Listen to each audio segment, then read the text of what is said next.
Hey, hi everyone. Welcome back to my YouTube channel. My name is Sunny Savita, and I'm back with another exciting and very important course for all of you. Guys, this is not a single video. This is a full-fledged course for all of you regarding the advanced RAG. Yes, guys. RAG and agents is becoming a very important part of any sort of a AI development. Everyone wants to be either create a RAG using their external data sources, or they want to be build the AI agents. So inside this course, guys, I cover up all the advanced concept related to the RAG. Mainly, I focus on the retrieval side, retrieval and the re-ranking side, which is very important for building any sort of a robust RAG system. Guys, on my YouTube channel, I already created so many video with respect to the RAG, around 40 to 45 video, and there I discuss each and everything regarding the RAG, like the basics of the RAG, multi-model RAG, and this advanced RAG, right, the different techniques of the retrieval. Now, apart from this one, I created one more playlist with respect to the agents. There I discuss the agents using the lang graph, and that is also very popular in the demanding playlist on my YouTube channel.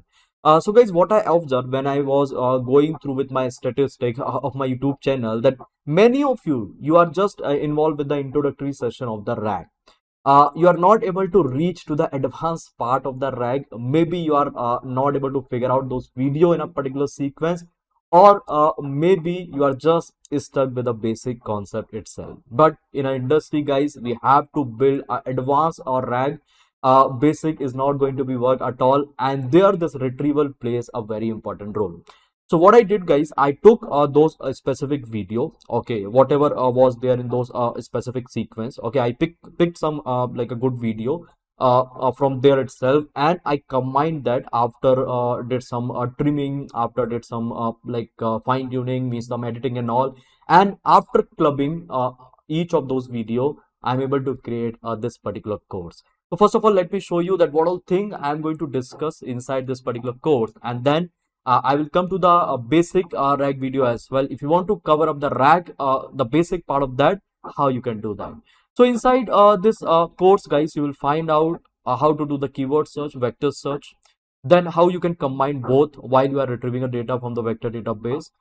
Then, guys, I discuss this particular concept using the different database like ChromaDB, Weviate, and all. And I use all the open source model like quantized model from the Hugging Face, and then the re-ranking technique, how you can do the re-ranking once you will retrieve the data from the vector database. So here each and every concept have been cleared, like how to keep the data first inside the database, and then how to like create an index, and then the retrieval part. Then, guys, you will find out a video regarding the different retrieval like contextual compression retriever, self query retriever, parent document retriever, sentence window search, hide, and auto merging retriever, guys. So this concept are very much important while you are working in a real time for building uh, a robust RAG system. Now, guys, if you will go and check with my YouTube channel, so there you will find out so many video, and once you will scroll down in the video section itself, so there's three must watch video for everyone. One is a RAG pipeline part 1, part 2, and part 3. If you want to want to learn more, okay, after completing this video, then you can cover up this 2 more video. Okay, so guys, if you are very new, then please complete this 5 video first and then come to this course. If you know the basics of the RAG, then this course is perfect for you. And guys, I bet you after completing this course, you will become a champion in RAG. So guys, yeah, if you have any thought, anything, you can leave in the comment, and yeah, enjoy the course. Thank you. Hey, hi everyone. Welcome back to my YouTube channel. My name is Sunny Savita, and in this video, we're gonna discuss about this hybrid search in RAG. Yes, guys. So guys, I was on break. I didn't upload any video since 5 days because I was busy with some other commitment and the work and all. So that's why I couldn't upload. But don't worry, now again I'm back with this video. So here, guys, I'm going to be start with a new topic. The topic basically it is related to the retrieval, right? So if you will look into the RAG architecture, so in the RAG architecture, I think we have completed till data ingestion. I'll be showing you the RAG architecture and the video, like whatever video I have created related to that. Now it's time to understand the retrieval process. Retrieval process for what? For getting the context from the like getting the context from the database, and that context we are passing to the model. So we have a different retrieval technique, and in that this hybrid search. Okay, this is the basic technique, and it's a first technique as well. And after this hybrid search, I'll be talking about the different retrieval technique like naive approach or this Windows retrieval and all. And we have many more technique. Definitely, we're gonna discuss those particular technique. Now, apart from that, we have re-ranking and all. So first we collect the data, then we rank it. Okay, we give the ranks and all to that particular sentences, and after that we can re-rank also. So we have those algorithm, inbuilt algorithm and all.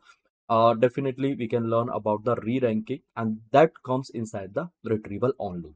Now guys, so what all thing you will learn inside this particular session? So let me tell you first of all. So here guys, you will learn about the keyword search. What is a keyword search? You will learn about the vector search. You will learn about the ensemble solution. If we are going to combine this both solution, so this is called the ensemble solution. Now combining, why we are combining? We are combining it for the better retrieval, for the better context, so that we can provide the meaningful information to the LLM model. The next thing, we'll try to do this thing using the ChromaDB. We'll perform this same thing using the Weviate, because Weviate is also having the hybrid search. I will be showing you that. Here we are going to be load the quantized model from the Hugging Face, so no need to worry about any APIs and all. And here after the retrieval, we're going to learn about the re-ranking also. So this is my main motto for this entire session. I hope this thing is clear to all of you. Now coming to the next point. So guys, here if you will look into the RAG architecture, so first of all let me give you the quick recap from this architecture and from my previous videos and all, whatever I have created, and then I will come to the solution, that what you can do inside the hybrid solution. So first of all guys, see, just look into the architecture, this particular architecture. Let me switch on my video so that you can get the access of the entire screen. Now inside this architecture, you can see what we are going to do. We are going to create a RAG. So let's say I want to create a RAG and I have a data. This is my data, guys, right?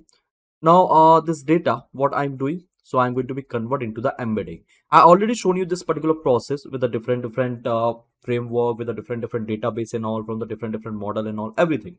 Then this chunking we are going to be convert into the embedding, and this embedding we are going to be stored inside the database. So this particular process is called ingestion, guys. Okay, now here you can see, so let's say here is my user who's asking the query from the chat interface. So this query actually is going to be convert into what? Into the embedding, right? And then based on this particular embedding, we are going to perform the similarity search from the database. So this process is called the retrieval process. Okay, retrieval process. Now here what we are doing, so we are going to be perform one more process, that is called ranking. So we are going to provide the rank. Each and everything I will show you in the Python itself, so no need to worry about it. I'll be showing you the Python implementation. So we are doing a ranking, and based on that, let's say we are doing ranking. Now top 3 result we are passing to where? We are passing to my LLM. Okay. Now based on this particular context, so this is also called context, my LLM is deciding my generation. So whatever output is going to be generated, it is going to be decide that particular particular output based on what? Based on this context. Okay, I hope this thing is clear. So let me tell you guys what all type of retrieval technique could be. So here I can write those technique, and then later on I will try to show you the implementation in the Python. So the very first technique, which is called the naive technique. Okay, naive technique, or the technique which we have performed so far, naive retrieval. The second one, which is called window search. Okay, so here I can write a sentence window retrieval, or this is also called window search.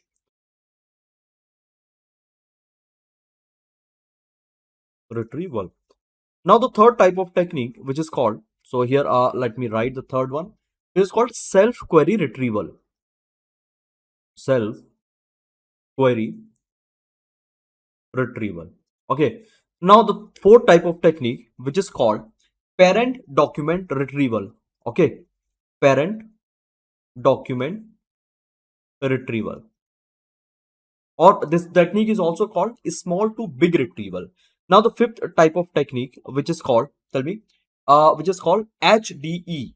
Okay, if you will search over the Google, you will be getting this HDE. That is called hypothetical document embedding. So we'll talk about this also, hypothetical document embedding. And here, see, as of now, we're going to talk about the hybrid technique, which is a combination of what? Which is the combination of this naive retrieval plus keyword search. I hope the idea is clear now. Okay. So let's look into the practical, how we can do it, how we can perform it. So here, guys, here I have opened my collab, and inside the collab itself, we are going to perform each and every practical. And in between, whatever theoretical thing will come, okay, and definitely I will try to explain you over my blackboard itself. So let me change my runtime, and I'm keeping the GPU itself. Keep this libraries over here, and along with this library, I have couple of document as well. So these are the sample of document which I have written by myself. So this is the list which is containing the sample document. Keyword are important for the keyword based search. Document analysis involve extracting keyword, and here keyword based search relies on the sparse embedding. Okay, sparse embedding, dense embedding, everything we'll try to discuss. Just a wait. Every idea I will try to give you. So this video is going to be around 25 to 30 minutes, and within that we'll try to understand each and every part of this keyword search or this hybrid search mainly, and that this keyword is also involved. So here, this import statement wise, I'm importing this TF-IDF vector and this cosine similarity and this numpy array. So why I'm using it, why I'm using this TF-IDF and all, everything I will try to explain you. So don't worry about it. Now what I'm writing, guys, so here I'm going to write my query. Okay, this query is nothing, it's a keyword only, which I'm going to be searched inside where, inside this particular document. So my query is going to be what? So here my query is keyword hyphen based, okay, and search. So now this is my query, and this is the word which I'm going to be searched inside this document, and I will try to find out the similarity, how much a similarity this word is having with this particular document. Now let me run it, and yeah, it is fine. Now one more thing I'm going to be write over here, that is what? Okay, re, that is regular expression. Now here I'm going to be clean the text. So whatever text I have in that particular text, if I'm having comma, punctuation, or uppercase and all, I'm going to be clean all those things. So for that, I have written this simple method. Now I'm passing my document to the simple method, and then I'm going to be clean it. So first I'm going to be convert each and every word into the lowercase, and then I'm going to be remove the punctuation. Okay, whatever punctuation is there with this, with the help of this line. Now let me do one thing. Let me remove the data. So for removing the data, guys, here I'm going to be write one list comprehension. Inside the list comprehension, here I'm going to be write one for loop, and I'm going to be collect the data from this document itself. So here is my document. Now what I'm doing, I'm passing this particular document to this method. So pre-process text I'm calling over here, and then in return I will be getting the, tell me guys what I'll be getting over here. I'll be getting the pre-processed document. So this this particular data I can keep inside the pre-processed document. So let me keep it. Okay, perfect. If I'm going to run it, now let me check with the pre-processed document.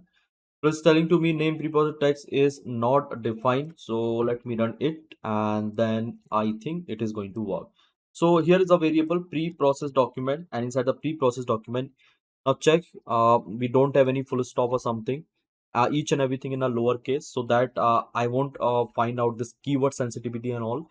Because if I'm writing keyword, okay, with a small k, and if I'm writing keyword with a capital K, so this English, this particular like interpreter and all, this compiler, okay, it will take it in a different manner. Okay, so it's not going to understand this in a same way, this keyword with a capital K and keyword with a small k. So that's why this pre-processing is required, so that I can remove this case sensitivity. Okay, now a pre-processed document is there. Now what I will do here, I am going to be perform one more thing. So first of all, guys, let me show you this document, how this document looks like. If I'm going to execute the for loop, so this is my all the document. Now here you can see what is my keyword, guys. Here is what, here's my keyword.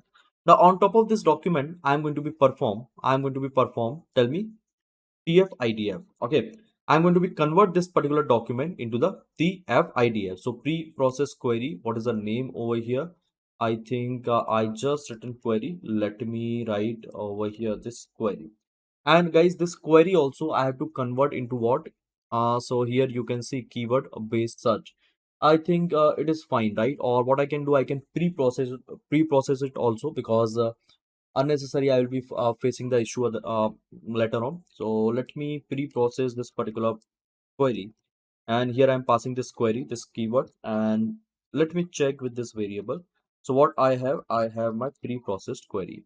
Great guys, keyword search, and see here also you will be find out the keyword and all the same type of keyword inside the document. Now, let me do one thing. Let me convert this this document into what? Into the vector. And the vector is going to be a sparse vector, okay, which I'm going to be create by using the TF-IDF. Now, let me do one thing. Let me create a vector. And first of all, I'm going to be create object of this TF-IDF vector. So let me create an object of this TF-IDF vector. And here, this is going to be my vector, okay. Now, what I will do, I'm passing my data, complete data, to this object, okay. So here is what, here is a vector. Now this object actually it is having one method. Method name is what? Fit transform, form. And now to this particular method I'm going to be pass my documents. So docu ments. So I hope guys this is perfect. If I'm running it, if I'm executing it, so see it is telling to me documents is not there, maybe spelling is not correct. Let me take the document, and here the document is going to be, so this is my document guys, and here is my pre-processed document. I think I need to pass the pre-processed document, not that document. So this is my pre-processed document, and finally what I'll be getting my vector. So let me execute it, and yes, perfect guys, I'm able to get the vector. So let me keep inside the x, okay. And if I'm calling this x dot to array, I'll be finding out my vector. So all the vectors is here.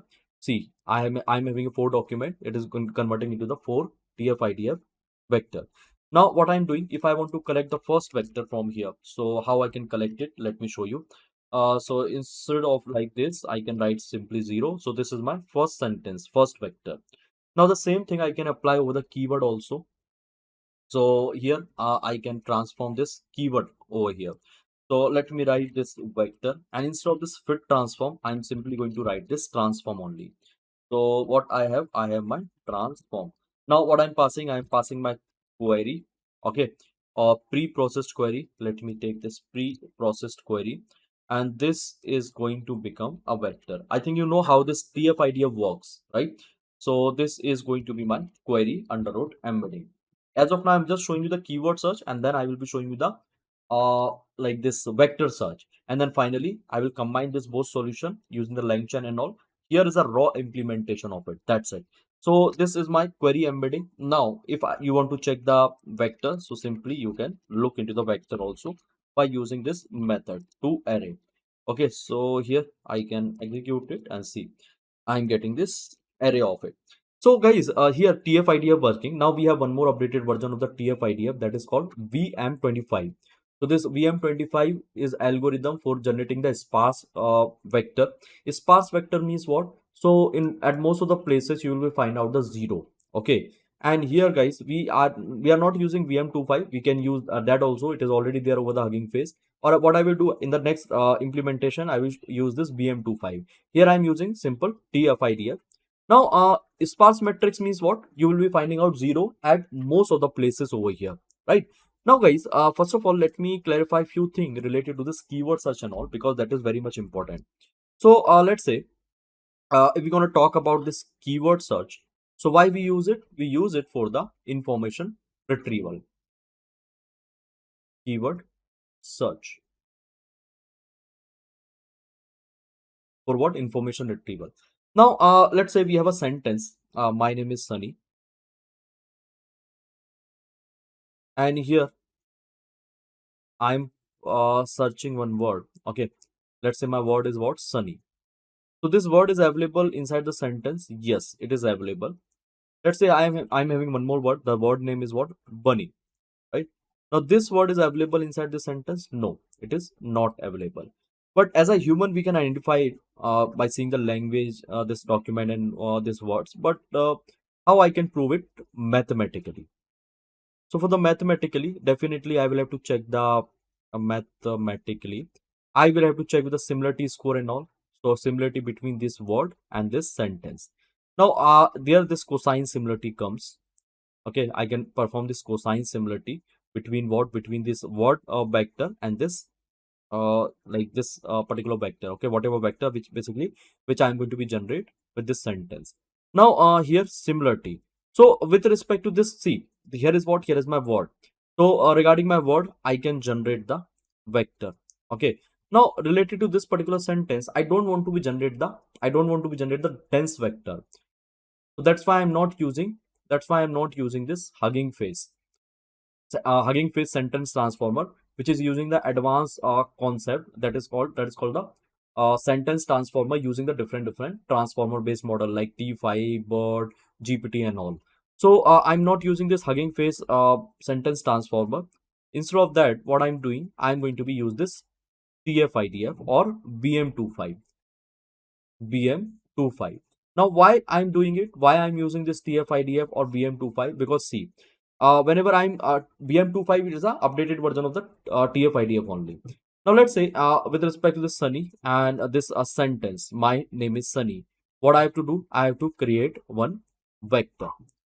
So here my motto is what? Here my motto is keyword search. Okay, keyword search. KWS means what? Keyword search. Now what I want to do? See, I want to take a vector. Okay. Now this vector actually it is having a detail of this particular sentence, right? So what I'm doing, see, this is my document. Now first of all, let me clarify a few more things with respect to this particular like document corpus and all. So the entire text whatever we have, okay, so that entire text or entire paragraph graph, it is called the corpus. Let me write over here corpus. So whenever you are going to be fetch any data from the internet, that complete data is called corpus. Now from this corpus, I can collect the document. Okay, I can generate the document of sentence. Both are same. Now from this sentence, actually, it is a collection of what? It's a collection of word. You can say tokens. Okay, anything you can say word, tokens, or you can say vocabulary. Vocabulary. So what we do, guys, in TF-IDF vector. So here is my corpus. So from the corpus, actually, we create this vocabulary. Vocabulary is nothing, it's a collection of the unique words, and we create this document or the sentences, right? So here is what? Here is my document. Sorry, not this one actually. This is my document. You can just assume here I took one. Here I took it from the corpus. Now what we do? We create the vocabulary. Vocabulary is nothing, it's a collection of the unique words. Okay. So I have what? I have my unique words. So now let's say this is what? This is my dimension of the vocabulary. And here with respect to this particular document, I'm going to be create what I'm going to be create. I'm going to be create a vector. Okay, so here is what? Here is my dimension of the vocabulary, and the dimension, okay, dimension of the vector, it will be equal to the dimension of the vocabulary in the TF-IDF in the document metric that is called bag of words. In bag of words, we calculate the frequency. Okay, but in this TF-IDF, we always calculate TF into IDF. TF into IDF with respect to every words. So whatever words we have inside the vocabulary, with respect to that, okay, we are going to be calculate this TF into IDF. I will start one series that is that I am thinking in this month itself. So NLP fundamental. So let me just tell me, guys, how you want it in live sessions or in a recorded mode. You can let me know, and definitely I'll be creating for all of you. So there I can clarify this each and everything related to the TF-IDF and all, because it's a very deep topic. I can talk about it like more than half an hour on and all with this like a specific topic only. I can take a multiple example and I can show you. So let's try to understand just an overview and all, so that you won't face a difficulty later on with the BM25 also, and why we are taking this sparse metrics. Okay. So here we are taking this word. Okay, word is nothing, it is representing the vocabulary, and with respect to the sentence, I'm calculating this TF-IDF value. Okay, so here is my word, means vocabulary. Now with respect to this each and every word, okay, which I'm so here is what? Here is my word, right? And this word basically based on what, based on this document, what I'm going to be do, I'm going to be calculate this TF into IDF value. Now what is a TF? So TF is nothing, it is called term frequency, and IDF is nothing, it is called inverse document frequency, right? If you will look into the formula, I can show you the formula of it. So here let me copy the image, and this is the image, guys. See, so TF-IDF. Now number of time the term appears in the text, okay, this particular terms which is appearing number how many times, and total number of terms. See, here they have clearly written it, total number of terms. This is called term frequency. I think it is visible to all of you. If it is getting blur, you can zoom in. Okay, so now the second one is what? So here it is called IDF. IDF means inverse document frequency. Now just see the formula of the inverse document frequency: total number of text in the corpus, okay, and number of text counting, number of text basically which is containing this particular term, okay, this term. So likewise we are going to be calculate for each and every term with respect to this sentence, and I'm going to be form my TF-IDF vector, which is keeping, okay, what it is keeping, tell me. It is keeping the keywords, right? It is keeping the vocabulary. So here is what, here is my sparse matrix, right? Sparse vector or matrix, anything you can say. And what I have my keyword. With respect to this keyword also, I can generate my vector. How? Because this is the vocabulary, right? So wherever I'm having this particular keyword, I can write this TF into IDF, and wherever I don't have, I can simply write the 0000. That's it. Okay, and this was the old method. Now we have the new method. New method means what? A vector, vector search and all. So inside the vector search, what we do? So let's say we have a sentence. So with respect to this entire sentence, we create the vectors. Okay. Now, whenever we are asking any sort of a query, so this query also it's a vector, or let's say it's a word, whatever is there. So with respect to this also, we create a particular vector, and this vector is called the dense vector.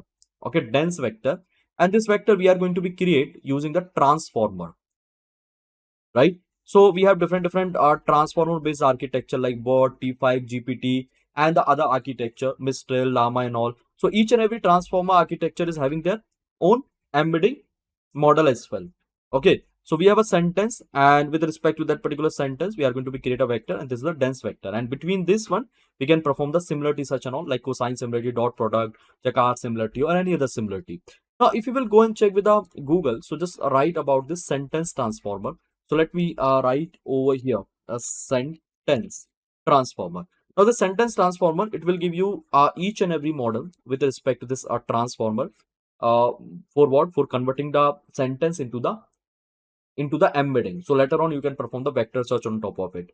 And if you want to create a sparse vector, so that basically we can create by using the TF-IDF and BM25.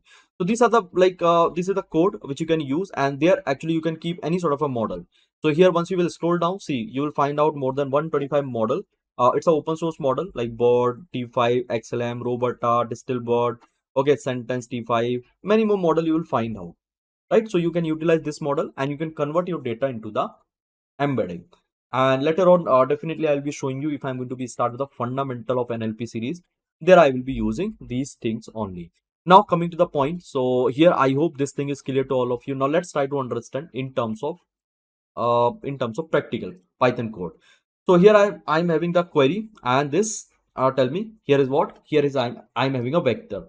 Okay, now what I'm going to do, now I'm going to perform the similarity search between what, between this keyword and this document.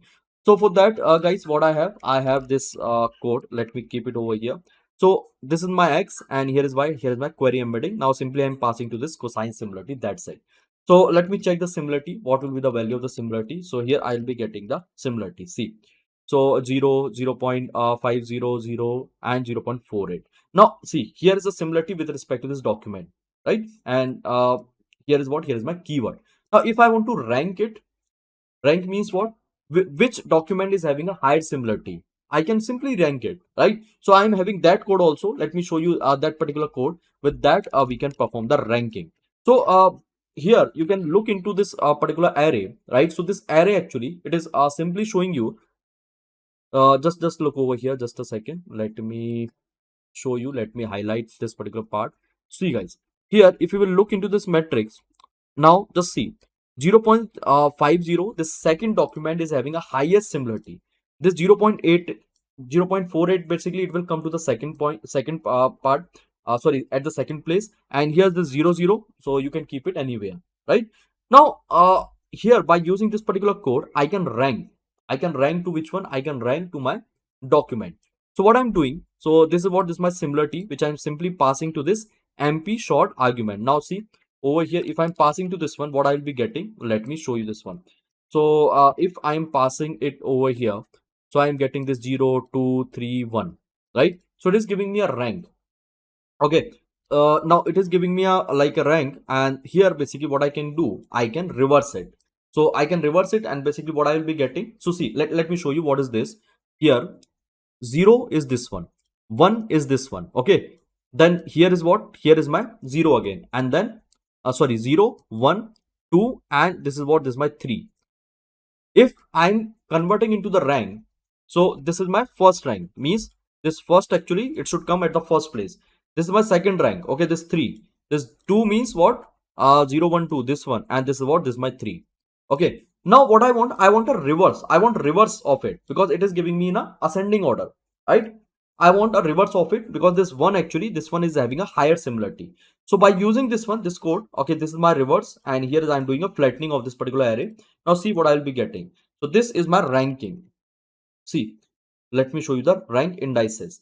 So here, just look over here, look into the rank indices, and see, this is my first sentence, means 0 1, okay, which is having a first position. Then 0 1 2 3, this is my second position.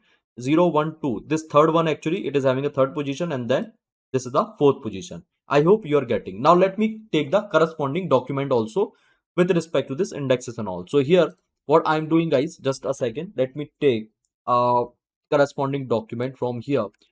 So these are the document, guys. So let me run it, and here you will be able to find out the document. It's saying rank document, it is not there.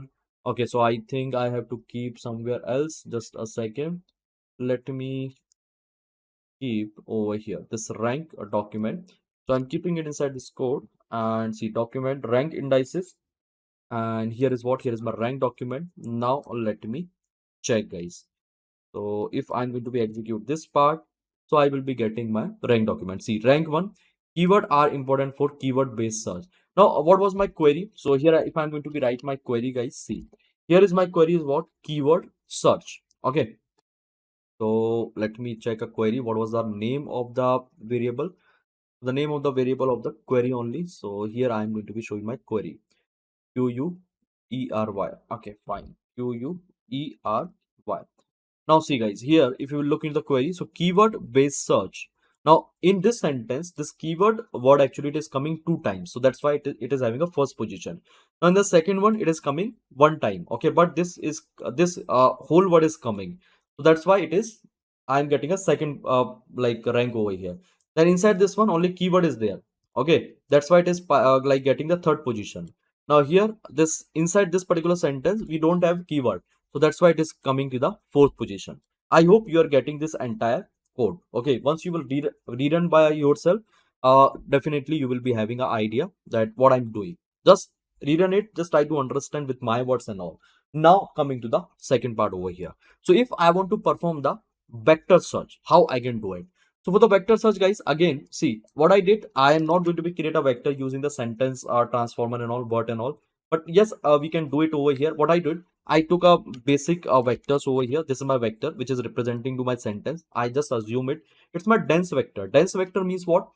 A dense vector actually, there you won't be able to find out the zeros. Okay, this each and every like numbers which you are seeing, it is representing to the feature. Okay, this feature basically how it is getting created through the neural network.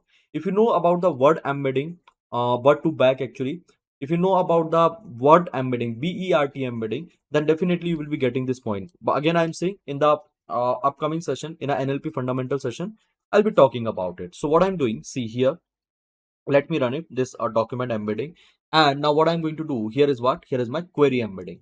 So now simply I can do one thing, I can perform the cosine similarity, and based on that what I will be getting, I'll be getting my here I'll be getting my, tell me guys, similarities. Now I can rank this particular similarity, so I will be getting my rank indices. and here is what, here's my rank indices. Now finally I can rank this particular document 1 2 3. So the rank which you are seeing now, like top 3, top 5. So from here itself, like this only, we are going to be fetch the document, okay, based on this rank and all. Internally this code is working, this simple Python code. I hope this thing is clear. Now see guys, if you want to perform it on a real data, like I did it over here with respect to this document and all. So you can take it as an assignment. What you can do, I'm giving you this particular document. Okay, so here I'm pasting. Now with respect to this one, you can perform the embedding. Okay, so here I can keep it, and you can take any sort of a model from where, you can take any sort of a model from the sentence transformer. I'm giving you this link also, and then on top of it you can perform what, on top of it you can perform this embedding, right? So this is what, this is my this is the link of it. Now coming to the next point over here, see, we understood about the keyword search, and we understood about the vector search over here. Now in the next part, what I'm doing here, so here actually I'm going to be perform the same thing, right? So I'll be loading the real data from the PDF, and on top of it, right, on top of it actually we are going to be perform this ensemble search, means this hybrid search, vector search and the keyword search.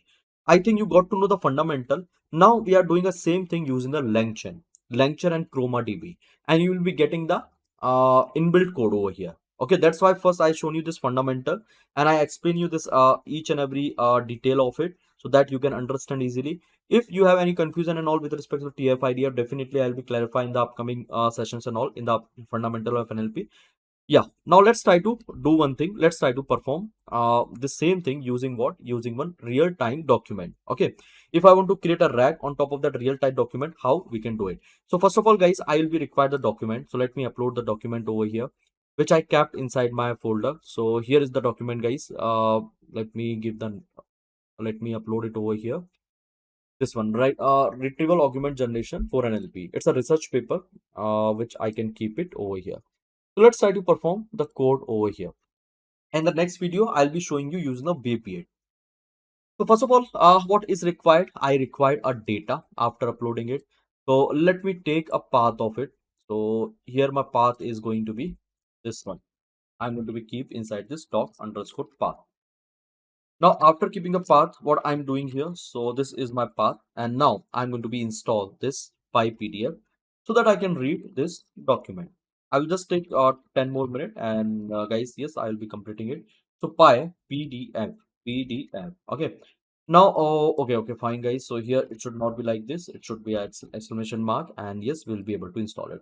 Now after this one, guys, one more package is required. That is what, pip install LangChain community. So LangChain, if you don't know about this LangChain community, LangChain, different variant of the LangChain, you can go and check out with my previous video. Already I have clarified over there. So community, okay, it is fine. So let me run it. Let me execute it. It is installing. Now the next thing is what, guys? After installing this one, here I have to import this PyPDF loader so that I can read this particular PDF. I'll be showing you the document, what we have inside the document. Let me write all the codes and all, and then definitely I'll be coming to that. So here is what, here's my PyPDF loader. Now I can simply read the document. So whatever document basically I have I written the path now the document, that a particular document I'm going to be load over here, and here is my object name. That is what, that's a loader, LOADER. Fine, loader is done. Now I can simply call the load on top of it. So my loader is will load the data. So what I have my data now, and this particular data I can keep somewhere. I can keep inside the docs. So this is my data, guys. Now, if you will look into the data, let me show you the data, how the data look like. So let me do one thing. Let me show you the data. I just kept it inside this document, and this is my research paper. Research paper name is what? Retrieval Augment Generation for NLP. It's a very famous research paper in the field of brag, and definitely you should learn it. Definitely you should read it if you haven't read this particular research paper, right? RAG for the intensive the NLP task. Everywhere you will find out the interpretation of this RAG research paper now. Got it, guys? So we'll ask the question to my model based on this research paper only. So now what I can do, so here this is fine. Now let me do one thing. I have loaded the data. Now I can convert into the tokens. Okay, sorry, this chunks, because that is very much important. So here for that I'm using this recursive text splitter, and this already we have learned so many times. So again, I'm not going to be explain you. Now here what I have my splitter. So let me keep my like chunk size 200, and here the overlap 30, and splitter, this is going to my object. Okay. Now what I'm doing, I am passing my data to this particular splitter, and here what is the method which I'm going to be called is split document. So here see, I'll be getting my chunks, right? So chunks is fine, you can look into the chunks, and every chunk is having a size which is 200 tokens. And chunk overlap means what? So let's say this is my first chunk, this is my second chunk. I'm just going to be overlap it from last 20 words, sorry, from last 30 words, right? That's the meaning of the chunk overlapping. Now coming to the next point here. So chunk overlapping is fine. Now coming to the next part where I'm going to be load the model. So the first model which is required, that is Hugging Face embedding. Okay, embedding model is required. So let me import this one. And then guys, here Hugging Face token is also required. So here is my Hugging Face token. Now how I collected this token. So once you will go through with the Hugging Face, first you need to do sign in. If you haven't done that, first sign up, and then you will be getting the token. Now inside, go inside the setting, and here click on this token, access token, and see you can access the token over here, read, write and all. If you are writing anything over the Hugging Face up, then you need to create this write token, otherwise you can create this read token only. Now what I'm doing, so here Hugging Face token is fine, and this API embedding is fine. Now here I'm going to be load my embedding model, guys. So this is my embedding model. Let me show you. So embedding model name is what? BGE base ENB 1.5. It's an open source model. It is for the embedding. So I hope it is perfect. Now one more thing is required, guys. I told you for keyword search, actually we are not going to use this dense embedding. We are going to be use the sparse embedding, which is created based on the vocabulary, okay, words only. So here let me do one thing. First of all, let me install this ChromaDB, because this is required over here. Now the next thing is what? So here I'm going to be use one more thing, guys, because after this one I have to load the model as well. So let me show you one more thing over here. See, here is what? Here is my Chroma, guys. So let me import the Chroma, and after importing the Chroma, guys, one more thing is required. So let me take this Chroma, and here I'm going to be called what, guys? Tell me. From document. Okay, this is the method which I need to call from document. Now here I'm going to be pass my chunks, means my data, and then I'm going to be pass my embedding. So it will convert into the embedding. Okay, this particular chunks. Now I can keep inside the vector store. So this is my what? Tell me, guys. So here I've created an embedding with respect to this chunk and all. I haven't created my sparse vector. I just created my dense vector. Okay. So this is done. Now the next thing is what? So here actually I'm going to be perform this. Let me show you what I'm going to be do. So here I'm going to be write this vector store dot as retriever. I'm going to be use this vector store as a dot as a retrieval only. And here search keyword is equal to 3. Okay, search KWARGS is equal to 3. Okay, because here what is the meaning of it? So the meaning is very simple. I'm going to be fetch 3 document. Okay, 3 this k equal to 3 is nothing, 3 retrieval document. So vector store retrieval is ready, and now if I'm going to be show you with this retrieval, so here you will be able to find out what I'm getting, guys. Here is my object. Okay, now I can pass this particular object. So whenever I will be like using it, whenever I'm going to be invoke it, whenever I'm going to be find out the similarity search, I'll be getting what? I'll be getting the top three document, right? Now the next thing is what? So here, guys, I want to perform the keyword search also. So for that, this VM25 is required. Now again, I'm saying it's a updated version of the, it's a updated version of what? It's a updated version of the TF-IDF only. Now what I'm doing, so here I'm going to be like import this two thing. First is what? First is this ensemble VM25 retriever, and ensemble retriever. From where? From the LangChain itself. Now the next thing is what? So here I'm going to be pass this chunk, okay, to this VM25 retriever, so that I will be able to create my sparse embedding over here. I think I've shown you what is a sparse embedding.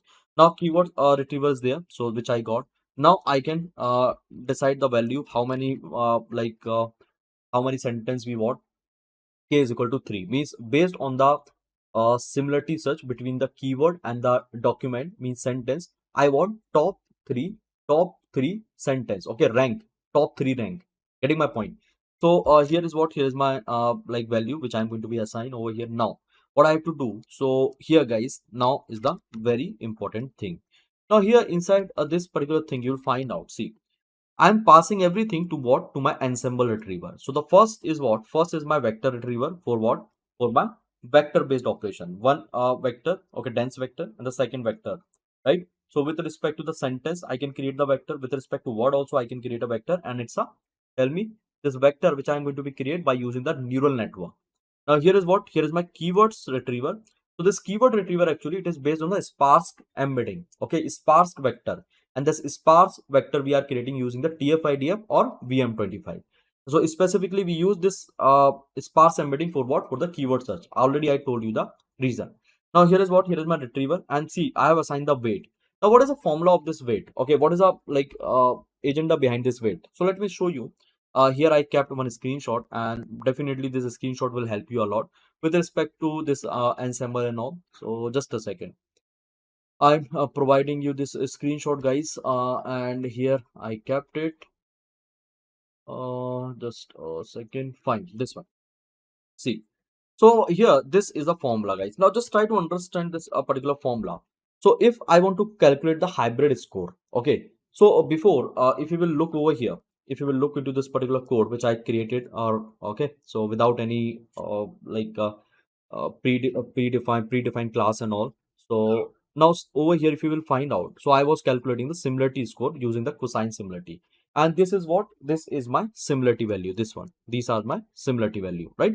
Now we are ranking it, and here, yes, this is what? This is my rank. I hope this thing is clear to all of you. Now see, here I am getting my score. So this is what? This similarity is nothing. If I will show you with respect to this vector, also dense vector, so you will be able to find out the similarity value. Let's say this is my similarity value. Okay, I hope this thing is clear, this similarity value. Now coming to the next point over here. See, so I'm having a similarity value of what? This is sparse. I'm having a similarity value of what? This dense one. Okay, this is with respect to keyword, and this is with respect to this dense. Now I have to provide the value. So because this is my ensemble method, ensemble or hybrid method. So what I will be getting? I will be getting my ensemble score or hybrid score. Ensemble means what? More than two. Okay, two or more than that. So here what I have two method, sparse score. Okay, I'm having two score, sparse score and this dense score. Now this value, so to which value actually I have to give how much weightage, so that I am going to be decide with this alpha, right? So let's say here if I'm writing alpha is equal to 1, so I'm just giving this dense score, means I'm just doing everything based on this vector search only. Now here 1 minus 1 automatically it's going to be 0. Now let's say to this alpha actually I'm providing 0. Okay, over here I'm providing 0, means I'm removing this dense score. Everything I'm doing based on what? Based on this sparse score. Getting my point? Ranking and all, everything I'm doing with that.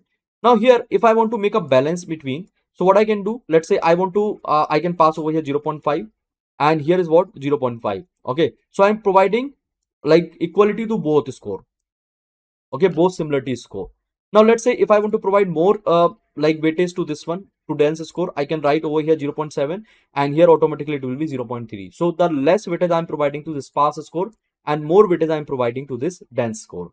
I hope it is getting clear that how we can make the equality, okay, between what, or how we can regulate this like ensemble score.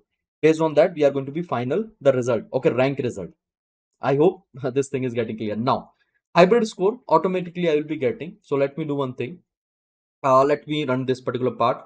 Okay, I already run it, and here I have assigned the weightage. So to the first one, to the vector retrieval, I am passing 0.3, and to the second one, to the keyword retrieval, I am passing 0.7. So directly I can assign like this, and the Weviate search you will find out. I just need to pass the alpha value, okay, and based on that, I will be fetching my final result. So retrieval is ready. Now what I have to do here, so I have to get my model, because at the end I have to showcase the result using what? Using the LLM only. So here is what? Here's my model, guys, and I'm going to load the quantized variant of the model. So let me install a couple of things over here which is required for this model, the quantized variant of the model. First is this bits and bytes, and after this one, this accelerate will be required. So let me take this accelerate also. So here I'm going to be running with this two. Actually, it is very important if I want to like run the quantized model in my GPU. Okay. Okay guys, so here you can see I have installed this particular library. Now one more thing I would like to tell you here. See, For this one, if you want to use this bits and bytes and this accelerate, so you should be enabled with your GPU. If you are not using GPU, in that case, it will generate the error because it is working on the GPU and it is managing the GPU. Okay. Now, after this one, after installing this library, I written this particular code. Now, let me explain you. We just have a couple of line only. So I'm going to be import this torch and then this auto model for casual LLM, then auto tokenizer, bits and bytes, and pipeline. So these many like module we are going to be import from the transformer, and then we are going to be import this Hugging Face pipeline. Okay. Now let me execute it and it's fine. So here is what, guys, here is a like method which I have written for loading the model. I'll be passing the model name, and this is the configuration for what, for the bits and bytes. So I'm going to be load the quantized model, the 4-bit model. Okay. And here you can see this is my model name. Let me show you the model name where it is. I think I kept it over here itself. So this is my model name, guys, Jfur 7v beta. Now this Jfur model I'm going to be I'm going to be download. So here see this is the name of the model, and here is the torch.b float 16, and here is a complete configuration. Okay. So this is the entire thing basically I have mentioned with respect to what, with respect to the quantization. So this is a complete quantization configuration, and this is the model name for the downloading it. Now I'm going to be load the tokenization also, because before passing the data to the model, I have to do the tokenization. Okay. So tokenization with respect to that particular model itself. So every model is having their own tokenization. If you will look into the transformer architecture, you will find out the first place what we are doing, we are converting the data into the tokens, means a token embedding. Then we are doing a positional embedding, and then finally we are passing to the like self attention, and then to the neural network. So tokenization is very, very important with respect to that particular model. Now here is what, so here I'm going to be load my model, sorry, I'm going to be load my tokenization. So this is my tokenizer, and here I'm going to be load my model. So my model is done, so both I loaded. Now one more thing, guys, here I would like to tell you. So I'm going to be use the ChromaDB. So ChromaDB actually provide you 3 variants. First variant, directly you can configure over the cloud. The second variant, you can it's a in-memory database, so here in the local disk actually it will be available. Now the third one is what, RAM based. So here in memory, okay, inside the memory, inside the RAM itself, the database has loaded, and where it is storing all the data and all. So whenever this RAM will be destroyed, means the RAM, I will stop this particular process and all, I will delete the runtime. Those data will be gone. Those whatever data I'm going to be stored there. So it provides you the 3 variant, and we are using the third variant. We are going to be store the data inside the RAM itself. So guys, don't worry if you are not able to see any data over here and all. So we are not going to be we are not going to be create the index inside the memory itself. So I got my model. Now I created my pipeline, guys. So here is my pipeline name. Here is my model name, tokenizer, and this is the other information. Okay. So if I'm going to be executed, so here you will find out that my pipeline is ready. Now, I'm passing this to my Hugging Face pipeline, this one, and my LLM is ready. Now, guys, I'm going to be create my chain. Chain means what? Chain means I'm going to be combine all the component. So here is what, here's my a normal chain first of all. So let me show you the normal chain where I'm passing the vector store retriever, means I'm not passing my ensemble retriever, it's my dense vector retriever. Okay, sorry, dense based on a dense vector we are going to be perform this operation. I think you know already. So this is my normal chain. Now here I'm going to be create one more chain, guys, that's going to be my hybrid chain. Let me show you the hybrid chain. Retrieval QA form chain type. Here's my LLM. Here is my chain type. Okay, there's a stuff means what, we are stuffing the knowledge over there, these like component and all. Now here is what retrieval. This is my ensemble retriever, means both I'm going to be combined keyword and the vector store. Now here is what, here's my hybrid chain. Now I can invoke it. So first, guys, I'm going to be invoke the normal chain, and let's see the output over here. So here I'm going to be invoke the normal chain and see the result. So if I will show you this response, you'll find out this response in the dictionary format. So here let me print it, this a particular response, and then a final result. So each and everything, each and every detail you will get. Now guys, see, whenever we are talking about this chains, okay, LangChain chain, so you will find out the different type of chain. Retrieval QA chain, this is a simple one. Now we have other chain as well, and apart from this one, see, let me show you. You can simply search over the Google itself and you will be getting it. So LangChain chains. Okay, so here I'm going to be search in front of you only, and see, guys, created a stuff document chain, created OpenAI runnable, and created a structure output, created a SQL query chain. Okay, these are the chain, and these are the chain previously like they have launched. So from here itself we are going to be use this retrieval QA chain. But if you don't want to use this chain, if you want to use the latest thing, so in that case what you can do, let me show you the retrieval QA. I think here itself you will be able to find out retrieval QA. So retrieval QA with south chain, and see retrieval QA is here. So you can use it, you can use the other chain as well. You can see the differences and all. I'll be showing you inside the LangChain series. Now here what I'm doing, so here I'm going to be search about this LangChain expression language. So LangChain expression language, and there also you can create this chain and all in a like latest manner. So all the thing actually you can combine using this pipe symbol, and here I can show you this particular one.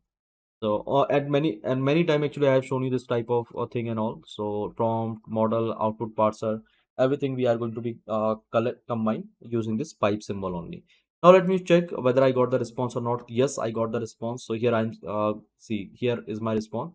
So what is a rag token model? So here is my result, and inside the result, guys, they have combined each and everything inside this chain. So that's why you can use the other chain, or you can use the this LangChain expression language. Now let me show you the result over here. If I'm going to print the result, so first of all you will get the 3 output. Use the following piece of context question if you don't know the answer. So here it's a by default message which I'm getting. So this is my first context, this is my second context, and this is my third context. Now here is my question. The question is, what is a RAG model? Okay, RAG token model, and see the answer over here. Helpful answer is what? The RAG token model is variant of a standard autoregressive and all. So this I'm getting with the this a particular answer I'm getting with what? With the normal chain. Okay, so here you can see. Now here I want to show you the same thing with the hybrid search.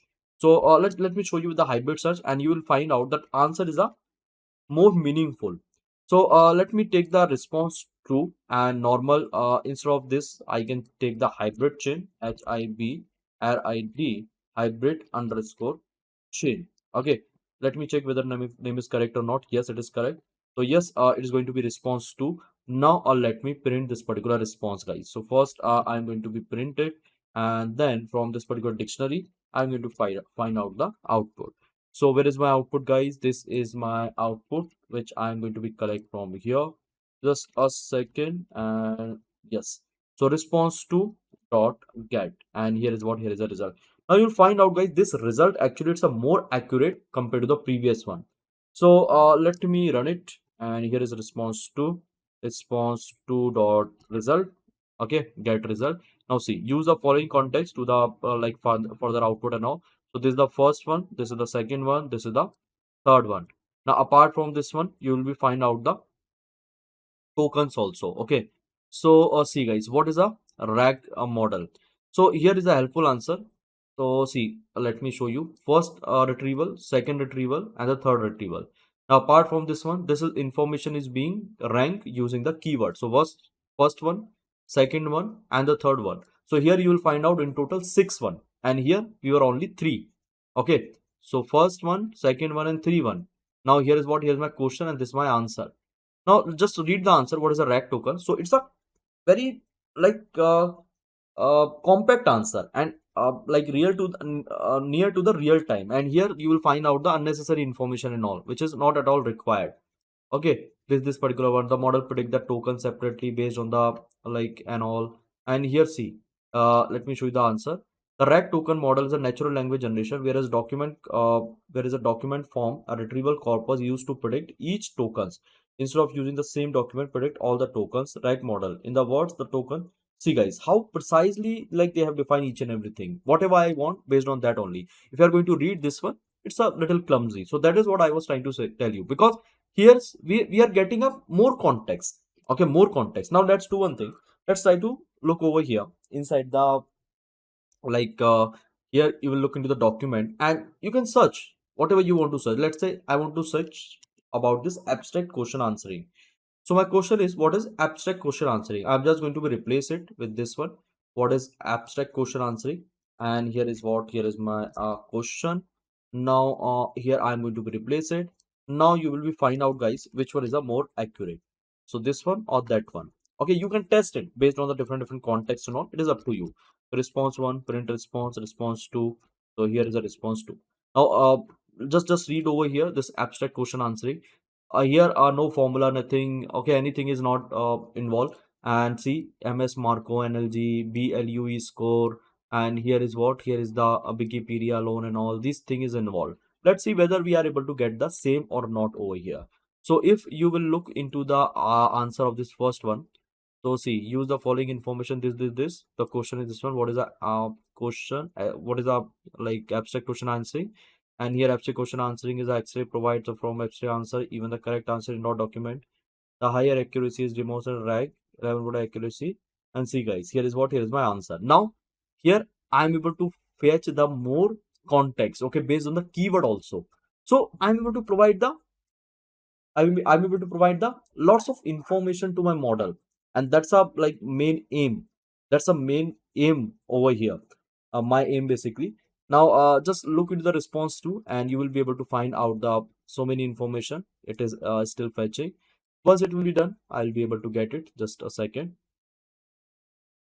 And guys, if you like the video, if you got something from this particular video, please hit the like button. Please write the comment, okay, because this type of content actually takes very much efforts and all.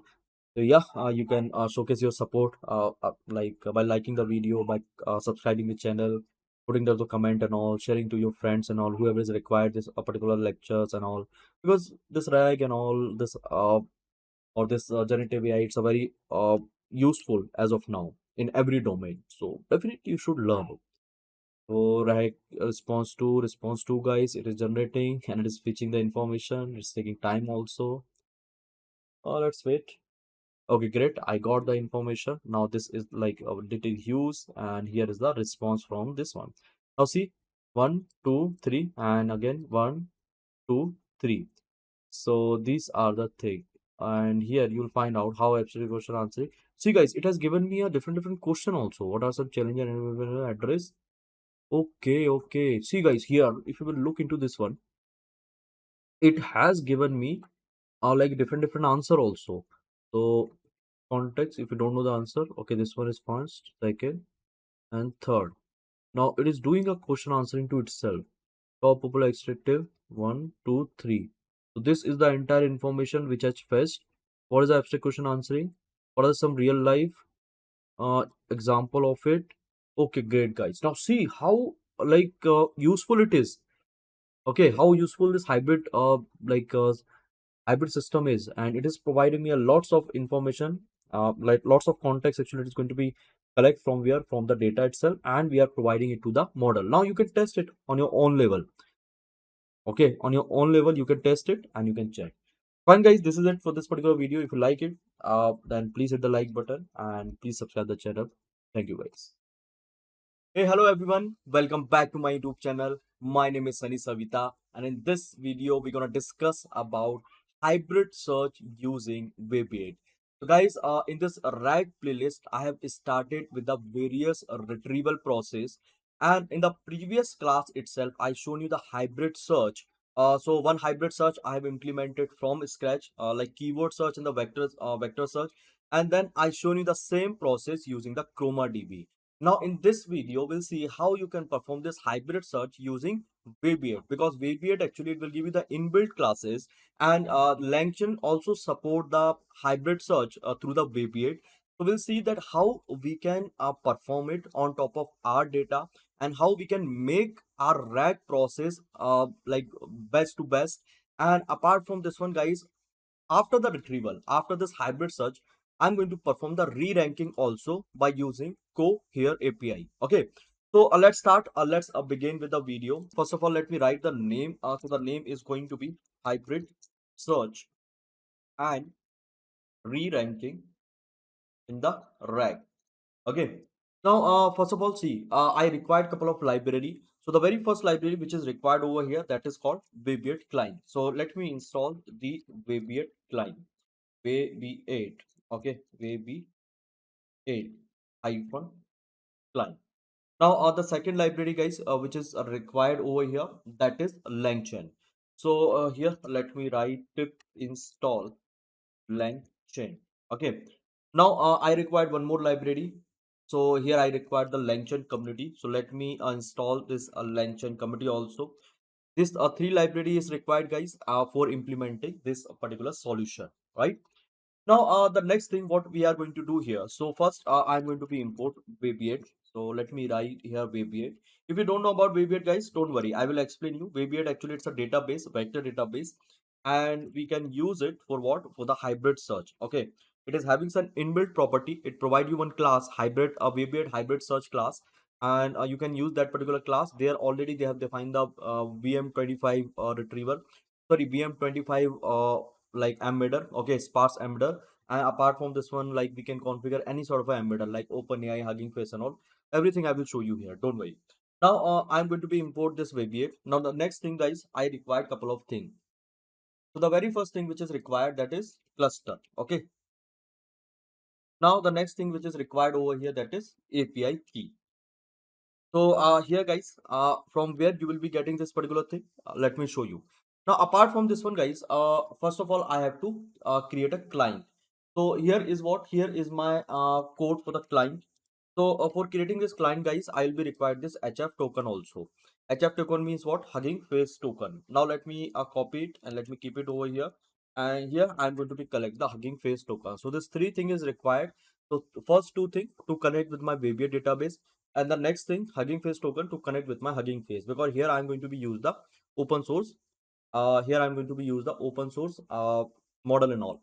Now what I can do, so after collecting this cluster and this API key, so here Webiate URL.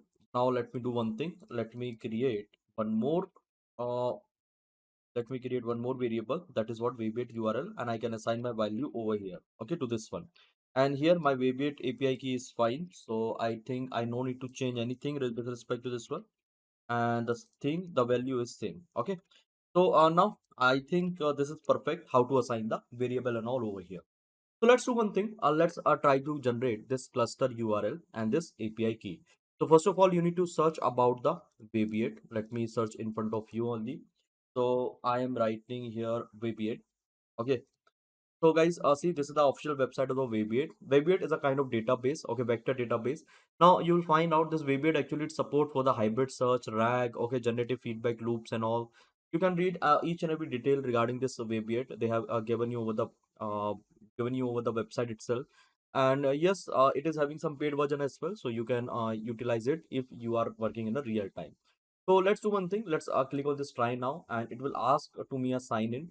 So yes, I can do the sign in. If I don't have an account, then first I can sign up and then I can perform the sign in. So I'm going to be create my account. My account, basically I'm going to be create with this particular ID. Now here I am writing my password.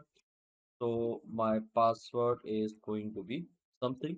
Now I'm going to be confirm my password as NC was, and finally done. So yes, you can also try with the same password, but you won't be able to log in. Now sign up, and after the sign up, guys, definitely I can log in over here. I can save it and I can check with my mail ID whether I got the verification mail or not. So let me verify it first of all. So here is the verification mail, and yes, I'm able to verify, right? Fine. So just a second, let me show you. Yes, so I'm able to verify. So after the verification, I'll be getting this kind of interface. Let me close it because I verified from my mail URL. So now what you have to do, you have to create a cluster. Okay, so just click on this cluster. After clicking on this cluster, here you need to write the sandbox name. So it is completely free. No need to write, no need to pay anything for this one. Here you see single availability zone, public slack, lifetime access and all. Not lifetime, 40 days lifetime and all. Okay, and monitoring communication. Now if you want, if you are working in a real time, you can use this particular cluster, manage cluster. So here is the pricing of it. Okay, now see, these are the like facility they are providing to you. Now what I can do, I can write the sandbox name. So my sandbox name, let's say it's going to be hybrid search. So just a second, let me write a name over here. Here I can write the name. Just a second, guys. Why it is not allowing to me? I am going to refresh it. Okay, got stuck. Mhm. Mm, just a second, guys. Let me fix this issue. Okay, fine, guys. So now I am able to write it down. I just did that hard refresh, and yes, it is allowing to me now. So first of all, let me write the name. So the name is going to be a hybrid search. You can write any name. It's a custom name. Then after this one, you just need to click on this create. I think it is visible to all of you. Let me show you. See this create option. Now once you will click on this create, it is creating your cluster. Okay. And then after creating this cluster, it will provide you two things. First is URL, and the second is what? Second is this one plus API key. Now until what I can do, I can log into my Hugging Face, and from there actually I can generate my token. So let me open the Hugging Face, and here I'm going to be generate my token, guys. So just a second, let me generate the token. Just click on the setting, and here is access token, and then just copy this particular token. Okay, make sure never post a token publicly. Yes, I haven't. Then I can delete. Make sure to never post. What I need to do, new token. Now I can write the name, my latest token. Then what I can do, I can type read token, generate it. Great, I am able to copy it. So guys, these are token. Actually, it is not active. It is saying make sure to never post your token publicly. I think I posted somewhere, maybe over the GitHub and all, or maybe I have exposed it, and because of that, it is not able to giving me access. So yeah, this is like this is one more tutorial for you, right? So if you have exposed your token somewhere, so automatically they will cut the access. So here I've created a new one. Now let me copy it and let me keep it over here itself. So here I'm going to be keep my token in the double quote itself, and I require this cluster API key and this Weviate cluster. Now let me check whether it is ready or not. So yes, it is ready. Now once I will click on this drop down, so see guys, here I'll be getting this two things. First is this URL, cluster URL, and the second is what? Second is the API key. So let me copy this cluster URL from here, and let me keep it inside my notebook. So this is my cluster URL, and let me keep my API key also. So here is my API key. I'm going to be copy from here and let me paste inside my notebook. Perfect guys, everything is fine. Now I'm running it, and here I'm assigning to my variable. Okay, my all the variable is ready. Now simply I can create my client. Okay, now see why I'm mentioning this Hugging Face API key, because see if you are not mentioning this one, so automatically it will take the OpenAI API key. You can check this Weviate client, and you will find out this they have written the code in such a way. By default, actually they are taking a OpenAI API key, and later on, automatically you can use the OpenAI embedding, OpenAI model and all. So that's why manually I have defined this Hugging Face API key so that I can use the Hugging Face model. So let me create a client. Okay, till here I hope everything is perfect. Now I can check it also. So once I will call this is ready, right? So is underscore ready. Now see what I'll be getting over here. So here I will be getting true. If everything is perfect, then I will be getting true. Now guys, one more thing. See, if I will call this particular method on top of it, on top of this client schema.get, so I'll be getting the complete by default schema which they have created. So as of now, see, we don't have any schema over here. So first we'll have to create a schema, okay, inside this one. And then what I will do, so then only I will be like adding the Hugging Face embedding model and the Hugging Face model, okay, generation model and all. So first let's try to create a schema. This is a mandatory thing for all of you. If you're not doing it, so by default it will create it. Means if you're not doing it now, and directly if you're creating a retrieval, so by default it will create a schema with the OpenAI itself. Okay, so it takes OpenAI key and OpenAI embedding. If you want to check, you can check out with the documentation. I think they have given you each and everything. So just go and check with this particular documentation, guys, Python documentation. They have clarified each and everything over here, or else you can go and check with the website also over here. Okay, yeah, perfect. Now let's do one thing. Now let's define the schema, guys. So first of all, let me take the schema. So here actually what I'm doing, just a second. So here I'm going to be copy my schema. This is my schema, guys. See, here I'm giving a class name, that is rag, and description is what? Document for rag. Vectorize, okay, so text to vector Hugging Face. Instead of the OpenAI, I'm mentioning the Hugging Face manually. Here is my model, okay, for what? For the embedding.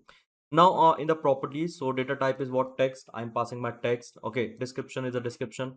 Model configuration means text to Hugging Face, and skip is false. I'm not going to skip anything. And vectorized property name, it is also false. And here name is what? Name is content. I can write any sort of a name. It is up to me only. So this is a simple schema which I have created. Now I'm going to be set this particular schema. So what I'm going to do here, so here simply I'm going to be call this client.schema.create. Okay. Now let me run it and I will be able to set my schema and I can check it also. So now I will be running this particular line. So definitely I will get the complete schema over here. See guys, this is my schema and here is a complete detail of it. Now I can keep my data inside the Weviate and I can perform the like keyword, I can perform the hybrid search on top of it. So how to do it? Let me show you. So if you have created this schema, everything is fine till here. Now I have to create what? I have to create a retriever. So for creating a retriever, guys, inside the LangChain, we have one class. The class name is what? Weviate Hybrid Search Retriever. This is the class. Now let me import this class first of all. And what I'm going to do, I'm going to be define a different parameter inside this class. Okay. So this parameter is very much important, guys. Now, what was the name? Okay, tell me, guys, what was the name over here of this particular class? The class name was rag. Okay, and here the name is what? The name is content. Okay, the property name is what? Content. So this two name is very much important to connect with this particular schema. Okay, so first of all, guys, let me define this client. So here I'm going to be define this client. Just a second, let me copy and paste.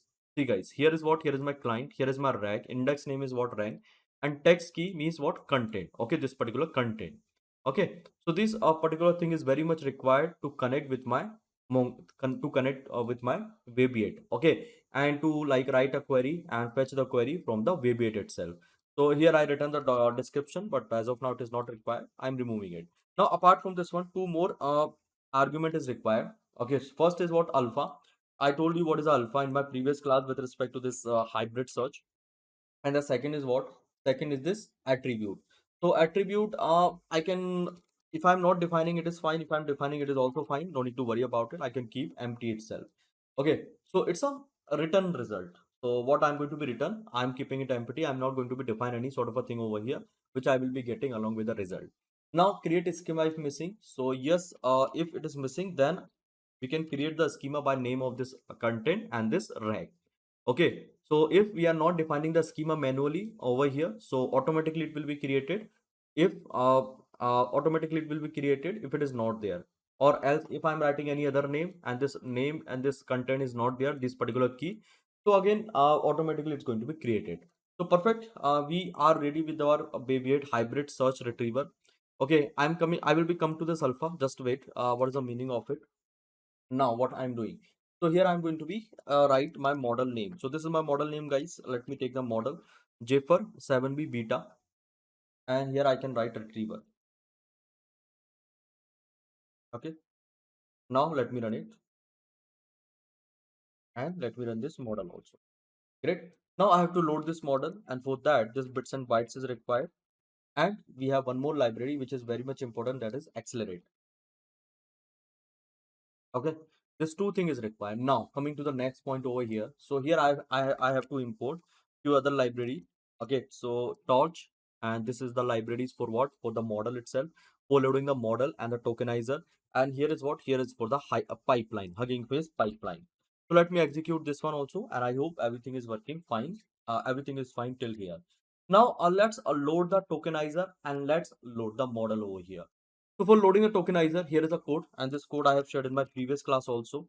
Let me give it to you. This a particular code for loading the model. It's a quantized model, and here is a code for loading the tokenizer. So here is a method for the tokenizer. Now let me load the tokenizer, guys, and here let me load the model, because this model is required for what? This model is required for, tell me, for the generation. Okay, so this is my tokenizer. If everything is fine, then definitely I'll be able to load it. And here is what? Here is my model. So this is perfect, guys. Now the next thing is what? So here I have to define my pipeline, and let me stop it as of now. I will be showing you why.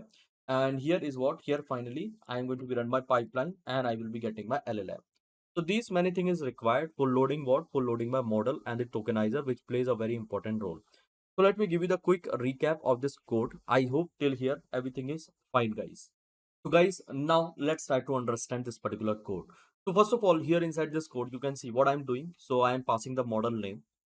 Okay. Then after passing the model name, I'm calling this bits and byte configuration. This is for what? This is for the quantization. Quantization. Now, apart from this one, here you'll find out one more method from pre-train, which I'm going to be called from this auto model casual LLM. Okay, casual LLM. So this a particular method for loading the model. Okay, so from pre-train, here I'm passing my model name. Here I'm passing my configuration. So whenever my model is going to be execute, so this a particular data type is going to be work. And here is my quantization model. So whenever I'm loading the model, so I'm going to be load in this 4-bit. Okay, so this is for what? This is for the loading. Sorry, this is for the running. Okay, whenever it's doing a computation. And here this configuration is for loading. Loading inside the memory. 4-bit configuration. Right? Now this thing is fine. So let's try to understand the next part here. So here guys, just a focus. Let me scroll down. So here is my tokenizer with respect to my model, because it's a transformer model, and whenever we pass the data, we pass into the token. The tokens actually is going to be converted into the embedding, then positional encoding, then multi-end attention, then neural network. Okay. Then here is my tokenizer which I loaded, and here is my model which is getting loaded, guys. Now after the model, guys, here you can see we are going to be create a pipeline. So inside a pipeline, this is the name of the pipeline, this one. Here you can see the model name, then tokenizer name, then cache. Yes, we can use the cache here. Device map auto means automatically it's going to be mapped to the GPU itself. Max length 2048. So here max length means what? How what the number of character inside the output itself. So let me change this max length. Here I can keep this 3000, let's say. Okay, and here this is the fine. This is fine. Now do sample true. How many top retrieval? 5. Okay.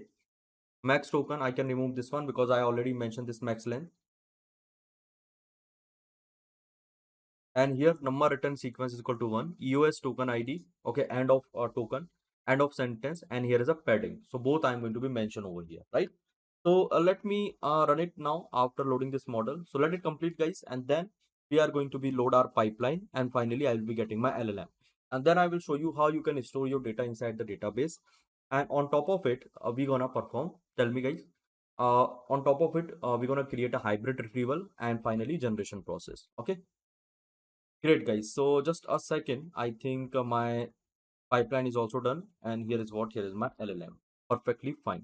So I got my LLM. Now, one more thing is required. So for creating this RAG architecture, I require the data, the custom data. So this data I am going to be take from my local system itself. So let me take the data from here, guys. Just a second. So this is the data which I'm going to be upload in my system itself inside the collab environment. Now after this one, here I have to write my path. So let me write the path. The path is going to be this one. Okay, you can check. It's going to be a same only. Let me copy and paste over here. Got it? Now after this one, guys, I require the py PDF for loading this particular file. So pip install py PDF. Then what I will do, I am going to be install the LangChain community. So let me install the LangChain community over here. Okay, I think I already installed. So I'm not going to be installed over here. Let me delete this one. Perfectly fine. Now the next thing is what? So here I'm going to be import this py PDF loader, and then here I'm going to be load my data. So see, here is what? Here is my loader, and then here is what? Here's my data. Okay, guys. So I got my data inside the docs. Now, if you will see the look length of the docs, so you will find out it's going to be load our data, and here I can check the length of it. So see, it is loading, I think, in a multiple chunks in the 19 chunks. Okay. If you want to do chunks explicitly, you can do that also, but I'm not doing it. Automatically, it's going to be loading it. Okay. Backend process going on. This py PDF is having that like some by default value, and because of that, I'm getting the 19 chunk of this particular PDF. Now, what I'm doing, I want to upload this particular data on my Weviate. If you will look into the Weviate, as of now, I don't have anything. See, all the thing is 0 here, 0, 0, 0, right? Now, let's try to upload this data to the Weviate. So here, first of all, what I can do, I can write something. Let me show you. So here, guys, this is the method which I have to call. So retrieval.add documents, and here I have to write the docs. Now let me run it and see what I will be getting. So here I am uploading my document, and all the document basically which will be uploading to my Weviate only. Now see, 19 document has uploaded, and this is the ID related to all the document. So if you will go and search now, So let me refresh it, and here you will find out what? Here you will find out the data. Now see how many document is there. So 19 document, and the same amount of document you will be getting over here itself. So just a second, let me show you this data. See guys, here is the data. No, I'm not getting the data. Why so? Hmm, I think data should be here. Data should be here, guys, right? So let me 3RL. This is perfect or not? Let me check just a second. I'm not going to pause the video. Let me check in front of you only. 3RLF. And this is also fine. Client is also perfect. Let me refresh it again.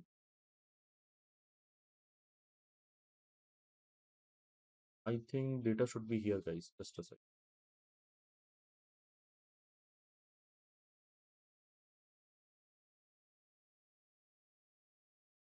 Object count is 0. Let me check whether it is perfect or not. I run it correct or not. So yes, retriever dot add document docs. Okay, so just a wait. I'm going to be execute one more thing over here. Let's say retriever invoke.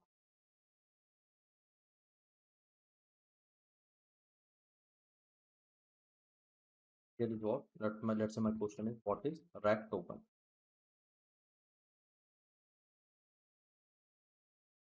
Yes, I'm able to get it, guys. See why it is not showing over here? Maybe it will be showing in some time or what so. And here is a different module which I was trying to show you, and we are using this Hugging Face module over. Okay. Now let me check the count. Guys, just query is fine. Hybrid search is working. Okay, this is perfectly fine. Collection, rag. Okay, it is there, guys. Rag is there. Now here, if I can check with our cluster, data should be here, right? Okay, guys. Now it is visible. So maybe it has not updated because of that. I was not able to see, but yeah, now it is perfectly fine. So let's do one thing.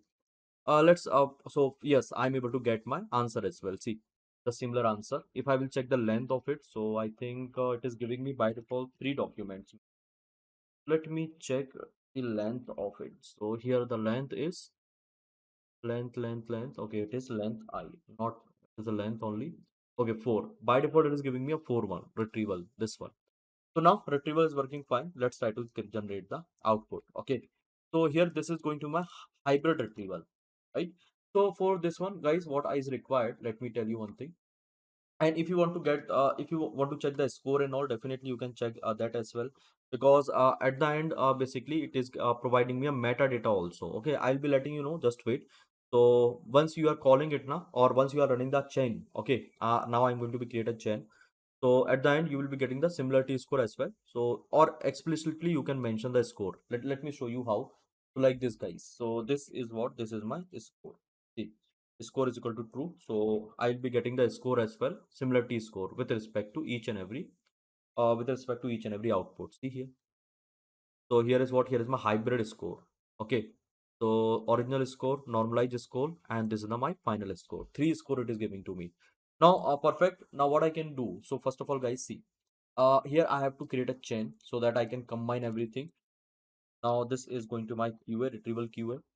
And here, if I want to connect with a prompt and all, I can do that as well. But as of now, I'm not going to write any sort of a prompt. Directly, I'm providing this retrieval information to my model. Okay. Now, if you think this is quite huge, this particular document, right? If I will show you the one document, so what you can do the chunking according to your requirement. I think I shown you the chunking and all everything in the previous classes. So let me do one thing. Let me show you the chunking. Sorry, let me show you the size of the document or the single document. What is going to be a size over here?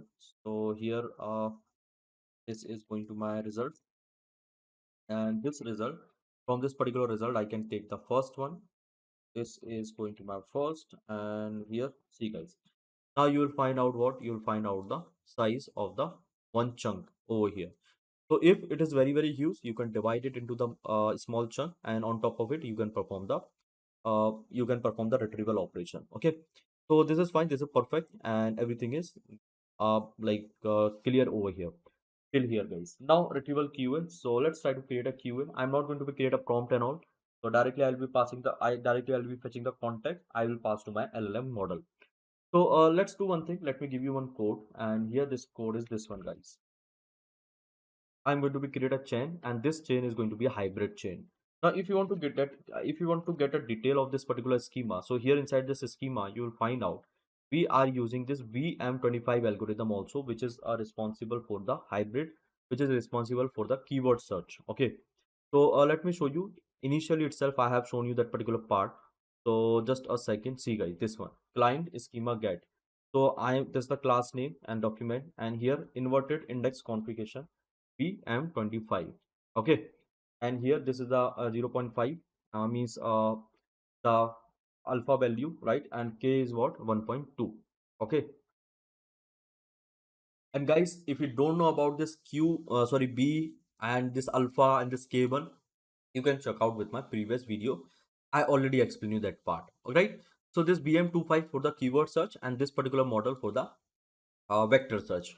So I hope it is fine. This chain is ready. Now let's try to do one thing. Let's try to ask the question to my model through my model basically. So here I am going to be execute this particular chain, and let's do one thing now. Let's try to run it. So hybrid chain is ready. Now finally I can invoke it. So here my question to my hybrid chain, I can simply write this invoke. So invoke, and my question is what is a RAG token? And this data actually, the data which I took, it's a RAG, a research paper. See here, this is the research paper, guys. Now I'm going to be use this particular research paper for what? For my RAG system. Okay. It's very famous and important research paper in the field of RAG, retrieval augment generation for knowledge incentive task. You can read it and you can ask any sort of a question to your RAG system, right? So generating word and retrieval DPR and all, everything they have mentioned inside it. So let's do one thing. Let's try to ask the question, and I hope everything is working fine. It will be generating the answer, guys. So see hybrid chain dot invoke, and it will be generating it, guys. Now until then, what I can do, so I can explain you a couple of things. Here, if you will go and check with my Excel rows, so I have drawn one architecture of the RAG. So a RAG architecture, I think it is pretty much clear to all of you. Now let me explain you this particular architecture. So this architecture, guys, it is a little important, and by seeing this one only, you will be able to get everything. So I have a data. I'm going to be converting into the chunks and then embedding, and we are going to be stored inside the database. Now user is asking the query, and here is our similarity search, and this similarity search actually we are going to be perform in two phases. First is keyword search and the second is vector search. Okay, now I am getting my rank result, and on top of it actually I am going to perform the re-ranking, right? So first of all, let me give you the quick overview of the uh, hybrid search, what we have done so far. So in the hybrid search, we have performed this keyword search. Okay, we have performed this keyword search plus vector search. Keyword search using this VM25, it's updated version of the TF-IDF,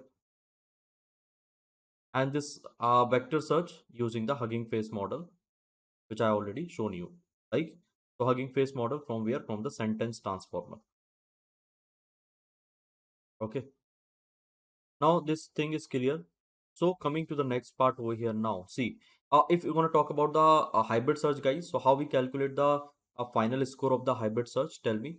So let's say if you want to calculate the keyword search, okay, the score of the keyword search, we can simply perform the cosine similarity between a vector.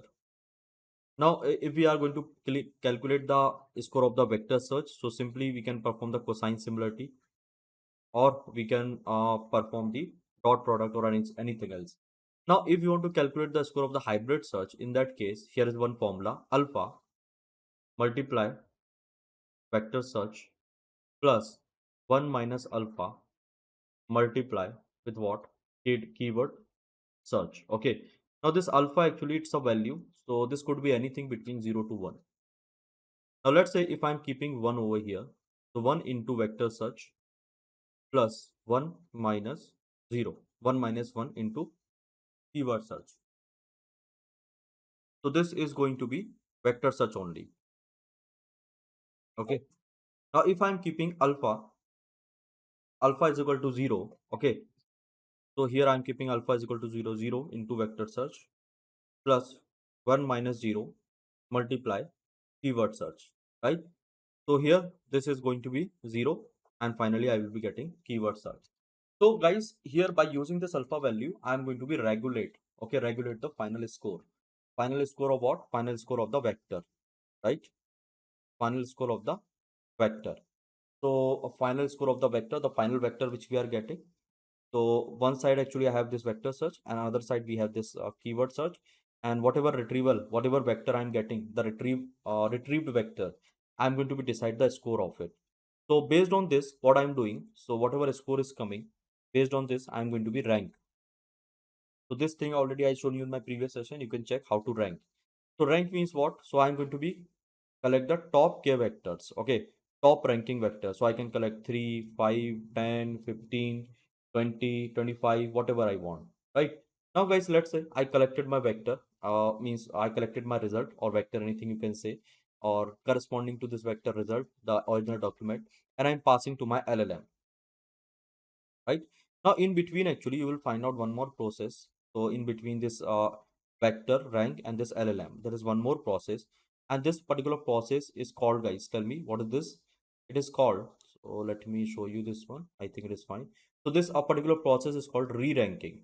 So again I can rank it. Okay, again I can perform the ranking. What I can do, tell me? Again I can perform the ranking over here with respect to my data. So this ranking is called re-ranking. Okay, re-ranking. So I have a rank. On top of this rank, okay, whatever vector I collected, now on top of it again I can do the rank. I hope this is clear. So what I'm going to do here, I'm going to perform the re-ranking using the Cohere API. Now, what is this Cohere API? So this I will let you know in my next video. As of now, I'm just showing you the implementation. And the next video, you will find out the complete intuition of this Cohere API, right? If you will go and search this Cohere API, you will be getting so many things over the Google itself. So it provides you the so many models and all. So let me show you Cohere API. See, guys. So you will find out like so many models and all over here. Just click on this. So first of all, just see what it is telling to you. It provides you this like different solution related to the embedding it and this LLM model and all. Okay, or this RAG applications, re-ranking. Okay, many thing actually they are providing to you. See, command, embedded, re-rank, fine tuning, pricing. So just check with this re-ranking. It is providing the models with respect to the re-ranking. Okay. Now, apart from this one, you can check what is the re-ranking and all, everything they have defined. They have given you the code as well. And this re-ranking they are doing using the LLM model. Okay.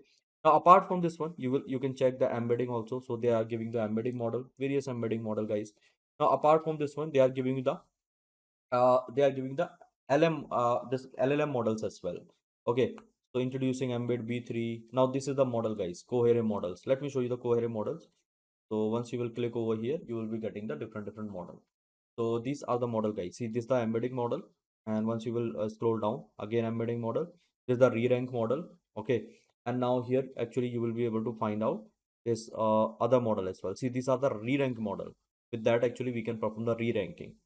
So many more models it is you will be able to find out over the Cohere API, and it is available everywhere. Okay, let me change my position of the let me change the position of the camera. I hope it is fine now. So you can use it at the multiple places and you can read the complete document and all, right? So as of now, what is required? I require the API key of this Cohere. So let me do one thing. Let me take the API key. So Cohere API key. So once I will search it, it will ask me to the login. I already log in, guys. So here, see, I'm able to get this particular page, and by clicking on this API key, you can get the API key from here. Okay, just click on this API key, generate the API key, and you can use it. So here, this is my API key, guys, and I already have it. So let me do one thing. Let me copy it and let me keep it inside my notebook. So I'm going to be keep this Cohere API key inside my notebook for what? For the re-ranking. And until what you can check, you are getting the output as well. I'll be showing you the output. So here is what? Cohere API key. Fine. Now we are getting the output as well. So see the output over here. Let me do one thing. Let me print it in front of you. Just a second. Here what I can do. I can print it, guys. Just so this is going to be fine. Here is what? Here is my rag query result. Great, guys. So now I can keep my output as the result. RESUL now. Perfect. And I can ask the other question as well to my like data itself. So let me ask a few more questions, 2 to 3 more questions until. So here is my result 2, and here is what? Here is my result. So all the different result basically I want. Take from here print what? Print result. Uh, from here basically. Let me check what is the variable name. So with that actually I can fetch the result and all. So I hope it is fine. Now let me write the code for the re-ranking guide. Just a second. Let me write the code of it. I already having it and I'm writing it using the LangChain itself. Okay.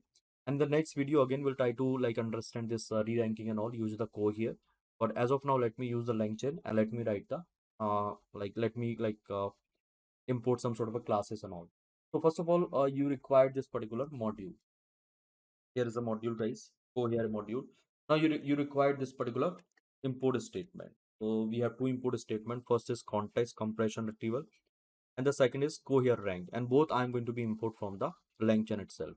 Again, I'm saying I'm using the LangChain for the cohere as of now. Now the next thing is what? So what I'm going to do, I'm going to be create an object of this cohere rank.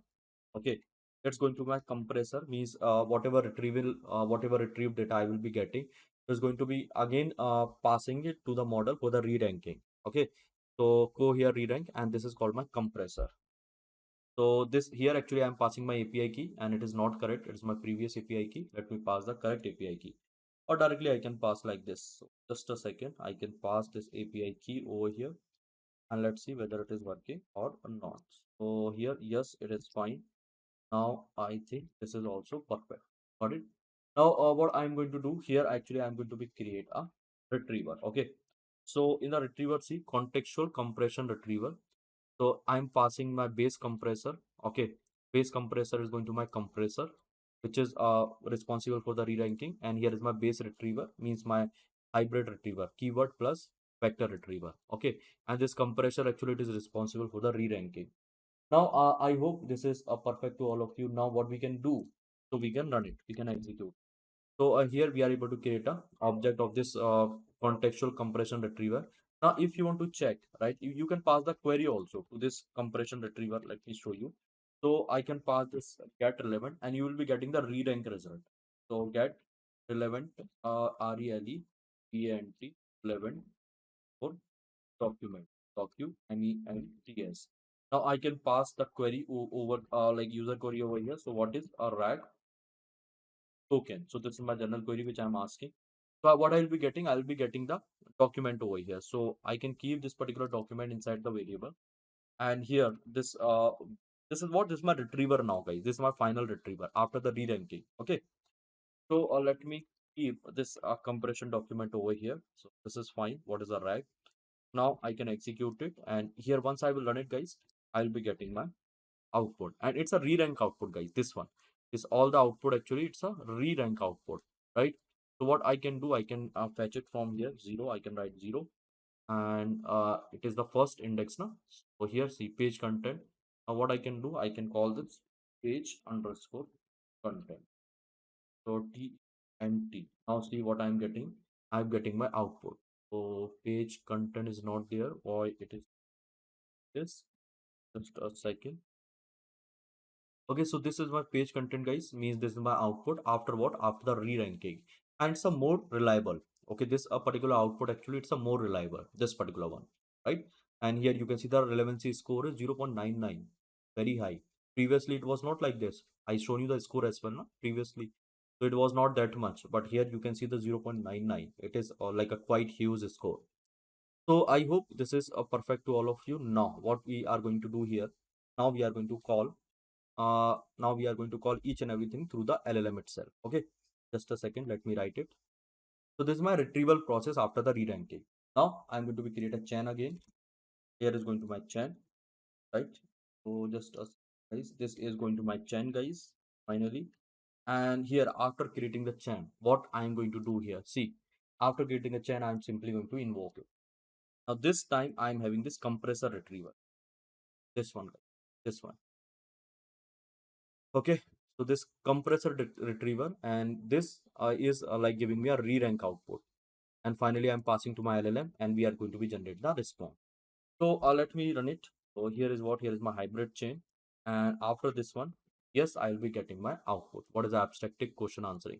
I can test it on a various output, and just after, right after this one, retrieval process and all, we'll try to discuss about the guys evaluation part, also evaluation of this rag. That is also going to be a very important, very like it's a very useful topic. I'll be coming to that now. Here, see, I'm getting my result, so let me check with the result. I will show you each and every result, don't worry. So here I'm getting my result, guys, and I can check, I can test with the different question and all. So the video is quite long here, 42 minutes, but no worries. My video is like 42 minutes, 43, 45, 46, 1 hour, 2 hour, right?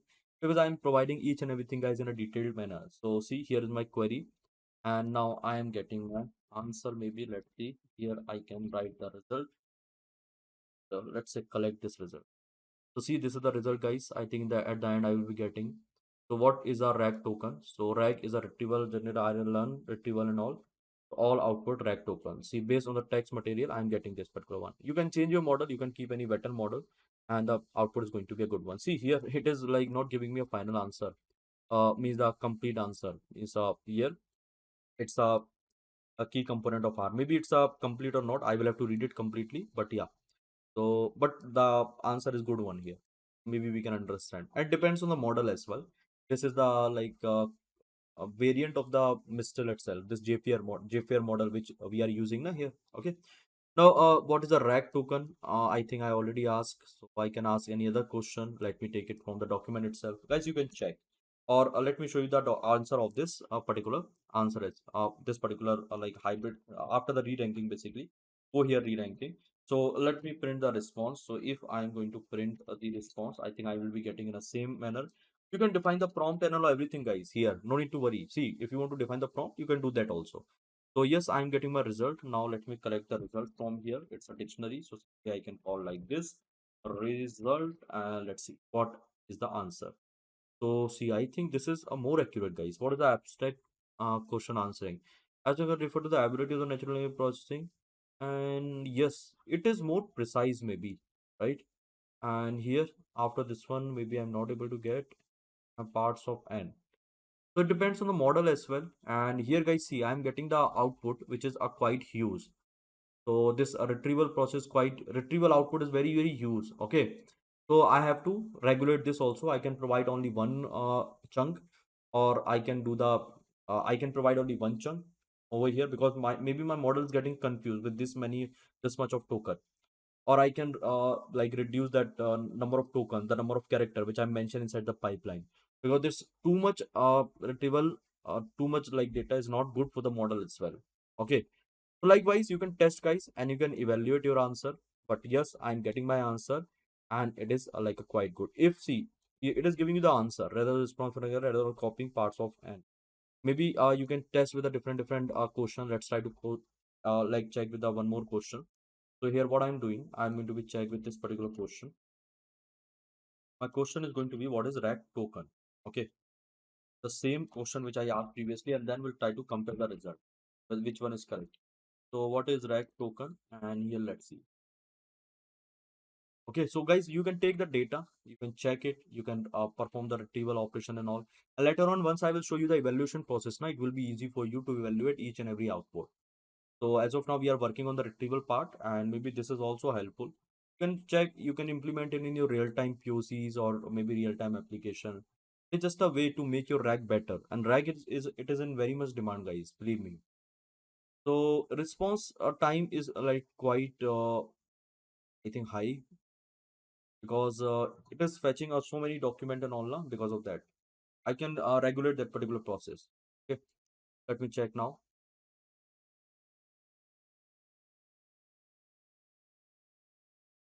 Okay, what is the rectangle and download generation architecture framework?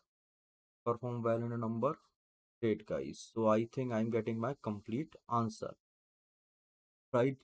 So it is giving me a complete answer, and I hope it is perfect to all of you. You can read both of the answer and you can check in contrast the R. So here see, it is leaving over here itself. Maybe it is not printing or what, so I will have to check. But yes, this is the answer, guys. Now perfect. I hope it is fine. See, this is what? This is my retrieval document. Okay, this entire document is my retrieval document. The four document which I was collecting now. And here the output size is quite huge, guys. Okay, the three, I think 2000, 3000 to 3000 character I mentioned over there. If you will look into the pipeline, that's why it is giving me this much of bigger output. Fine. So yeah, this is clear. Now we'll meet in the next session where I'll be showing you the re-ranking from scratch again, and we'll try to discuss about Cohere. We have one more library that is what that's Flash from the LangChain itself, and I will show you the custom re-rank also. Okay, re-ranker also. Fine. Thank you guys. Thank you very much for watching this session. Thank you. Bye bye. Take care. Hey, hi everyone. Welcome back to my YouTube channel. My name is Sunny Savita, and in this video, we're going to discuss about this re-ranking, guys. Yes, this re-ranking actually it's a very important topic of the RAG pipeline. Although in my previous video, I already discussed this re-ranking along with the hybrid search. I've shown you this re-ranking using the Cohere API. If you haven't checked that video, please go and check. You will get to know that how to implement the hybrid search. Hybrid search means what?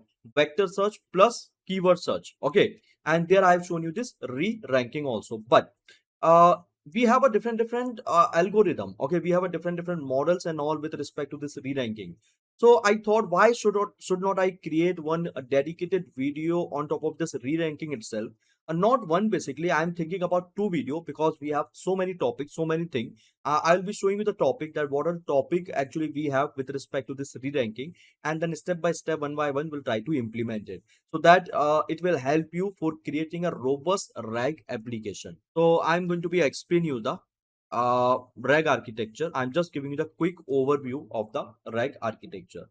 Now inside the RAG architecture, guys, what happens? See, uh, here is my data, which I divide into the multiple chunks. So here we have multiple chunks. Okay.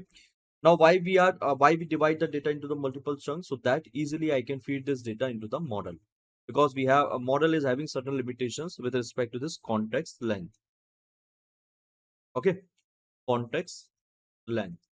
Now after the chunking, what we perform, we perform the embedding. Embedding is nothing actually. Embedding is a numerical representation of the data, and then we store this particular embedding inside the database. So this stage, right? So this is my first stage, which is called the data ingestion. Now in the second stage, guys, what we do, we perform the retrieval, right? So let's say my user is asking any query. So I convert that query into the embedding, and then I perform the semantic search or similarity search. So as of now, we are working on this retrieval stage, right? We have already seen the data ingestion and all with respect to the different databases and all. Now here in this retrieval stage, I already talked about this. I already talked about this hybrid search. So let me write over here hybrid search. Now my motto to discuss about this re-ranking. Okay, and then after the re-ranking, I'm going to be discuss a different retrieval technique also. We have various retrieval technique. So we have this sentence window search technique. We have the small to big document retrieval. Okay, apart from this one, you will find out various different technique, right? So definitely I'm going to be implemented, not in this video. Okay, after 2 to 3 video, definitely I'll be like coming up with this retrieval technique. I already created some material, and soon you will find out the video on my YouTube channel. So guys, if you haven't subscribed so far, please subscribe it. So now re-ranking. Okay, so first of all, guys, we need to understand about the re-ranking. What is this re-ranking? Let me write over here. So see, let's say we have a database. This is my database. Now inside this database, we have vectors. Okay, I like kept several vectors inside my database. Now let's say user is asking the query, right? User is asking the query. Now this query is going to the database, and here we are going to be perform the similarity search. Similarity search. Now once what I do, I perform the similarity search, right? So what we do, we retrieve the top K document. Okay, Top K document means what?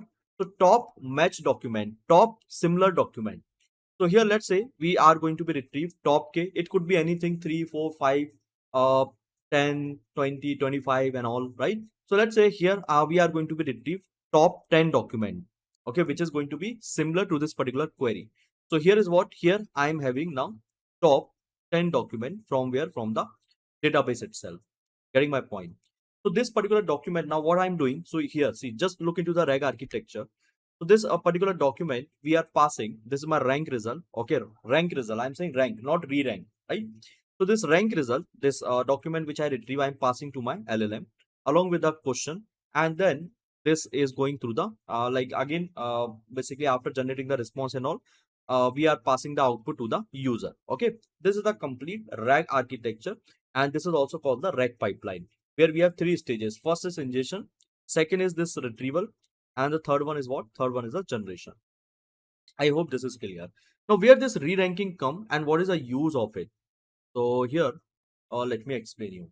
So let's say if we are passing this particular data to the model, okay. Now this data actually, this data, rank data, it could be a noisy, right? Means let's say based on this particular query, we are not able to filter out the sentences. There might be a chances.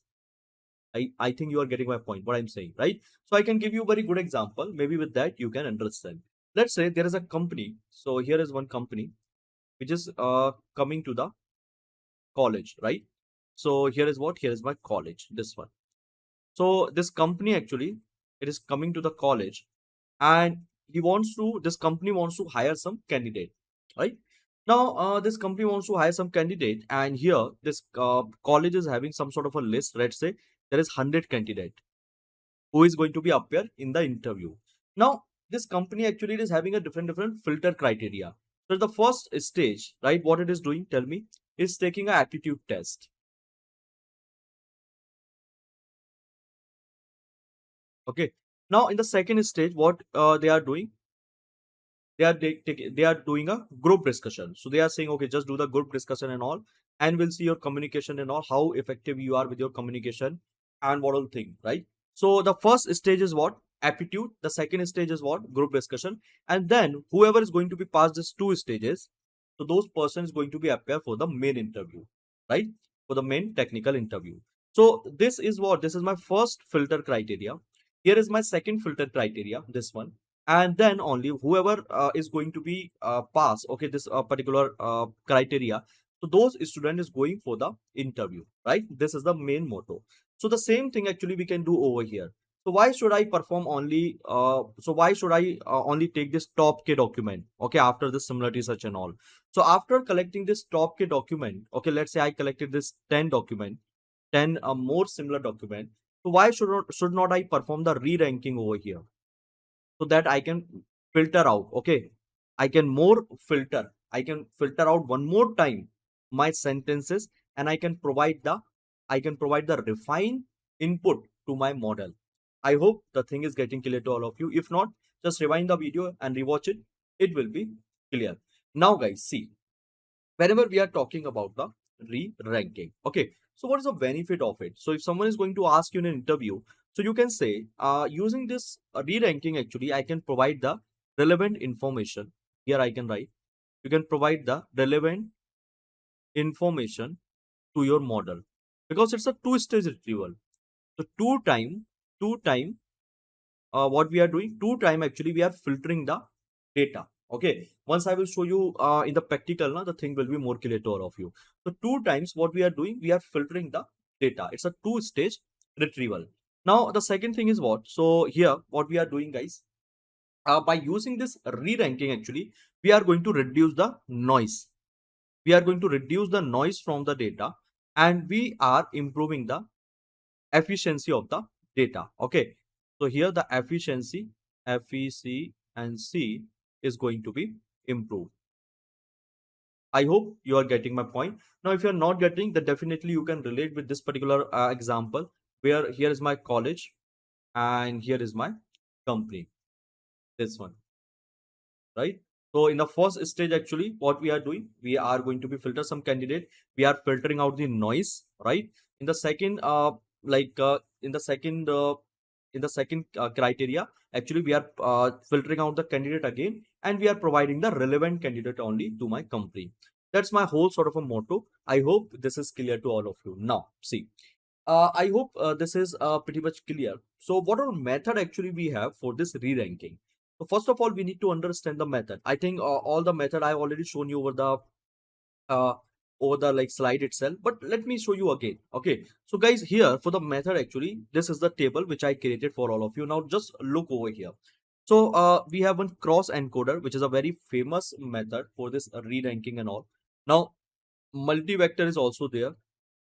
Okay, LLM is also there, means we can use the LLM again for what? For sorting the for sorting what? For sorting the output, the retrieval document. Okay, the rank document. Now here is what LLM API. So LLM API means what? Basically this GPT and Cloud and all. Then ReRanker API means dedicatedly the model which has been created for the re-ranking only, like Cohere, Mixword, genai and all. So here guys, if you will look into the type, so cross encoder actually it's a, tell me guys, it's a open source, right? So already it is available over the Hugging Face. Directly you can use it from there itself. Now performance wise it is very very good. Why it is good, I will let you know what it is doing in terms of practical. I will be showing you that. Now here the cost wise it's a medium one. Now example, so here guys, this cross encoder, it's not a single model, right? This cross encoder actually it's a repository. There you will find out the different model. Okay, inside the cross encoder itself. Cross encoder is, it's a mechanism. It's a name of the mechanism. Okay. Now inside that you will find out this BGE. You will find out this mixer and all. I'll show you the complete repository. Then the thing will be more clear to all of you. Now multi-vector retrieval, multi-vector basically this model also we can use for the re-ranking. So that is what, that's a cold word. Okay. Then LLM wise, rank Jeffer and rank T5. I think you know these are the open source model only. So performance wise, it is also good. Okay, and the cost wise, it is little high because it's a huge model. The Jeffer actually it's a like it's a substitute of the Mistral itself. So it's a huge model. I think the parameter in the billion itself. And this T5 also, it's a very huge model. It's a Google model. Okay. So we can use this T5 as well for the re-ranking. Now LLM API, GPT we can use, Cloud we can use, but it's a private and the cost will be a very, very high of it. And here re-rank, Cohere API we can use. And it's also a private API. Definitely you will have to pay for it. But again, the cost is little high, means as a like you cannot use it personally, you will have to use it professionally only for your organization and all. Now guys, how this model is working for the re-ranking, see, whenever we are talking about the similarity search now, let's say here is my query and here is what, here's my data. Okay, this one means my chunk. Now what I'm doing here, I'm performing the similarity search in between, similarity search, right? Now based on the similarity search, let's say here is what, here is my re-ranked output, this one. So here, let's say I have how many document? Here, let's say I have 4 document, and the re-ranking again, I'm doing a second stage retrieval. So here I am having a 3 document now. See what is happening, you know. So this model actually again it is performing the similarity search and all. Okay, this particular model we are going to be perform the embedding. Okay, so here is my query, and here is my document. This particular document which I'm going to be retrieve. Okay, this one.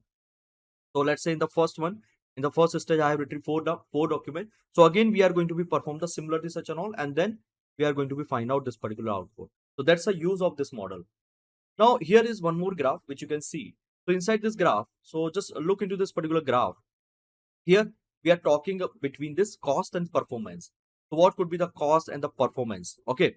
So if you will look into this zone, so this is the middle zone. So inside the middle zone, actually you will find out the medium cost and the performance is also medium. Now if the performance is going to be increased, in that case the cost is also going to be increased. Okay. Now I think it is a blur, but I can read for you. Cross encoder is a model basically which will give you the very good performance, but in the production it can give you the higher cost as well. Multi-vector, so this is also fine, but yes, cost will be high. Now keyword search actually, which is a technique which we are going to be implemented to this session from scratch. So it will give you the higher performance, oh sorry, the lower performance, and the cost also will be a lower of it. Here we are going to be use this BM25 API. It's an updated version of the TF-IDF only. Now most of the doubt and all, everything is clear related to the re-ranking. Now, usually you can understand this particular architecture. Let's start with a practical implementation. So practical implementation, so here is my practical, guys. So what is the practical name? The practical name is Reranking from Scratch. So for the practical, I collected a few documents. So these are my document. Document is nothing, it's a sentences only. So it is my list of document. Okay. Now for this one, for this particular practical, I required this sentence transformer. Now what is the sentence transformer, guys? It's a library which is having all the transformer based model like Word, BART, T5, GPT and all, right? You won't be able to find out the GPT. For the GPT, actually, we have a OpenAI, but yeah, it is also a transformer-based model.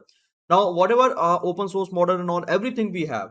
So those a particular model you will find out inside this sentence transformer. For what? For the embedding and for the different tasks like text summarization or translation, summarize or this basically chatbot and all, for the conversational AI and for the even computer vision as well, right? So different model you will be able to find out. Now we have installed this transformer. Now after the transformer, guys, see, here is what, here is my model. So I'm going to use this particular model. My model name is what? Paraphrase XLMR multilingual V1. Okay, you can easily check it over the Google itself. You will be getting this particular model inside the sentence transformer itself. Okay, now I'm loading my model over here. So here is what, here's my model, guys, inside this particular variable. Now after loading the model, see, what is the length of the document, how many documents I have in total 8 document. Let me zoom in. I hope it is perfectly visible to all of you.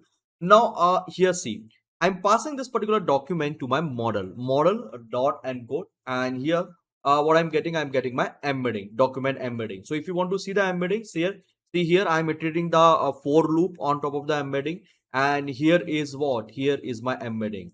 Okay, if you want to check the dimension of each document, so simply you can check the length.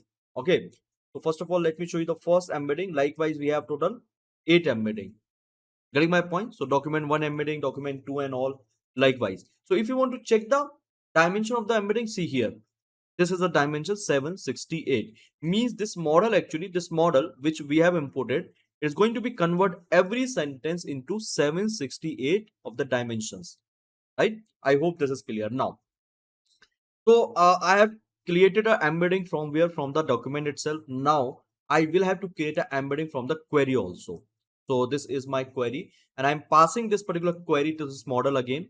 Okay, and see, this is the embedding. Now what will be the size of this query embedding? Tell me. It will be the same. It will be a 768 only. Now you can check out also. So I written the length of this query embedding, and what is my length? The length is 768. Now see, between this query and this embedding, right, this document embedding, I have to perform the similarity search. So this is the similarity search, guys. I'm getting a similar score. See, it's a very simple code. Okay, very simple and neat and clean code. So I'm getting what? I'm getting my similarity to the first document. Actually, it is 16% similar. The second document, it is 45% similar. Third one, 56. And here you can see this is the highest one, which is the fifth one, I think. So if I want to check the most similar document, so I can pass this particular data to this NP argmax. It will provide me a index of the highest value. So here this is the index, and the index is what? Index is 5. I hope it is clear. Now see, if I want to get the corresponding document, so definitely I can get it. Here I am passing this particular index to my document, and see, this is my, this is what, this is my document, which is more this is most similar to my query. See, this is my query. What is my query, guys? Natural language processing technique enhance keyword extraction efficiency.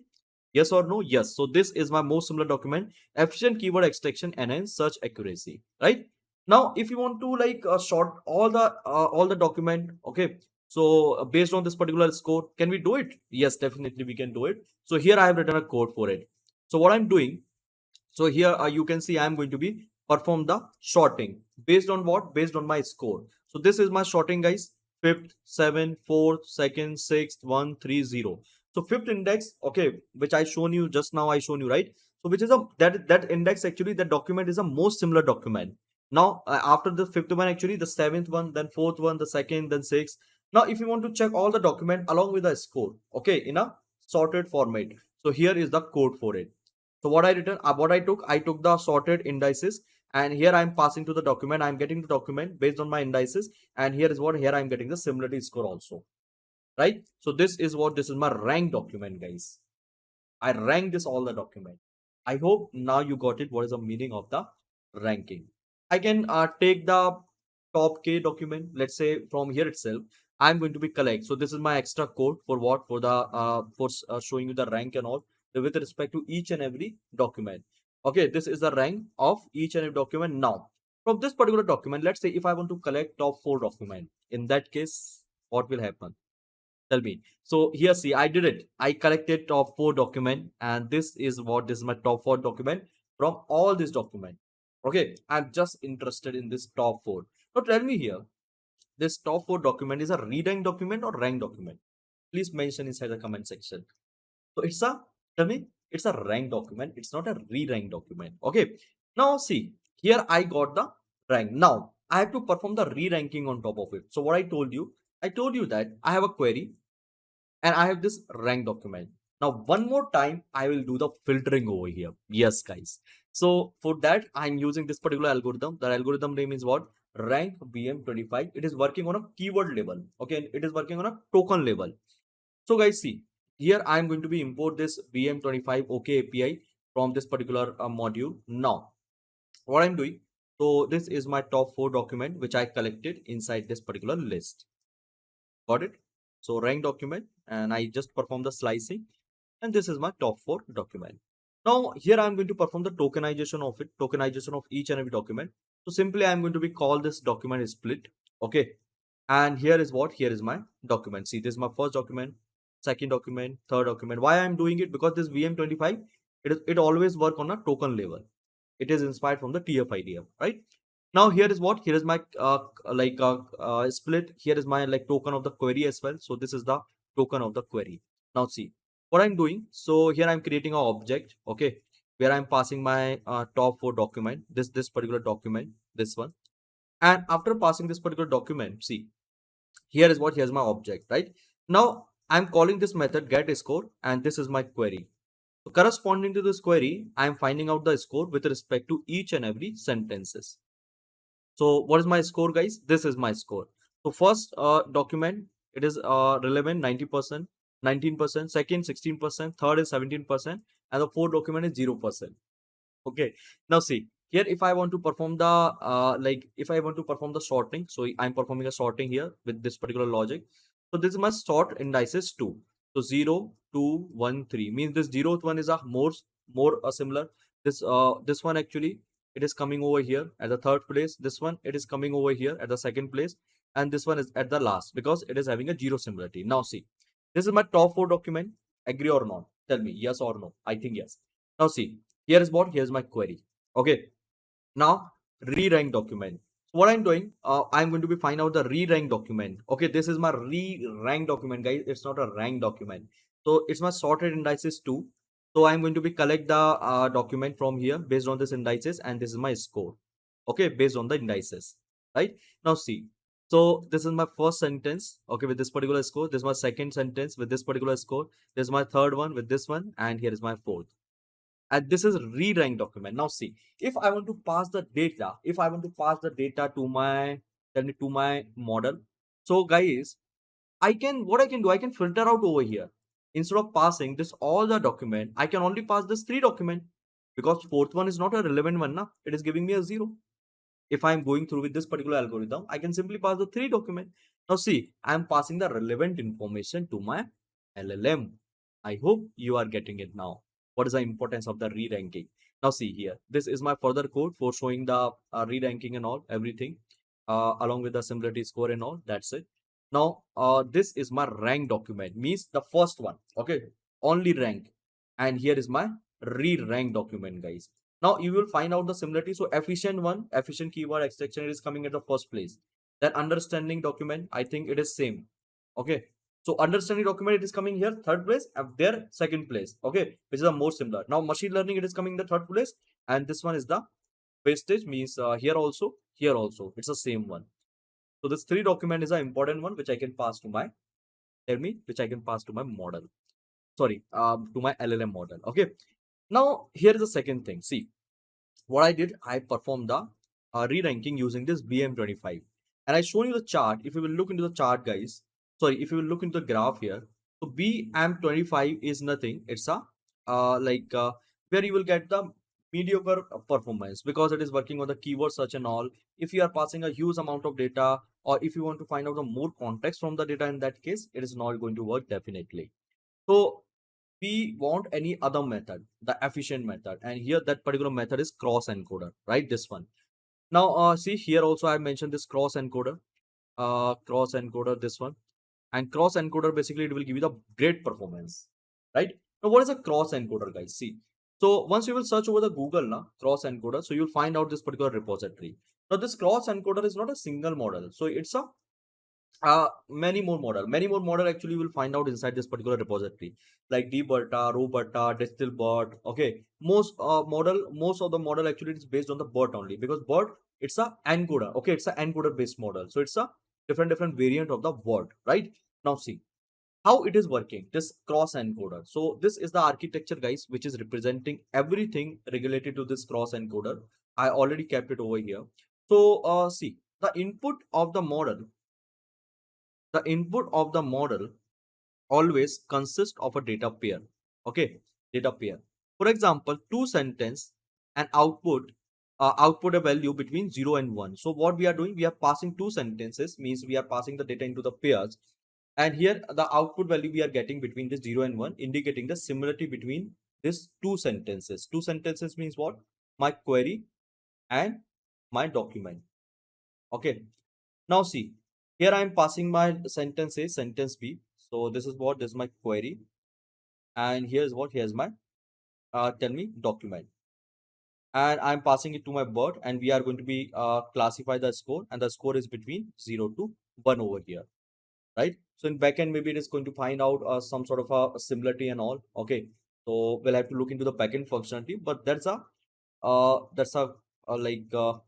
working, the internal working of the cross encoder. Now if you want to check over the Google, so just search about the cross encoder.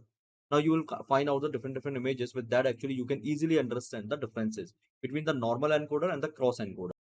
Hey, hi everyone, welcome back to my YouTube channel.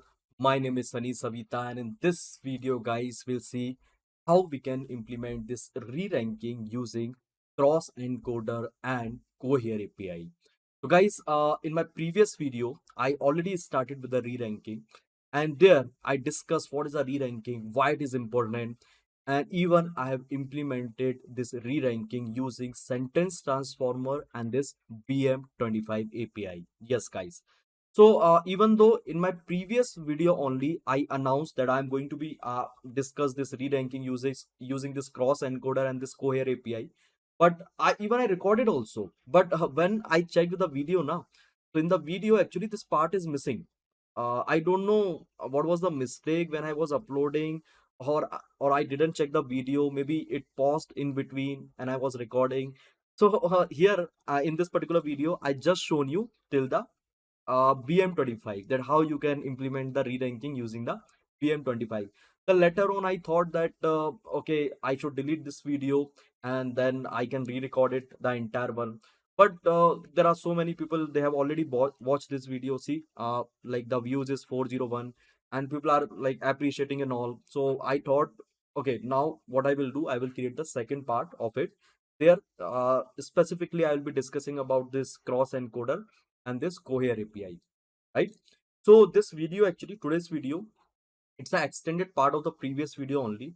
So for the better understanding, you can check with the previous video, because I'm not going to discuss all those theoretical stuff. But yeah, again I will give you the glimpse of that. Okay, again I will try to revise it, but not going to be discussed in detail. Fine.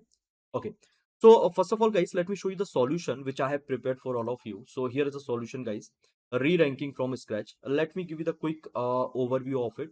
So already I run it, and here you can see the entire output of the cell, and this thing I have shown you in my previous video as well.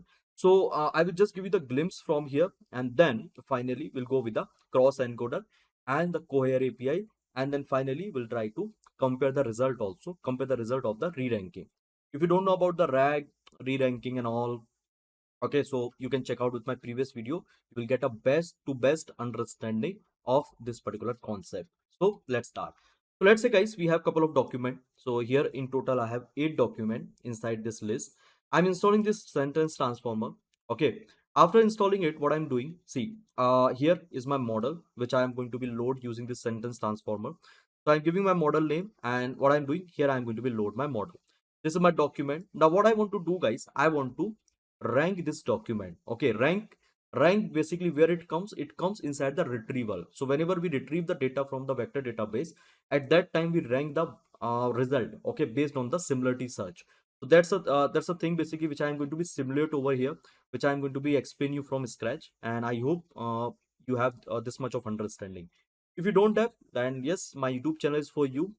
There you will find out each and every content of the generative AI from scratch. So please check out and try to learn it from there. Now here you can see guys, this is my data. Okay, I'm converting my data into the embedding. So this model basically which I'm going to be import from the sentence transformer, it's an embedding model, right?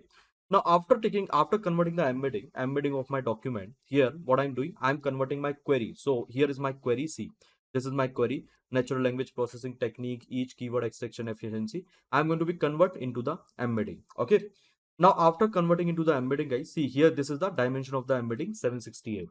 Now after this one, I'm going to be find out the cosine similarity. So see, this is the cosine similarity. Once I will check it now, once I will pass my query and this document embedding to this particular method, here is my cosine similarity, right? Now what I can do, I can check with the most similar document, which one is the most similar document. So if I will pass my cosine similarity, this all the value inside this method, I will be getting the index of the maximum value. So 0, 1, 2, 3, 4, 5, this is the maximum value. Means this particular document is a highest similar document. Okay, if I'm going to be compare it with the query, this is my query, this one. Now after doing it, so what I was doing guys, see, I want to perform the, so here after this let me show you. So this is my most similar document which I already which I already get over here by writing the code, and this each and everything I already discussed. If you will go and check now with my previous video, you will get in detail. Okay, now here is what, here is my query. Okay, so it's a most similar document. Now after this one guys, what I'm doing, I'm going to be sort this index, okay, based on the similarity search. So here you can see this is my document, all the document, and here is a similarity search. This is this is the most similar document, then this one, this one, this one, and this one. And here is what, here is my query. Now if I'm going to be rank it, means if I'm going to be like put this particular one, this like description rank one. Okay, so this is my document, here is my rank 2. Okay, here is my rank 3, and along with that you can check the similarity score also. I hope it is visible to all of you. If not, I think you can see now, right? So this is what, this is my similarity score. Now what I want to do, I want to re-rank it. So I'm going to be use the next model, the different model. So what I'm doing, I'm going to be select top 4 document, okay, after the ranking, and then I want to re-rank it. Okay, I want to re-rank this particular document. Right. So for that, see, I'm using this rank BM25 model. It's a updated version of the TF-IDF. Already I discussed many times. Then here, what I'm doing, see, here is what, here I'm importing this BM25. So it is working based on the tokens. Okay. So this BM25 actually, it is working based on the tokens. It is finding out the token similarity based on this query and this sentences. Now here is my top 4 document. Now after splitting it, see, here I'm splitting, here I'm creating a tokens of each and every sentence, and here is what, here is my query tokens also. Now I'm passing each and everything to where, I'm passing each and everything to my BM25 model. Okay, this is my like BM25 model which I'm creating after passing the document, and here is what, here is my query. Now this is my score which I am getting. It's a re-rank one. Okay, re-ranking. I've given you the very good example of the re-ranking. Let's say two-step verification. Okay, so let's say if I'm going to be log into my Google, so first it is taking a password. Now again it's going to be verified whether the person is correct or not. So it is like redirecting to me to my mobile number. So here you can you can pick the code, okay, whatever code is giving you over the screen, and based on that is going to be verify you. So it's a two-step verification step with respect to this document and all. Now this is what, this is my score. Okay, PM25 score. And here if you will see, so this is my re-ranking, and here this is my top 4 document, and after the re-ranking guys, this is my document. So this is the first one. Okay, when I perform the ranking, this was my first result: efficient keyword extraction, rank 1, machine learning, rank 2, understanding document, rank 3, then document analysis, rank 4. Now here if you will see, so efficient document, it is keeping the same position. Now see, at the second one, we are getting this understanding document structure aids in a keyword instruction. So this one is coming at the second point, means it is the most similar compared to this one. Now after this one, machine learning algorithm can optimize. So machine learning algorithm, it is coming at the third place, and this is the fourth one. I hope you are able to understand my logic, what I'm trying to do over here. So till here already we have discussed in my previous class. Now coming to the cross encoder over here. Now let's try to discuss this cross encoder and this Cohere API, and we'll try to compare the result also. Okay, which one is giving me a good result? Should I use the individual one, individual ReRanker, or can I combine it also? Right, it is up to me at the end. So cross encoder is nothing, guys. Cross encoder, let me talk about first related to this cross encoder, guys. So guys, what this cross encoder does, let me show you the diagram of it. So see, first of all, I'm showing you this cross encoder using this sentence transformer. Now this cross encoder is class, and they are actually, it's a repository, and there actually you can use a different model. Okay, it's a board based model. Now there is almost 28 model. You can see these all are the model, and you can use any sort of a model over here. But what is the mechanism of it, how it is working? We need to understand that part. So here let me show you one more official website of the cross encoder, and there actually you will understand about it. So this is from the Weviate, and let me search about this cross encoder. This is the sentence transformer documentation. Just look into the cross encoder. So in the cross encoder, we are passing sentence A, sentence B. I hope it is visible. See, sentence A, sentence B, and it's going through the model board. And see here, I am getting the classification score. Okay, between 0 to 1, actually, I'll be getting the score. So here actually, what we are doing, we are passing both sentence to the same model. Now, if we are talking about this BAAI encoder means we are passing the both sentences to the different model, and at the end we are going to be calculate the cosine similarity, right? But cross encoder is different. There we are just passing, like we are passing the both sentences to the same model. I kept the code as well, just to show you. So here, if you will go and check, let me scroll down. See, this is the code of the cross encoder. So in the cross encoder, what is happening? So they have directly given you this particular class. Everything is happening in the backend. Okay, whenever you are going to be select any sort of a model, so every sort of a process is going to be happen, right? Where in the backend you cannot see it. So this is the backend process which I have written for all of you. This one. So here is what, here is my BERT model which I am going to be import, and there also you can see there are like lots of variants of the word you will find out. Then after selecting the model, so here is my model. I'm going to be like load this model and tokenizer both. So here is my first sentence, and this is my second sentence. Now I'm passing this both sentence A and sentence B over here, okay, to my model.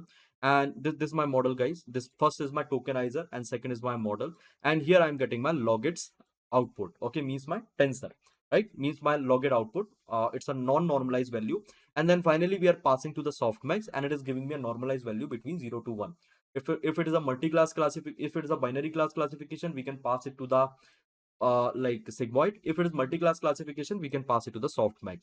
So at the end, the value which you are seeing between the 0 to 1, it is because of what? It is because of the activation function, whatever activation function we can use. Now this cross encoder, how it is working, you know. So this sentence A and sentence B, it's going to be concatenate. Okay, it's going to be like combine this both sentence, and it's passing to this word, and then basically it's going to be processed to the single feed forward layer, means it is passing to the same feed forward layer, and then finally it is giving me a raw value, okay, tensor. And you know, like tensor, it provide the like this tensor or vector, and then finally we are getting the raw value after doing this vector, after doing what, after doing this dot product and all, and finally we are passing to the softmax. We are doing this thing inside the where, inside the transformer, and this bot has nothing, it's a transformer based model. I'll be creating a separate video on top of the transformer, maybe you will get the complete idea of it, right? So you just think over here, this cross encoder is nothing, it's a transformer based model only, and instead of taking this two sentences separately, it is taking a two sentence all together. Okay, it's going to be combine the sentence, and then finally it is passing to me. Finally, it is giving to me a like score. Okay, logit score means similarity score or normalized score after passing to the softmax. That is also you can call the similarity score, right? And it perform well compared to the other method. Now let me show you the code of it. So here what I'm doing. So first guys, we required cross encoder. Let me show you this one. After installing the cross encoder, sorry, after like importing this cross encoder, I can select any sort of a model. So this is my model which I'm going to be take. Now cross encoder model, then this is my top 4 document. It's a rank document, not re-rank document. Now this is my query. Okay, and here I'm going to be create a pair, because I told you that we are passing the data in the form of pair. Now after passing the data in the form of pair, see here what I'm getting. I'm getting the value. Now I told you that in the at the end you are getting the value in the form of like between this 0 and 1s, right? But here you can see the value more than 0 and 1s. It is a score of each and every pair. So guys, this is the logit value, means it's not a final value, it's a pre-final value. Okay, and it's a raw value. If you want to get a final value, so in that case you will have to pass it from the activation function, right? This is not doing for you if you are going to be checked with a predict, means it is giving the raw value only. Now what I can do, I can use this particular value. It is, you can treat this particular value as a similarity score, okay, of the cross encoder. And after doing it, see here is what, here is my re-rank document based on what, based on the cross encoder. So this 3.31, it's a highest value, so efficient keyword and extraction, right? And here this is the second one, this is the third one, and here is the fourth one. Now this was the result of the VM25. So you can compare both result over here. So this particular sentence, it is coming at the first place only. Then here machine learning algorithm. Here you can see this machine learning algorithm. Here it is coming at the second place, but here third place. Getting my point, guys? So how like different it is, means you can get few result, right? So like here and there, and definitely based on that you can decide the best one at the end. And see here this one understanding, it is coming at the second place. And this one basically document analysis, where is the document analysis, this one third place. Like here in the cross encoder I'm getting it third place, but it is giving me at the fourth place. So this is the like this is the answer of the cross encoder, and here is the re-ranking of from the BM25, right? Based on your requirement you can decide which one is the best one. Now coming to the next one. So here one more like API you will find out, that is Cohere API. Now inside the Cohere, actually see, first we need to install the Cohere, and after installing the Cohere, what you need to do, you need to pass the API key. From where you will get it, I will show you. Then here is my top 4 document, means it's a rank document. And then there's my query. I'm passing this one. Okay, I'm passing the model from the core here. This is my query, and here is my top 4 document. Now I'm going to be re-rank it, right? So this is my like, see guys, here is my response. I'm going to be printed, and from here I'm going to be collect the data. Now let me show you all the responses. See, this is the re-rank response from where, from the Cohere API. Now, if you will go and check with the Cohere API, now see, this is the Cohere API, and here, this Cohere API actually it is providing the different models and all for the re-ranking, for the embedding and all. Okay, you can check it out. You can go through with the documentation of it, and you will be getting it. So here I have opened the documentation of the Cohere API, and left hand side just see, like they have given you each and every models. Okay, clearly you can see. Now let me show you the re-ranking model. So these are the re-ranking model. Okay, means after rank, we can use this Cohere API, and this implementation is available inside the LangChain, inside the Llama index, everywhere. So you can directly use it from there as well, and you can directly use this Cohere API as well. Now if you want to get the API key, so directly you can search Cohere API key. You will be getting this particular page. There you can generate your API key. It is very easy process. It is paid, but up to the extension it won't charge you anything. So you can practice it. Definitely you can build some POCs and all, and you can test your answer, right? So this is the guys, here you can see this is the re-rank result of what, this is the re-rank result of Cohere API. Now let me combine, let me like compare all these result. Okay, where actually which one is giving the better one, or which one basically it's a common one. So this is the re-ranking result from the, tell me, from the cross encoder. Here is what, here is my Cohere API. So I'm going to be keep it over here just a second. This one, guys, getting my point. Now this is from where, this is from the Cohere API. Okay, and apart from this one, see here is one more. Let me take from the BM25 also. So this is the result from the BM25. And simply what you can do, see, at the end, okay, if you are going to be implement the re-ranking, so you can take the common one, okay, you can take the common sentence from here, and you can provide the most relevant result to your LLM. So here in all the result you can see this first one, efficient keyword extraction, this one it is coming at the first place, means whatever query I have. So where is my query? This is my query. So here is my query, guys, and this is a most similar result. Okay, this first one actually it's a most similar result to my query. So definitely I can pass this input to my model, to my LLM model. Now second one, machine learning. Machine learning, here you can see uh, this one, this is the machine learning, right? Here is a machine learning, and here it is coming understanding document. So definitely in both cases you are getting this machine learning, means this is from the BM25, this from the Cohere API. Sorry, this is from the Cohere API, this from the BM25. And here you can see this cross encoder, maybe it is giving you this understanding document. So yes, you can decide this, you can take this one, right? Or else what you can do in that case, let's say you are not going to be use the multiple re-ranker, just use any one. After selecting the four document, use re-ranker, and then just select only two one.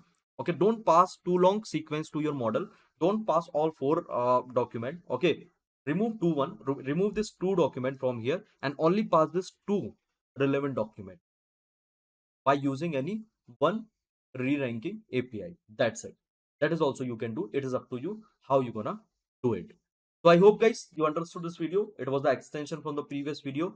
Now in the next video we'll discuss about this lost in middle research paper and this rank fusion paper, and then finally we'll implement this flash rank. Thank you guys. Bye bye. Take care. Have a good day ahead. We'll see you in the next video. Thank you. Hey, hi everyone. Welcome back to my YouTube channel. My name is Sunny Savita and I'm back with another exciting and useful video. Yes, guys. So, guys, in this particular video, we're gonna discuss one more topic related to this re-ranking. I already started with this re-ranking chapter, and I already recorded 4 video on top of this particular topic. Now, first of all, let me show you the syllabus, and then we'll start with today's agenda. So here in the previous video I already discussed about this re-ranking, importance of the re-ranking. I discussed re-ranking from scratch using this sentence transformer and BM25, and in the previous video I discussed about this re-ranking using cross-encoder and Cohere API. Now in today's video, guys, we're gonna make a solution of this lost in middle paper.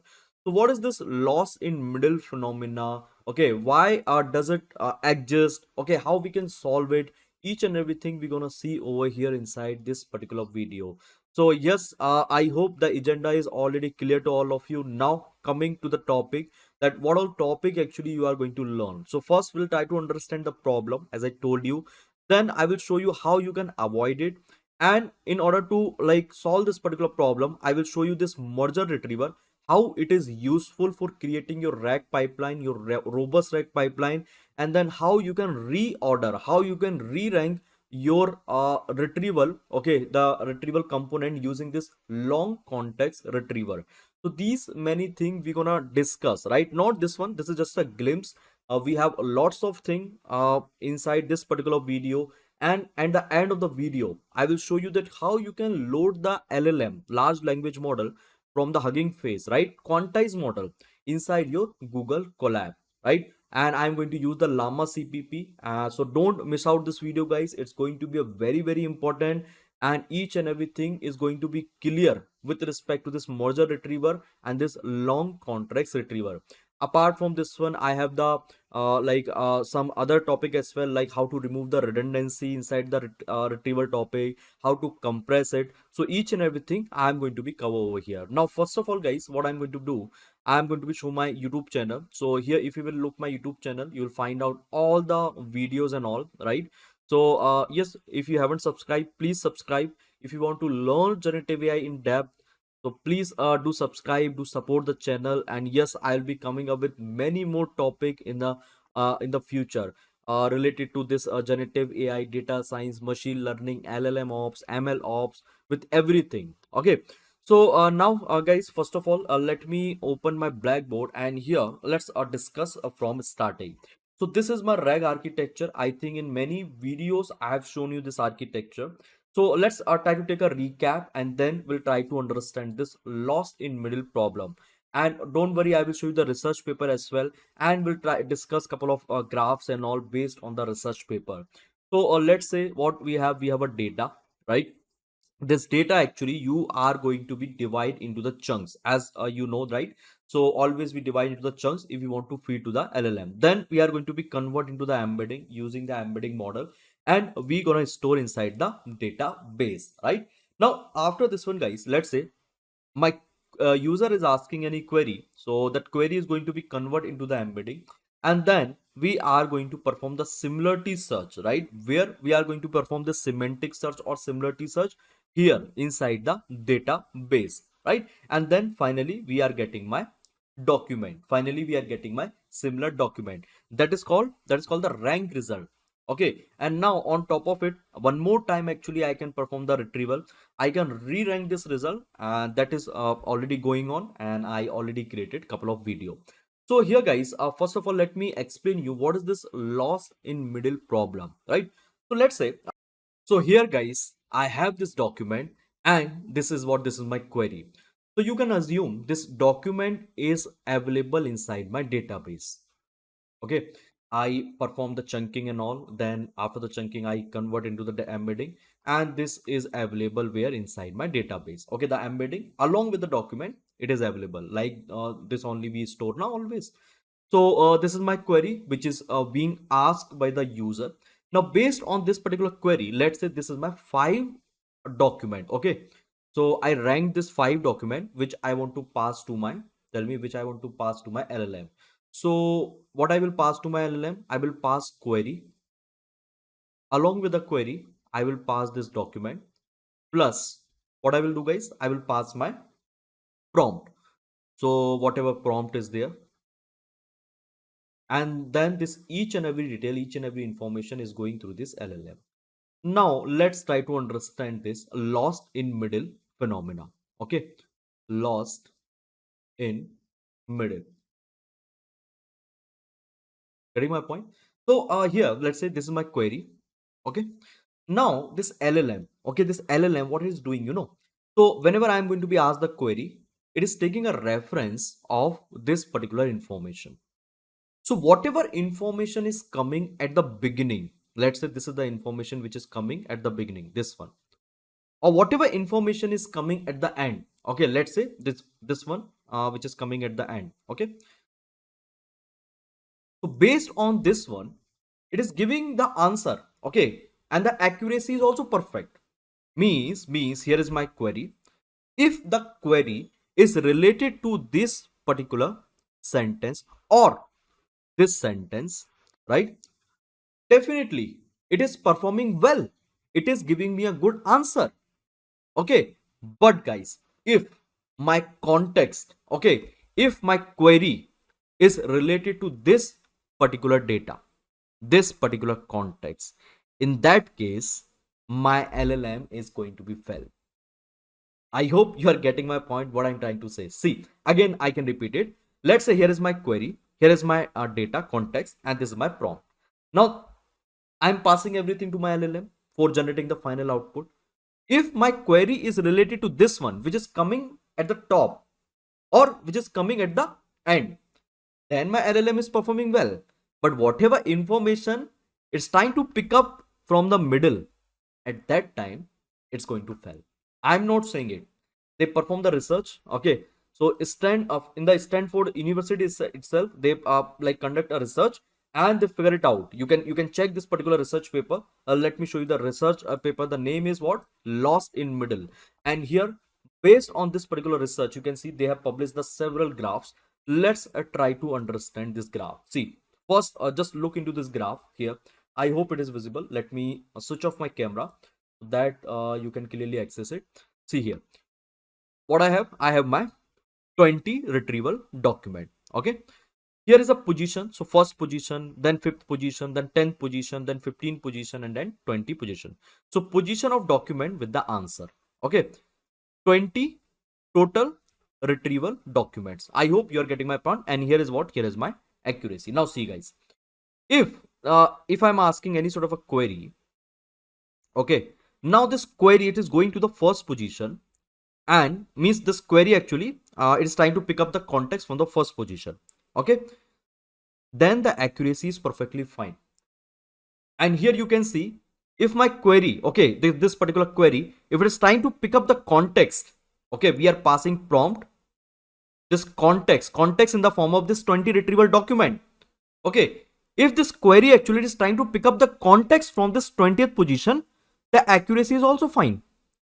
The ground, if I'm going to be match it now with the ground truth, it is fine. But in middle, but with the middle position, if it is trying to pick up the context from the middle position, at that time it's going to fail, means the accuracy is going to be decreased. And that is what, that's a lost in middle phenomena. I hope guys you got it.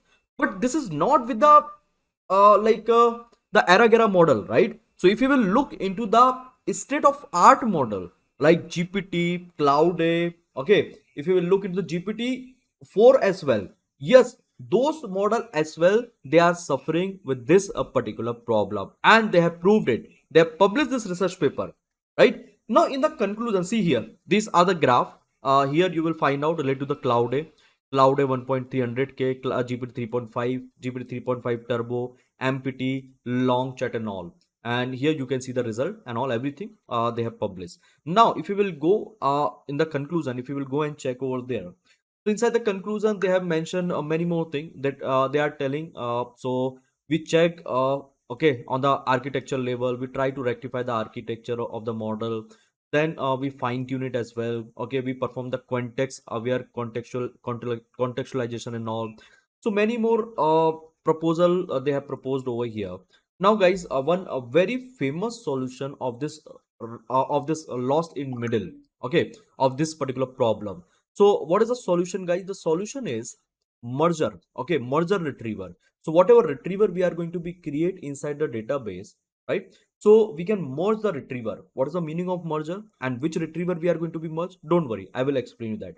Now apart from the merger, what you can do, you can perform the long context reorder also. Getting my point? So this is a very famous solution, and yes, it's accepted by the community, and many people are using it in their application and all. If you are going to be create your own application, like your own reg application, so definitely you can follow this particular approach, and at the end I will show you how much effective it is. After filtering a lots of information, we will get a very refined retrieval value, and definitely you can use it inside your like as your context, okay, which you can provide to the LLM. So let's look into the solution here. What is the meaning of this multi retriever? So what they have observed, so they have observed, so this a problem basically, this lost in the middle they are facing with respect to the multiple document. So let's say we have a multiple document. I can take a different document here. Let's say as of now I have only two document because I just want to explain you, but it could be 1 2 3 4 5 6 7 8 9 10, whatever. So this document, what I'm doing here, I'm going to be store inside the database, right? So let's say here is my vector database.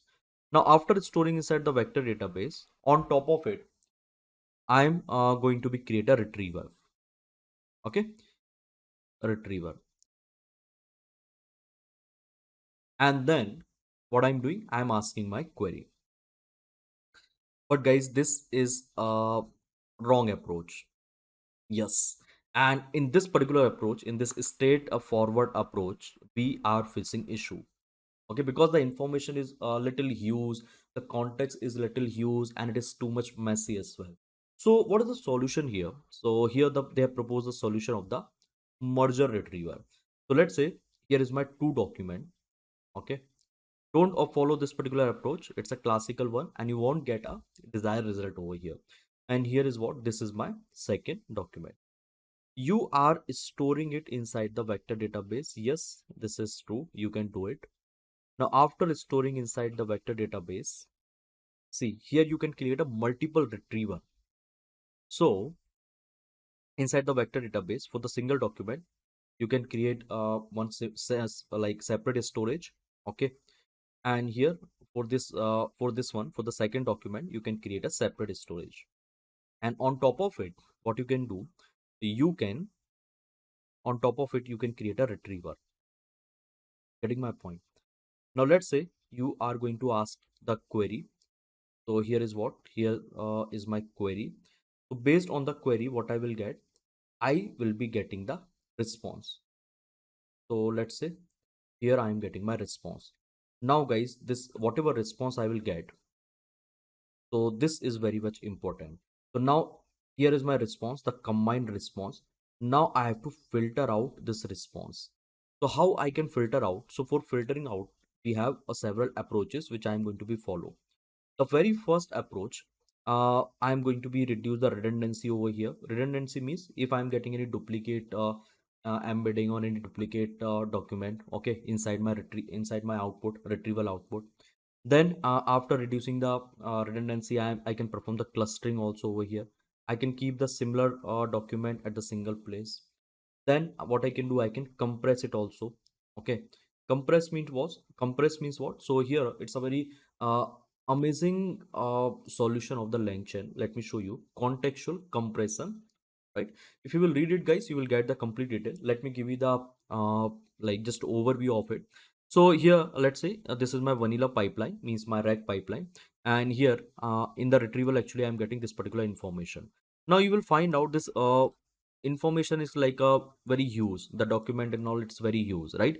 So after performing some sort of a step, okay, this contextual compression and all, if you will find out the output, okay, so if you will check the output at the end, see here how like compressed it is, how the robust it is, okay, how the point to point it is. That's the meaning of the compressor.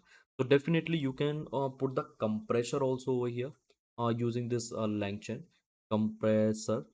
Then finally you can reorder it. So these are many stage you can follow for what? For filtering your data. If you want to filter your data after retrieval, you will have to perform it. Now let me give you the glimpse of it. So this is my document. Let's say multiple document. I'm taking example of two, one and two. Then I'm storing inside the vector database. And here I'm not going to be create a single retriever. Okay. I can store in a different database also. Inside the two separate database, I can create a retriever on top of it. Or inside the single database, I can keep storage separate. So this is my storage one. And here is my storage two. You can assume that in one single database there is a two separate table, okay, or two separate collection. Now here is my storage 1 and storage 2, and this is my retriever 1 and this is my retriever 2. Now I'm going to querying to my retriever, and here based on that what I'm getting a response, and that I'm going to be filter out. So that's a complete architecture of what, of this lost in middle phenomena, which is accepted by the community, and many people are using it for creating a robust application. So let's look into the solution. Here I am having a complete notebook. Let me go through with the notebook step by step. So here guys, you can see the complete and detailed solution. So first of all guys, see here I kept the complete code, and I will share this notebook with all of you, so that easily you can follow and easily you can perform the practical, and you can use it as well. So let's start. So guys, at the first place we are going to be install this library. Library wise, we required LangChain, ChromaDB as a vector database, Hugging Face Hub, Sentence Transformer, PyPDF for reading the PDF, OpenAI for the embedding model. If you have the key, you can do. Otherwise, you can use it. Otherwise, you can import the model from the Hugging Face also. And I try to use from the Hugging Face itself. And even I told you that I'm going to be use the LLM from the Hugging Face only, the quantized one. So let's install it, this library, and here the LangChain community. So this two important package.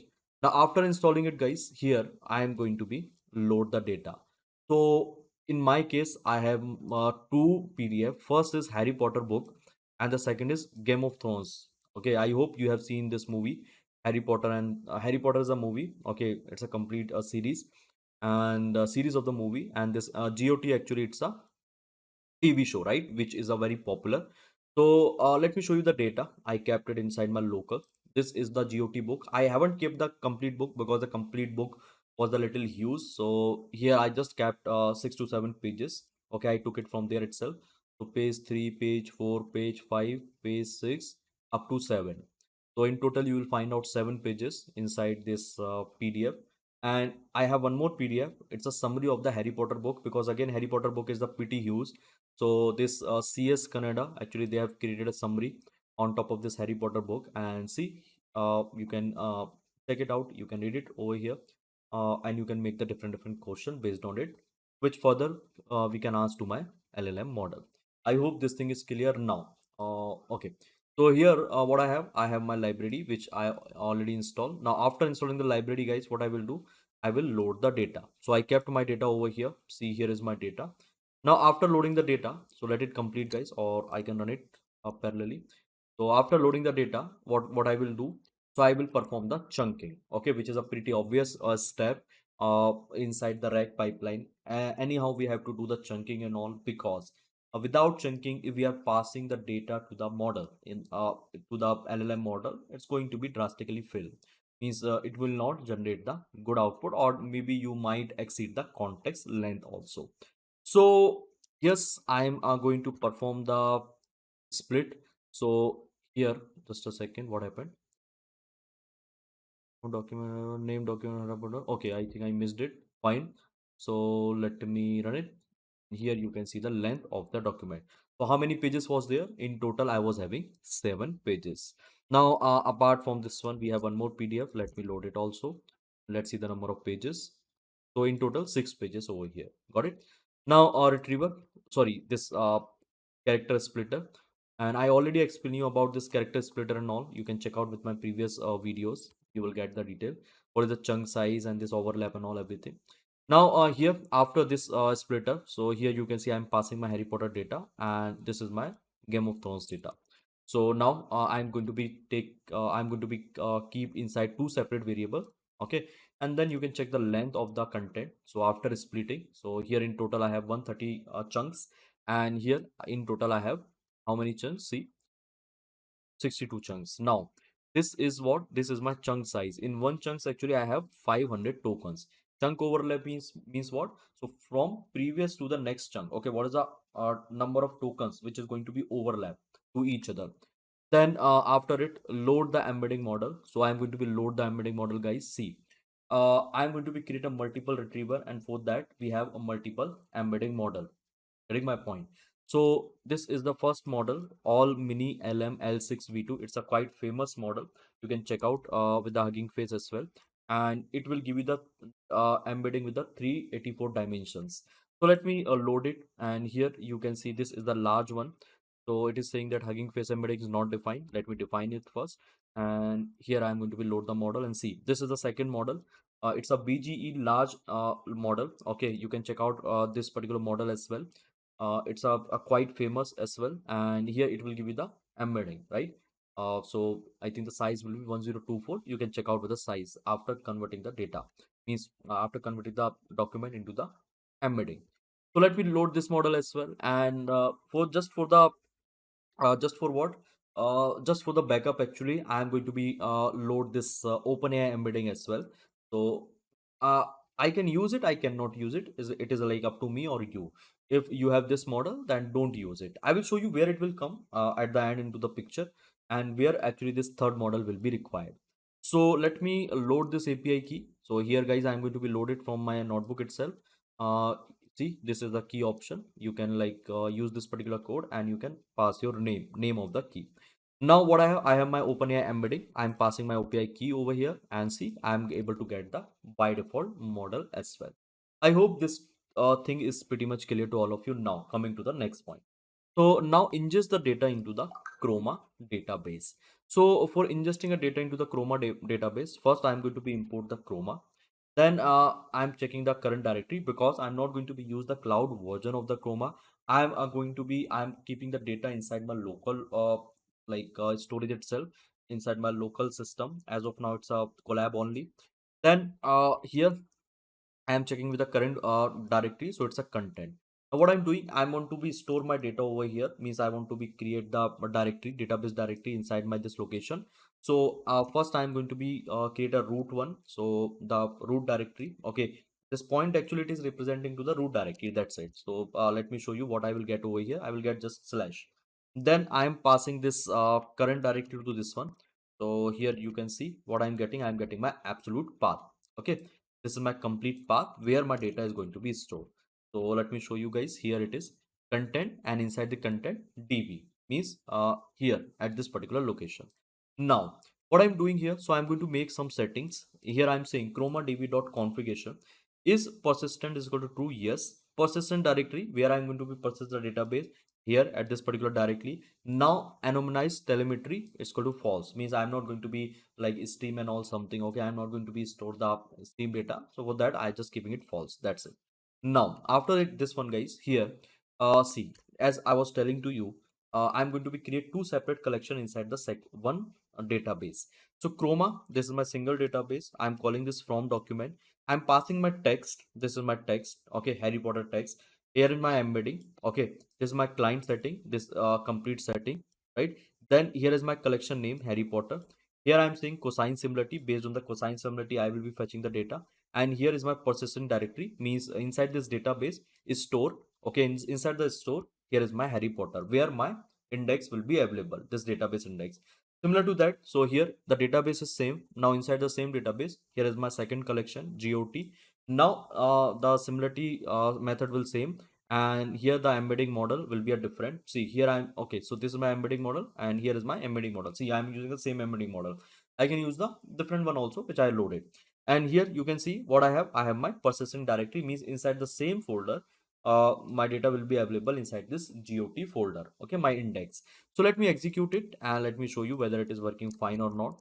So client setting is done, and now like Harry Potter vector is stored. I think it is ready. It will take some time, and then my GOT vector is stored.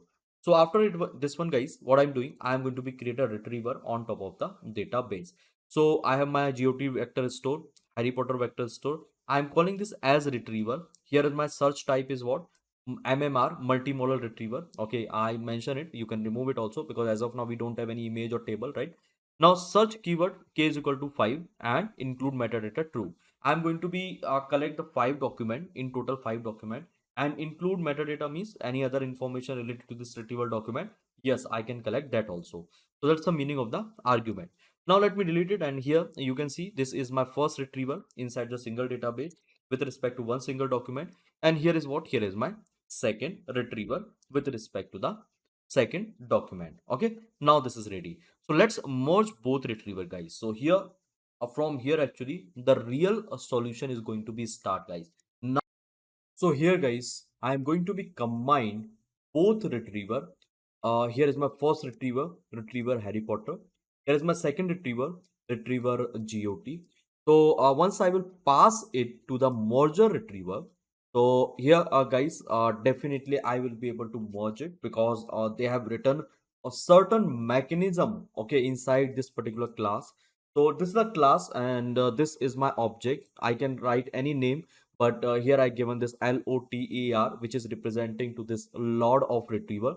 Now you can merge as many as retriever over here. I'm just merging two.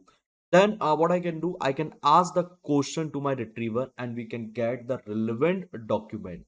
So here I'm asking to my LOTR, get to my LOTR, basically I'm asking who was the Jon Snow. Jon Snow was the character in the GOT itself. So here based on this one, it is giving me an answer. See, it's the answer of the, it's an answer based on the similarity search. Okay, it's a relevant document, the retrieve one. So you will find out that some of the document from the some of the document from the Harry Potter book, from the document from the GOT book, right? You can read it and definitely you will get it. So let's say if we're gonna read the first one, so his name King of the Andals and the Ruiner and the first man Lord of the Seven Kingdoms. So yes, it is from the GOT itself. If you know about the GOT and all, if you have basic knowledge, that definitely by reading this one you can understand. Now the next one is from the Harry Potter maybe. Okay, you can check, and then the other one also you can read. So some of them is from the Harry Potter book and some of them from the GOT book, right? It's a like merger one. It's a like merging information. Now after this one guys, here see, I'm going to be asked one more question. Who is a Harry Potter? So again, you will find out the retrieve document. It's a similar document, relevant document. So this is my relevant document, right? Which I'm getting. So some of the document from where? From the GOT and some of the from the Harry Potter itself. Now this information actually it's a too huge and the messy also. So I cannot directly provide to my model, right? To my LLM because my model basically it won't be able to answer with this like huge context and it's going to be lost in middle. So here I'm going to be filter the output. So for filtering guys, I'm going to be create one pipeline. Okay, inside the pipeline I'm going to be keep the different component, right? And at the end I will load my LLM as well. So let's look into the pipeline. So inside the pipeline, for creating this pipeline I required this embedding clustering or embedding redundant filter. Here I'm not going to be use clustering. As of now, it is not required. If you want to make a chunk of document, the similar document, I can use this embedding clustering also. But yes, I will be using this redundant filter so that whatever like document is going to be redundant one, means the duplicate one, automatically it will remove it. Okay, it's a very good class inside the LangChain itself. Then we have this document compressor. I think I already told you the use of this document compressor. Document compressor on this contextual compressor, what it will do, you know. Sorry, document compressor pipeline. It is like responsible for creating a pipeline. Means it's taking a like multiple component and is collecting all together. Here, this contextual compressor actually it is compressing the output. Okay, whatever retrieve result we are getting, it's going to be redesign those results. It's going to be compress the information and it is going to be remove all the unnecessary information and all. Then a long context reorder, it is for the reordering for the re-ranking. Okay, now apart from this one guys, see here what I'm doing for creating this pipeline. I'm calling first I'm creating a filter. So this is my filter, see. Then I'm creating a reordering. So here I am going to be create an object of the reorder, log context reorder, and then both thing I am passing to my pipeline, document compressor pipeline. So here is what, here's my pipeline. Got it? Then after doing it, so what I'm doing, I'm passing this each and everything. Okay, all the information to my contextual compressor retriever. So here is my base compressor, means this is my pipeline, right? Means what means my filtering and what and my reordering. Now here is what? Here is my base retriever. That is what? That's the LOTR. Getting my point? So this LOTR basically it will retrieve the information from the from where from the databases, and this base compressor, this one, okay, it's going to be filter out the information, and at the end basically this contextual compressor it will provide you the final output. So that's the whole sort of a meaning of it. How many document I am getting? Okay, tell me guys, how many document I'm getting over here? Relevant document, 3 document, and along with the document we are getting the metadata also, right? So this is my complete pipeline. Now after this pipeline, if you want to test it, you can test over here. Otherwise no need to test. Basically directly you can pass to the model as well, but according to me guys, you should test it before giving to your model. I already tested, I already done it. That's why I'm not going to do it over here. And see here, I tested with a different data, and here is what, here is my answer. Now, see, what I'm doing here, I'm going to be load the model. So which model, guys? I'm going to be load this JFRS. Okay, JFR model from where? From the Hugging Face. It's a quantized model. This gguf actually it's a quantized format. And how you can download it, so this is the repository. I will provide you inside the description link. You can go and check, and once you will scroll down here, you will find out the different name of the model. So which one I'm using? I'm using this one. You can click on top of this model, and after clicking it, here you will get the download option. Getting my point? So from here you can directly download this model for your uses. So after downloading it guys, what I did, I kept inside my drive. I just mount my drive over here. Once you will click on top of this option, automatically your drive will be mount, and here inside my drive, okay, inside my drive you will find out this model, this one guys. See, let me scroll down. Mhm. There are so many document I think inside my drive. Mm, but at the end, yes guys, see here, this is the model which I kept. Now after loading the model, see, this is the couple of parameter which you can pass or you can avoid. By default it will take. So you can pass the max token, the number of token, the output one, then temperature, then top P1 means the probability one for for getting a creative output. Then GPU layers 0, I'm not going to be use it. You can mention the GPU layers according to your configuration. Is streaming is true, okay.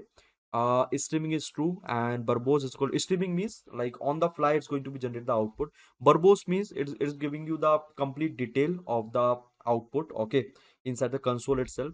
And threads means number of threads you can launch. So this is the calculation which I made. I took it directly from the internet itself, and this is my context length, okay.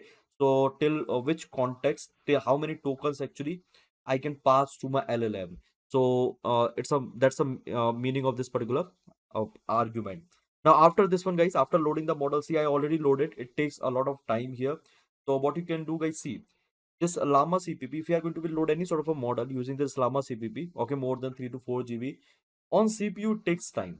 So better you can use the GPU. Here I was using the T4 GPU, but still, guys, it was taking time. And for the better experience, you can use V100. Okay, you can use the V100. Now GPU layer, this is the different one. Okay, this is the different one. Here it is related to the quantization, fine tuning and all, right? But I'm not doing it as of now, so I'm keeping it 0.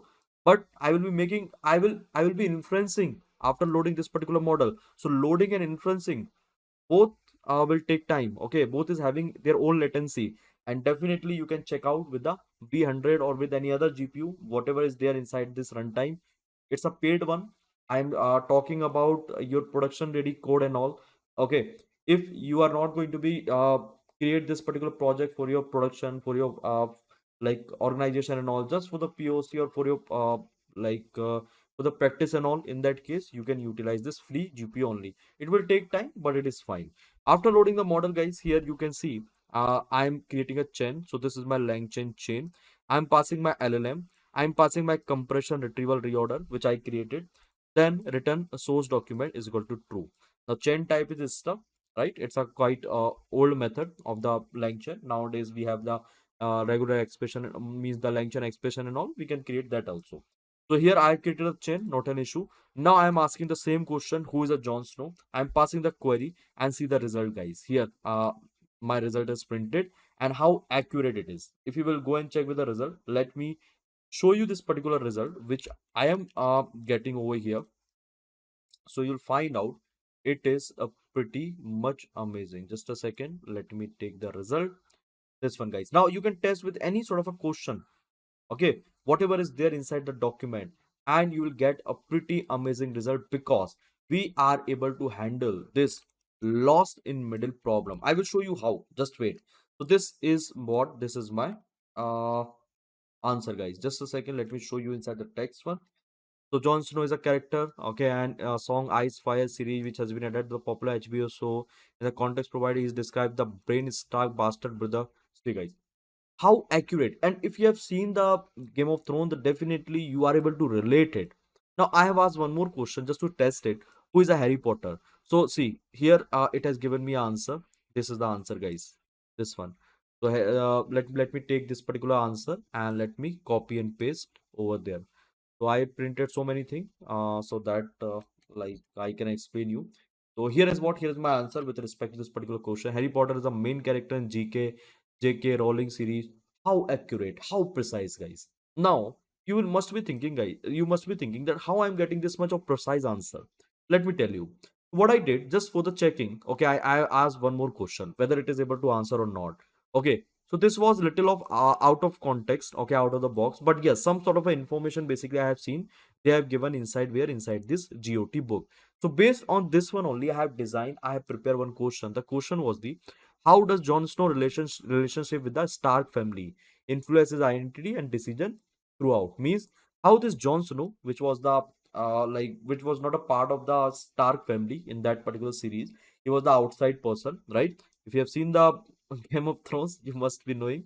If you haven't seen, no need to worry. You can create your own system just by changing the data. Now, I have tested on top of this one and see the number of millisecond, how much second it took. Like it took a lot time, around 10 to 15 minutes just to generate this answer. Again, I'm saying you can change the CUDA library. Means you can like upgrade your GPU, you will get the faster. Here is my result. Right now, once I've checked the result, guys. Inside the result, this is my result, and it was pretty amazing. Just believe me. Just try to read it. Jon Snow's relationship with the Stark family plays a significant role in shaping identity and decision process. When news reaching Waterfall, Kingsman, John identity as Stark is further reinforced and reinsert Ned Stark. See, it's an accurate one, guys. And just create your own, and definitely you will get it. Now, apart from this one, guys, I have checked the source document. So once I've checked with the source document now, so I've seen, see, before whatever documents I was getting previously when I was running it, na. So here, let me show you this one merger. Okay, I merged it, and after merger, this was a document. So it was pretty much here and there. The information was completely messy. But once I checked with the source of document over here, so I have seen that most of the document, right? So in total, I have 10. Most of the document was the earlier one with respect to this particular query. And that's a power of the reordering. Okay. See here, let's say if we are going through the middle of information. So this is the middle of information, this one. 5 document is there now. 1, 2, 3, 4, 5, 6. Let's say this one is the middle of. You can consider this 4. But still, guys, this 3 document, it is directly pointing out to the same book. Okay. From where the question is coming. So that's the power of reordering, and that's the power of the compressing. If you want to understand the nitty-gritty detail of each and every class, the backend code, definitely you can check out. It is available over the LangChain repository. Okay, because this all the retriever and all. So not retriever, guys. This one, basically, let me show you this part. So this compressor, pipeline, long context reorder, we are going to be import from the LangChain only. So yes, you are free to check, and definitely you can make your own retriever over here. You can make your own RAG pipeline, and it's going to be pretty much robust. If you are facing latency with respect to generating the output and all, you can change, either you can change the model. Instead of the llama cpp, you can call any sort of a API, or directly from the hub you can download the model in your memory, and then you can predict. Otherwise, you can update the GPU. Thank you, guys. So thank you very much, and I will see you again in the next video with a new topic. Until, thank you, bye bye, take care. Hey, hi everyone, welcome to my YouTube channel. My name is Sunny Savita, and in this video we'll discuss about this rank fusion. So guys, I was working on this retrieval site. This retrieval, actually, it's a very important part of the RAG pipeline, and there are so many things, so many concepts related to this retrieval.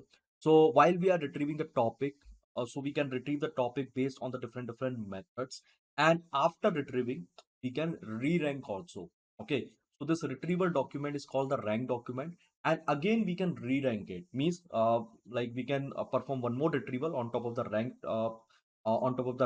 document, and that is called the second stage retrieval. Okay, and that is also called re-ranking.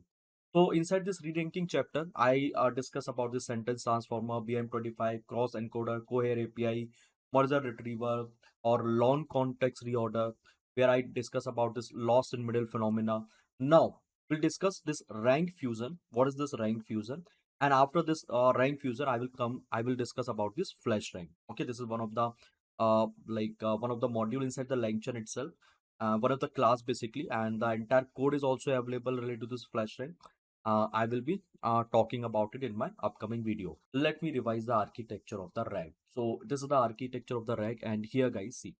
So guys, this architecture, this RAG architecture is a very dynamic architecture, and we can make a changes inside this architecture at each and every stage, right?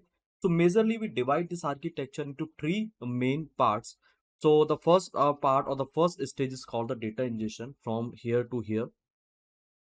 The second stage of this architecture, that is called the retrieval from here to here, this one. And the third stage is called the generation from here to here. Got it? Now see, guys, uh, why it is dynamic. So let's say we are collecting a data. So first of all, this data could be anything. It could be in any format. Okay, unstructured, structure, in a structure, CSV, TSV, Excel, and all. In a semi-structured, JSON, XML, HTML, or in unstructured, text, video, or voice data. Right? It could be anything. So after collecting a data, we always have to divide into the chunks. Now here guys, see, this chunks also plays a very important role inside this architecture, okay, inside this pipeline. If we are not deciding the optimal chunk size inside, in that case, I can get the error, okay, I cannot get the good result. So this chunking also plays a very important role, and definitely I will upload the video related to this chunking and all, how you can decide the optimal chunk size. Then this embedding actually it's having, there are so many hundreds of model of the embedding, and there are so many model, right? The model related to the higher dimension, lower dimension, okay. uh, so upper higher dimension, like more than 1024 and all. You'll find out each and every type of model of the embedding, and many of them I already cover on my YouTube channel. So now this is all about the data ingestion, and see, mainly the main component of the data ingestion is what? This database, where actually we are storing a data.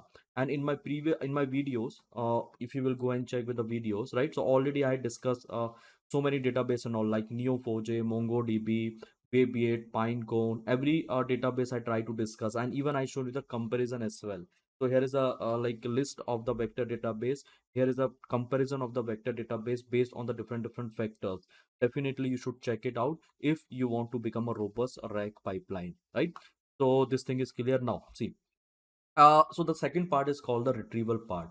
Now what is my topic? What I'm going to discuss here, I'm going to discuss RAG fusion. So this RAG fusion I can divide into two parts. First part of this RAG fusion is called the retrieval, okay, retrieval. And the second is called reciprocal rank fusion. Here we use a specific formula, and using this formula, what I can do, I can re-rank my result. This particular stage is called ranking, and here this is called, the second one is called re-ranking. And combinedly I can say it's a two-stage retrieval. What is this stuff? It is called two-stage retrieval. Got it? Now where it lies? So first retrieval, first rank result. So I can take my result from here. Okay, I can perform the semantic search based on my query, and I can retrieve the result. And this is called my rank result. Now after the rank result, what I can do, I can use the formula of the reciprocal rank. Okay, I can use the formula of the reciprocal rank, and then I can perform the fusion. I will let you know what is the meaning of the fusion.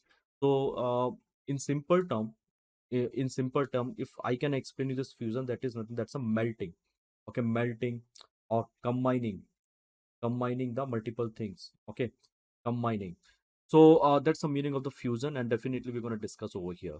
So let's look into the architecture of this RAG fusion, how it looks like, and where it comes, guys. Tell me. It comes inside this retrieval, means from here to here, and then second one is what? Second one is a re-ranking. After collecting the rank result, again we can re-rank it. So this is the architecture of the rank fusion. Let's try to understand it. As I was telling to you that we have a user query. Now this user query I can pass to my LLM. Okay, I can pass to my LLM, and I can generate the multiple queries, right? Let's say I have generated four query. First query, second query, third query, fourth query, and this is my original query. And here is what? Here is my hypothetical query. Now this query, this 1 2 3 4 5, the 1 2 3 4, this particular query I am passing to my database, okay, my DB. And what I'm doing, can anyone tell me? So here I'm performing similarity search. I'm performing similarity search, and this query as well, this original query also. If I can explain you by this architecture, so just look over here. So my user is asking the question. So this question is going through the LLM here, LLM, and I'm passing the prompt to my LLM. I'm saying, okay, generate four hypothetical query from this particular query. Let's say my question is, who is Sunny? Okay, so around to this question you can ask multiple question. uh who is Sunny means what Sunny is doing. Okay, Sunny is a living entity or the non-living entity, where Sunny is living, right? What Sunny is doing. So multiple question related to the one single question. Okay, I will design my prompt in such a way it will automatically give it to me. So this question I'm again passing to my database, and based on that I'm getting the retrieval result. retrieve result, means the rank result. And the original query also I'm passing in the same way. Getting my point? And all the thing actually I'm going to combine after, when, tell me, after re-ranking using what? Re-ranking using this reciprocal formula. I will tell you what is this reciprocal formula. Reciprocal formula. And finally I will combine all the thing. Finally I will melt, I will combine all the thing. That is called the fusion. I hope you are getting. So I'm passing to my database. Here I'm getting my vector search, means my retrieve result. And then I'm passing it to my reciprocal rank. And here I'm re-ranking. So this reciprocal rank is responsible for the re-ranking. And then finally I'm generating my output using my LLM. This third stage, okay, this generation is stage. I hope this architecture is clear. If not, I will take one more example, and with that I will try to explain you. So this is the theoretical stuff, theoretical point which I written just to explain you. So for first, what I have to do, I have to generate a query, okay, using the LLM from my original query itself. Then I'm performing a vector search, okay, on top of the newly generated query and the original query. Then I'm aggregating and re-refining all the output using what? Using this reciprocal rank fusion. And then finally what I'm doing, I'm passing this re-rank output to my large language model for generating the final result. That's it.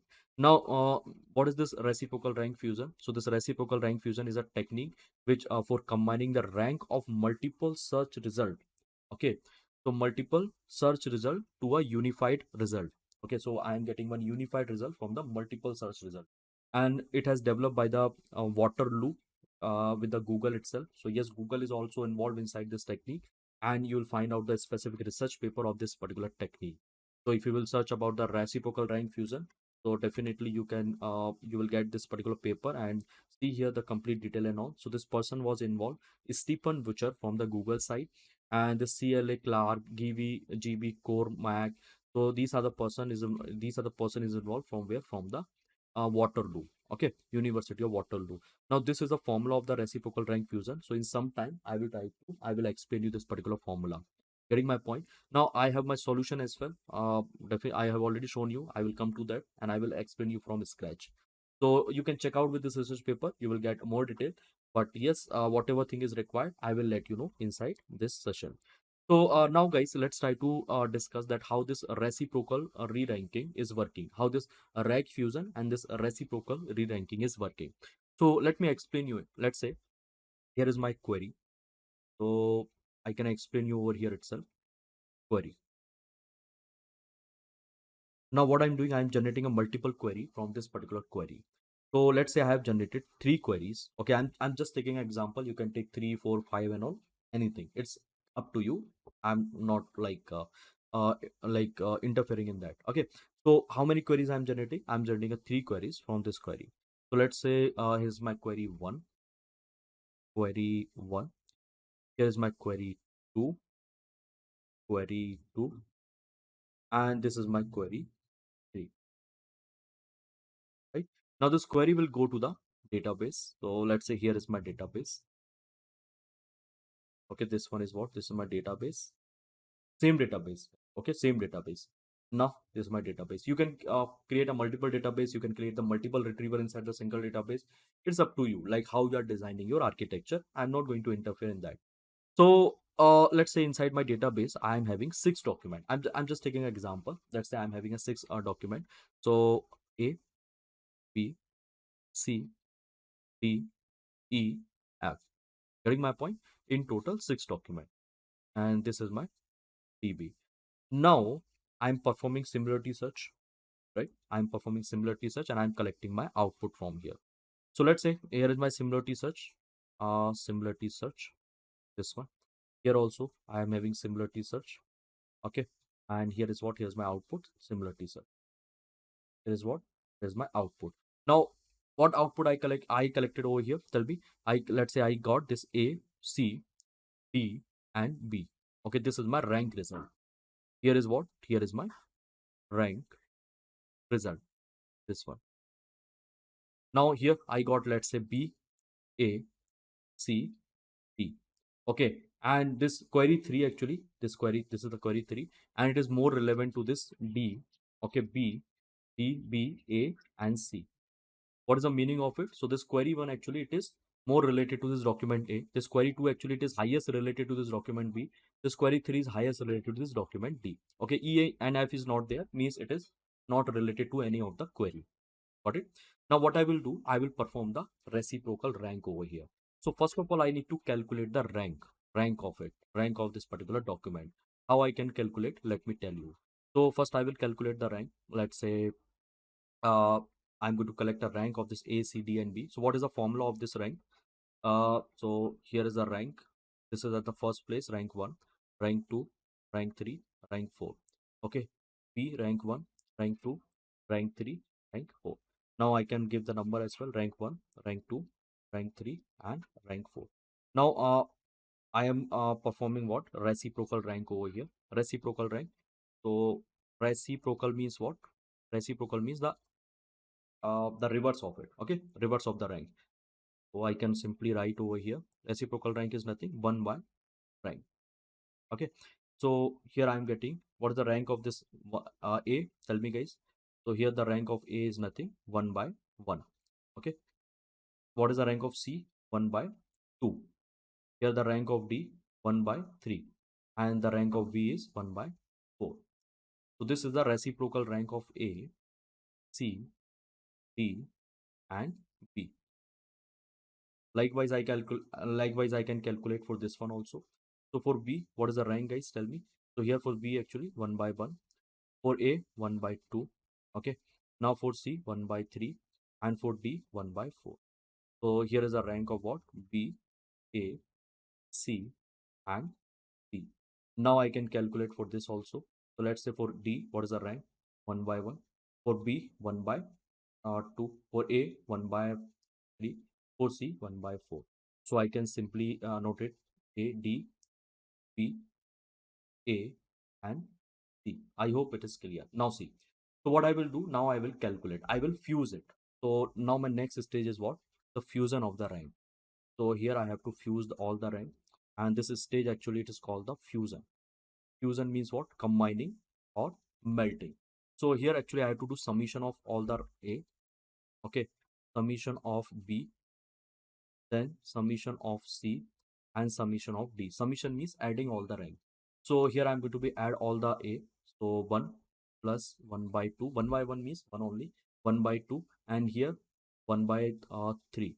By 3, this is for A. Now let me write for B also. So for B, 1 by 4 plus here B is 1. Then here is B. It is coming in the second place, 1 by 2. Now for the C, I am going to be calculate for the C also. So 1 by 2 plus here C 1 by 3, and here C is coming at fourth place, 1 by 4. Now for the D, so D is coming at 1 by 3, 1 by 4 plus 1. So this is the result. Okay, result for A, B, and C. Now if you are going to add, you will be getting the value. So what is the value, guys? Tell me. So for the A, guys, 1 plus 0.5 plus 0.33. Now here 0.25, 1 by 4 is 0.5, 1, and 0.5. Now 0.5, 0.33, and 0.25. You can add on it also. Okay, I will be adding, don't worry.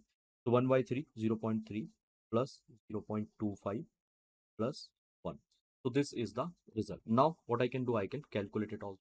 So 1.5, so let me calculate it over here. 1.05, 0.338, 1.38. So it's going to be 1.38. Now here let's calculate this one. So 1.5, here 0.25, 0 going to be 1.30. So this is going to be 1.3. Okay, now here let's calculate this one. So 0.5, 0.33, 0.50, 8, 0, 1. So it's going to be 1.08, 1.0. Now let's calculate this one. So 0.1, it's going to be same, 0. No, not same actually. 1.0, 0.3, and 0.25. So 8 to 5, and it's going to be 1.5. So this is my answer, guys. Think it is correct or not? 538, 325, 1.58, and it is 58. Yes. So guys, I think is correct. Okay, 0 point. This is going to be 15038. It is 1.83. Sorry, it's my bad. I hope it is correct. So this is the value of each and every document. Now, if I want to rank this particular document, so how I will do it? So this is the maximum. So A will remain at the first place. Okay, A. Then after the A, guys, what will come? Tell me. After the A, I will be getting what? I will be getting my next document, that is D. Then what I will get? I will get my B. Okay, and then C. So this is my final document which I am passing to my LLM in this particular sequence. I hope you are able to understand this complete approach of the re-ranking using this particular example. So as many as query you can generate, and it is working in a similar way for what? For the uh like for the original query as well. Here I have included the original query now, right? So I hope this reciprocal re-rank is clear. Now let's look into the formula of it. So here guys, this is the formula. I kept the formula. Let me show you this particular formula. See guys, here it is. So here is a formula of the reciprocal rank, as you can see. So 1 by rank. Okay, here is the rank RD, and this K actually it is representing to the weight. So this is nothing, it's my weight, right? I can take any sort of a weight value. See, 1 by R is nothing, the same thing which I was telling to you, rank of the document. And I can add on one more value over here, that's a weight value. Just to normalize it, I can see generally it is 1, so it won't affect. Sorry, generally basically we take the 0 only. Okay, so it won't affect. It could be 1, it will be 1 by rank only. But if I want to normalize it, if I want to like suppress the value or suppress this particular value, so I can add on any sort of a value over here. So yes, I will be getting the optimized value over here, which I can regulate by using this weight. This k actually it is nothing, it is representing to the weight only. You can read it inside the research paper. Now let's look into the solution. So here is a complete solution of the rank fusion, guys. Now let's start with it. So first we need to install the libraries. Here is my library, guys: LangChain, Hugging Face, Tick Token, PyPDF, then Google Generative AI, ChromaDB, Sentence Transformer. I'm using Gemini model for implementing this RAG fusion. So let's install it and let me show you the result. Apart from this one, we require this LangChain as well. Okay, LangChain community. So let me install this LangChain community as well. Here is my text wrap, guys. Text wrap is nothing, so it is just showing you the data in a specific format over the console. That's it. So if you will pass your data, okay, text, so what it will do, it will divide into the lines, and then what it will do, it will take that particular lines, it will fill it. Okay, it will keep it inside the in the specific format. Okay, whatever length and width actually you are passing. So after this one, it will give you the result.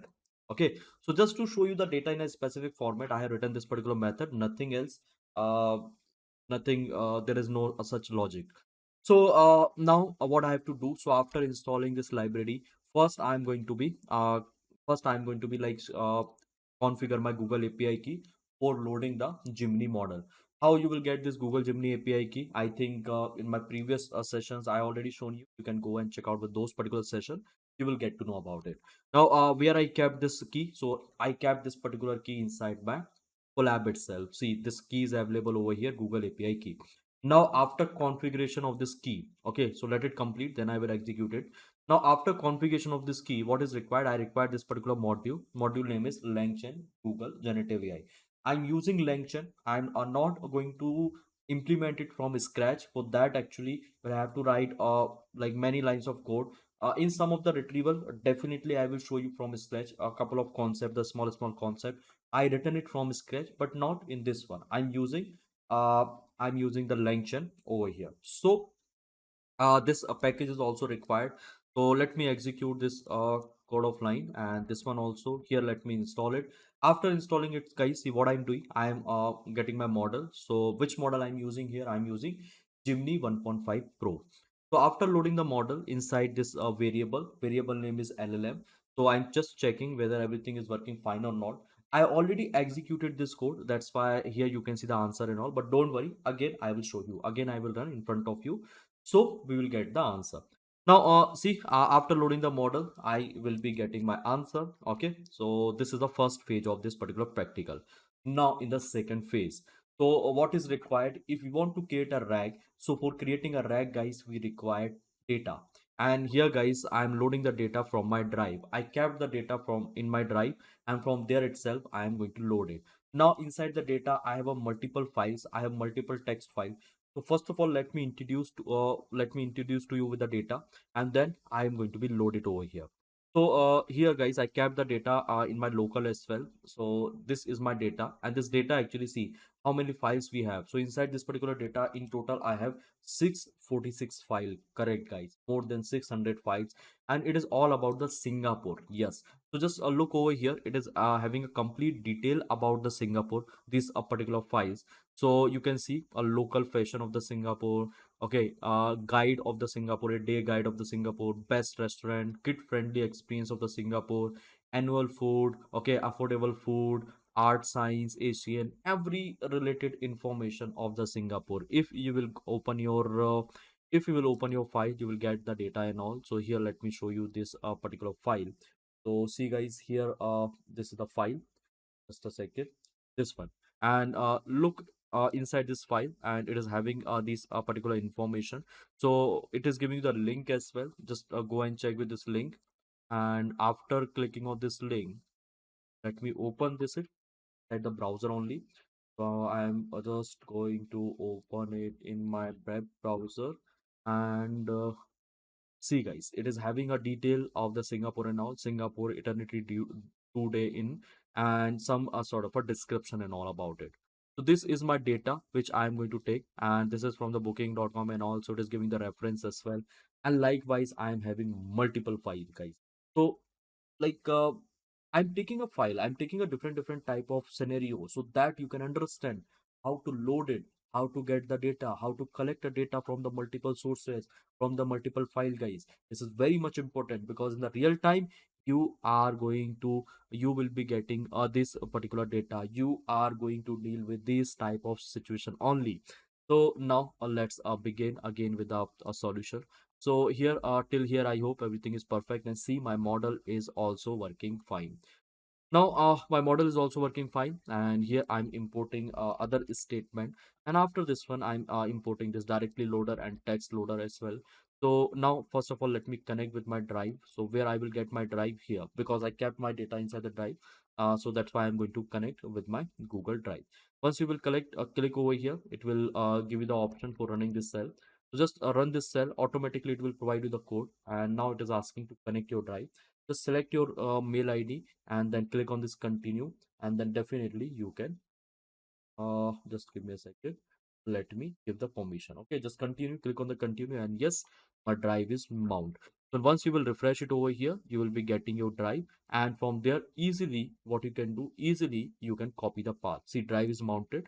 Now just refresh it, and here is your drive. Just go through with your drive. Here is your my drive, and inside this drive, this is the data. Now just copy the path of it. So let me copy the path and let me keep it over here. So already I kept it, but just to show you, I'm just like repeating that step. Now I got my data path. After getting the path, guys, this is the code which I'm using for what, for loading this file. So data path, inside this path, this is my file.txt file, and so progress is true, I'll be getting my progress. Let me load the data, let me load the entire data from the directory, and here it is saying okay, it is asking to me pip install unstructure as well. So let me install this unstructure over here. Just a second. Let's keep it pip install structure. And yes, it started.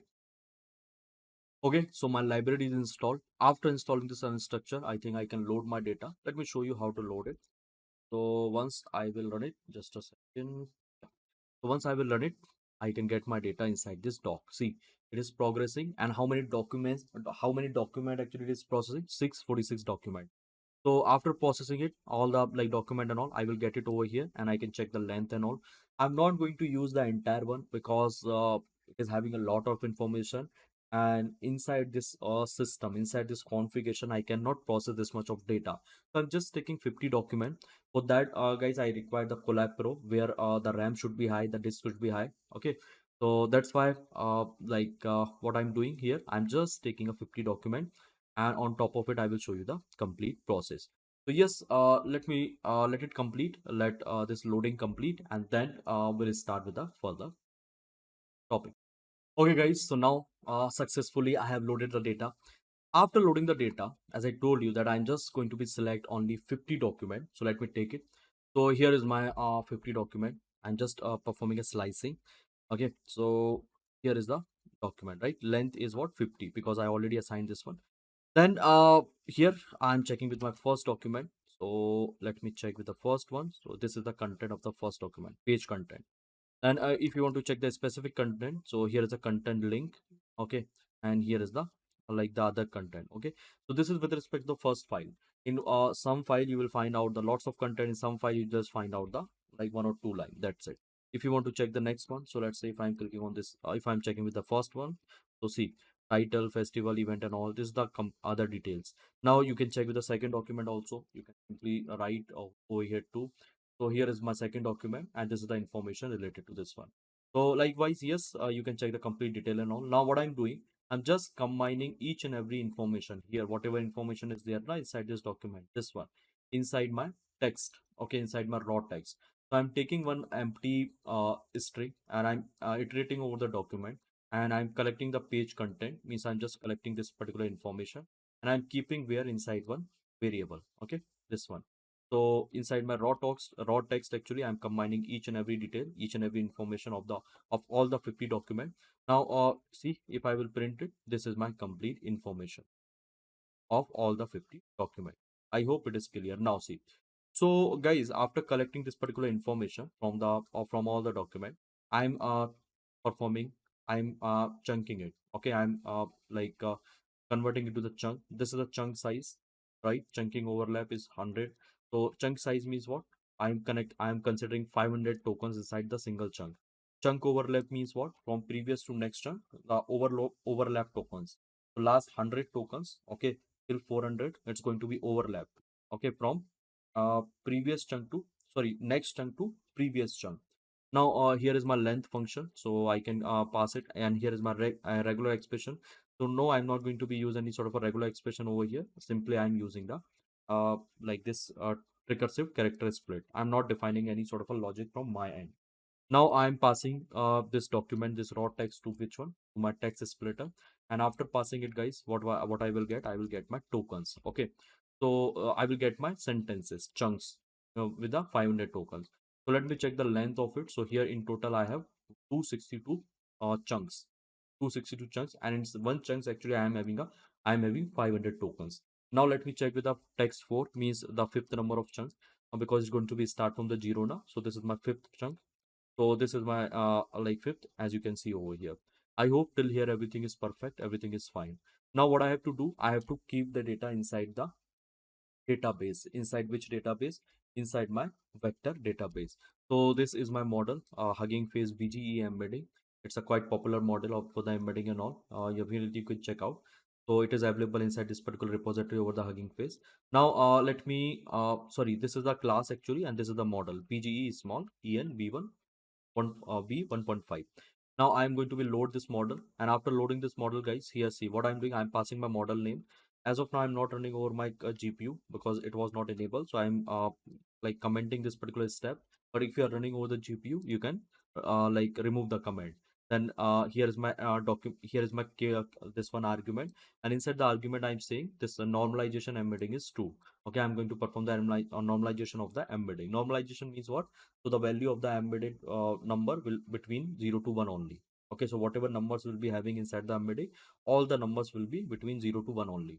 So here's my embedding function, or you can say embedding model, anything you can say. I kept inside this embedding function. So now let me run it, let me execute it, and yes, it is loading my model. Now after loading the model, guys, I'm keeping the entire data where? I'm keeping the entire data inside my ChromaDB. And where I'm persisting this directory, I'm persisting this directory inside my local, okay, inside my local workspace. So this is my data text, this is my embedding function, means my Hugging Face model, and here is my persisting directory. So let me execute it. See, here my model is loading. Now I can store the data on my local, okay, in my ChromaDB. Now after it, what I will do, guys, so here I'm asking, I'm checking with the similarity search. Okay, so this is my query. So I'm asking, tell me about Universal Studio Singapore. So after like keeping the data, definitely I can run it and I will be getting the similarity search. Let it complete and then I will show you this part. Now see guys, my data ingestion is complete. After ingesting a data, I can perform the similarity search. Okay, I can ask a query to my database. So similarity search, I'm calling to this particular method, and this is my query, and I'm retrieving in total 5 documents. So once I will run it, guys, so here I will be getting my 5 documents, similar document. So this is my original query, this one, and this is the document which I'm retrieving. Okay, from there, it's a rank document. Okay, so first document, this is my first document, this is my second document, here is my third one, fourth one, and fifth one, and see the result of it. Got it? Now I'm setting up the retriever. Here I'm calling this db.as retriever, means I'm using my database as a retriever here. I think you know about it, right? Retriever and all. Now here I will get my retriever, and then I can get my, and I can fetch my relevant document on top of it. So let me execute it, and yes, it is working. I can do the I can perform the mmr also. Mmr means what? Maximum matching. Okay, maximum matching relevancy. So here I'm getting the most similar document, but I can what I can do, I can perform the, I can write the value of this mmr as well. Okay, means such type is equal to mmr, and what I will get, I will be getting the most relevant document, and I will be getting most nor not relevant document, means the document from the last one. Okay, the last rank I will also get. So that's the meaning of the MMR. I think you can search maximum margin relevancy, something like this. Okay, so that's a full form of MMR. Definitely you can check out. Now here I'm getting this 3 content. Okay, according to my this one. So according to what? According to my query. Now see, I think it is 4. Maybe by default it is giving the 4. Okay, let me remove it again. Of 1, 2, 3, 4. Okay, let it be 4 itself. So here what I'm getting my code document. I think the parameter, the argument will be different. I'm passing k maybe. That will be a different one. So let's see. This is the 4 document. By default, in every retriever, you will get the 4 only. Now here is my chain for generating the final output and for performing the RAG fusion also. So the first one is prompt template. Second is output parser. Then a renable lambda. And here is what? Renable pass through. Now this is my template. I'm saying answer the question based on only the following context. So I'm passing my context, and based on that I'm going to generate my answer. Okay, so here is my context, and based on that, okay, so here is my context, whatever context will be there, this is my question, and I'll be generating the answer. That's it. Now I'm passing it to my chant prompt template. After passing it, guys, I will be getting my prompt template. So let me execute this part, this one also, and this one. Now here is what? Here is my LLM. I can show you my prompt, so how the prompt looks like. So this is my prompt, guys. Here is my prompt, this one, right? Now there is 2 things. One is context and the second is question, this one. So I'm will passing context and question. Based on that, my answer will be there. Now what I'm doing, I'm creating a chain. So here in my chain, guys, see, I'm passing my retrieval. Here is my question, means runnable pass through, means at the runtime, okay, parallelly I can pass the question. Here is my prompt, LLM, and output parser. Now this retriever actually, where I will get, so this retriever actually I will be getting from this particular retrieval, this context. Okay, I will be getting from this retrieval, this one, this particular information I'm going to pass, this particular information I'm going to pass over there. Got it? Now let me execute it. Let me create this chain, and here is what? Here is my answer. So if I will ask this, tell me about Universal Studio Singapore. So what I will be getting, I will be getting my answer, and I'm passing to my wrap text. Wrap text actually, it is what it is doing. It is giving me a particular answer, the specific answer. See how accurately it is providing to me. If you will look into the other one, na, so definitely you will find out the, if you won't find out the like the aligned one. So here you can see the answer and all, like in a complete sequence. But see, when I'm passing to the wrap text, it is giving me a very refined and the precise answer. It is just for the formatting of the text, nothing else. For getting the refined answer, actually we are using the LLM. Now with the RAG fusion. So this was the simple pipeline. Okay, simple RAG pipeline. Now let's perform the same one using the RAG fusion. Now couple of line or more we need to understand, and then I will wrap up. So here guys, here is my output parser. system message prompt, human message prompt, okay, chat message prompt, and prompt template. So these are the module basically I required over here. So after like loading it here, what I'm doing, see guys, now focus. So I'm passing my original query. Okay, I'm passing my system message. I'm defining my system message. I'm saying you are a helpful assistant that generate a multiple search that generate multiple search query based on what? So, see, multiple search query based on the single input query. The same thing we are doing over here. Okay, based on my input query, I'm going to generate a multiple query. Now here I'm writing, see, this is my input variable, original query, means based on my original query, I'm going to generate a multiple query. How many queries, guys? Tell me. Here I'm going to generate four original query, four like query from the original query. Okay, four hypothetical query from the original query, four hypothetical query using LLM. Uh, okay, four hypothetical query using LLM via this original query, right? I hope now you are getting it. So this is my prompt, guys. Let me read this particular prompt. So let me run it now. And here is my universal query, original query, right? You can write any sort of a query over here. I just written the name. According to that, basically according to this particular name, it is going to be generate a multiple query. How many query? Four queries. Okay. So this is my original query, and this is the chain. First prompt, then LLM, then it's out parser. Okay, output parser. Now whatever answer I will get, I am going to be split it based on this slash n. Means based on the new line, basically I am going to be split this particular answer. Now let me run it. Let me execute it. So here is my generated query, and now I will show you it. So this is the complete chain. Okay. So I hope it is perfect. Now what I'm doing here, see guys. So this is all about the generated query. Please remember generated query. I will combine each and everything at the end. Now this is the code for the reciprocal. So what I will be getting my result list of result. Okay. Now here what I'm doing, I'm going to be iterate on top of it, on top of this particular result, right? This is the iteration. Now after iteration, guys, what I'm doing here, actually I'm going to be calculate the rank. So how I'm calculating a rank, guys? See here, this is the formula for calculating the rank. 1 by rank plus k. Okay, this is the specific formula where actually I'm going to be assign what? I'm going to be assign the number. Okay, rank. Okay, the reciprocal rank to my document with the weight value. This is nothing, it's a weight value.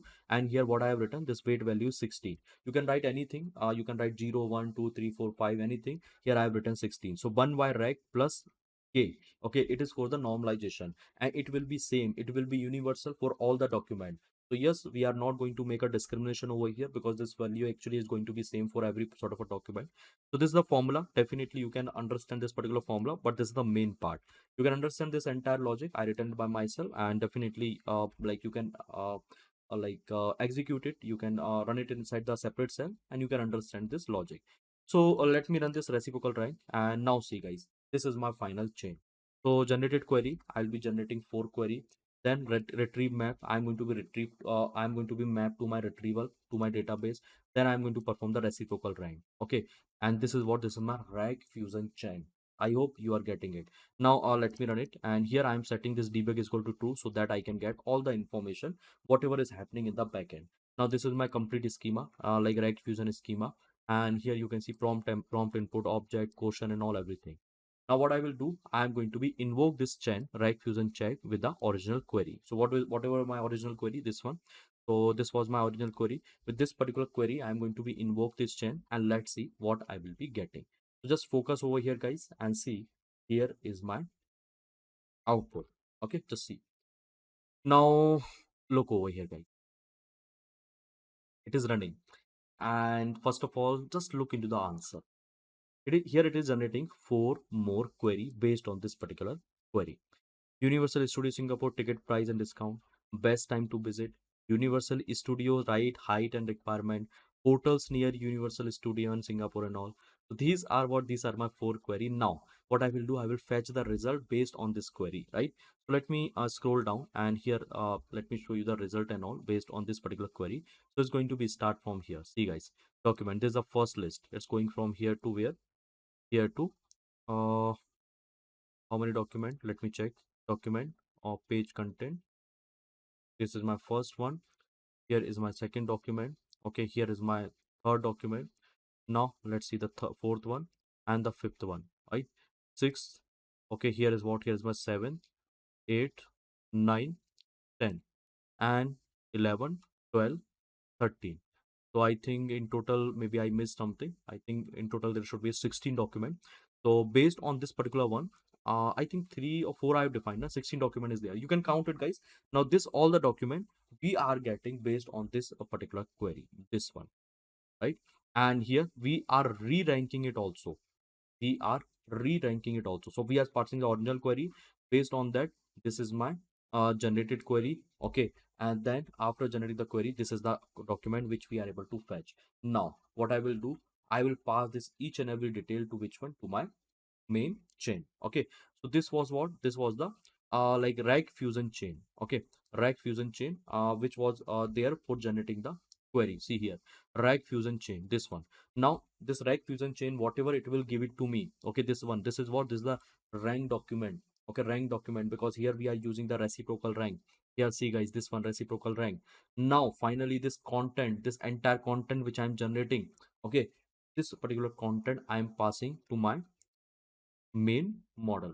Okay, this content I am passing to my main final model. So see, this is my prompt answer based on the like for the context. So this inside this context I will be keeping that this particular generated content, okay, rank content, and this is my question, whatever question basically I will be asking. Now here is my prompt template, and see, context, in the context actually I am generating a context, this particular context, guys, please. Now guys, I can ask any sort of a question to my LLM. Okay, so here, see what is happening. I'm taking this rank fusion chain, which is giving me a context, which I already clarify. Here is my question, which I'm getting on a runtime. Prompt template, LLM, and output parser. Now here is what, here's my question. I'm saying, tell me about Singapore nightlife scene. So based on this one, see, first of all, it's going to fetch the 4 question. Okay, here is my 4 question. Let me show you. So likewise, you can check with the different questions and all, and you will be getting that. So see, it is there is a 4 question, and then it is going to fetch the content. Okay, based on this particular question. So it is fetching the content, and that content basically is passing to my model. And here is the final answer. And this final answer, guys, this one which you are getting now over here. Let me copy if I'm able to do it. It will be a more precise compared to the other answer, compared to the normal or the vanilla, okay, vanilla red pipeline. So I hope this part is clear to all of you.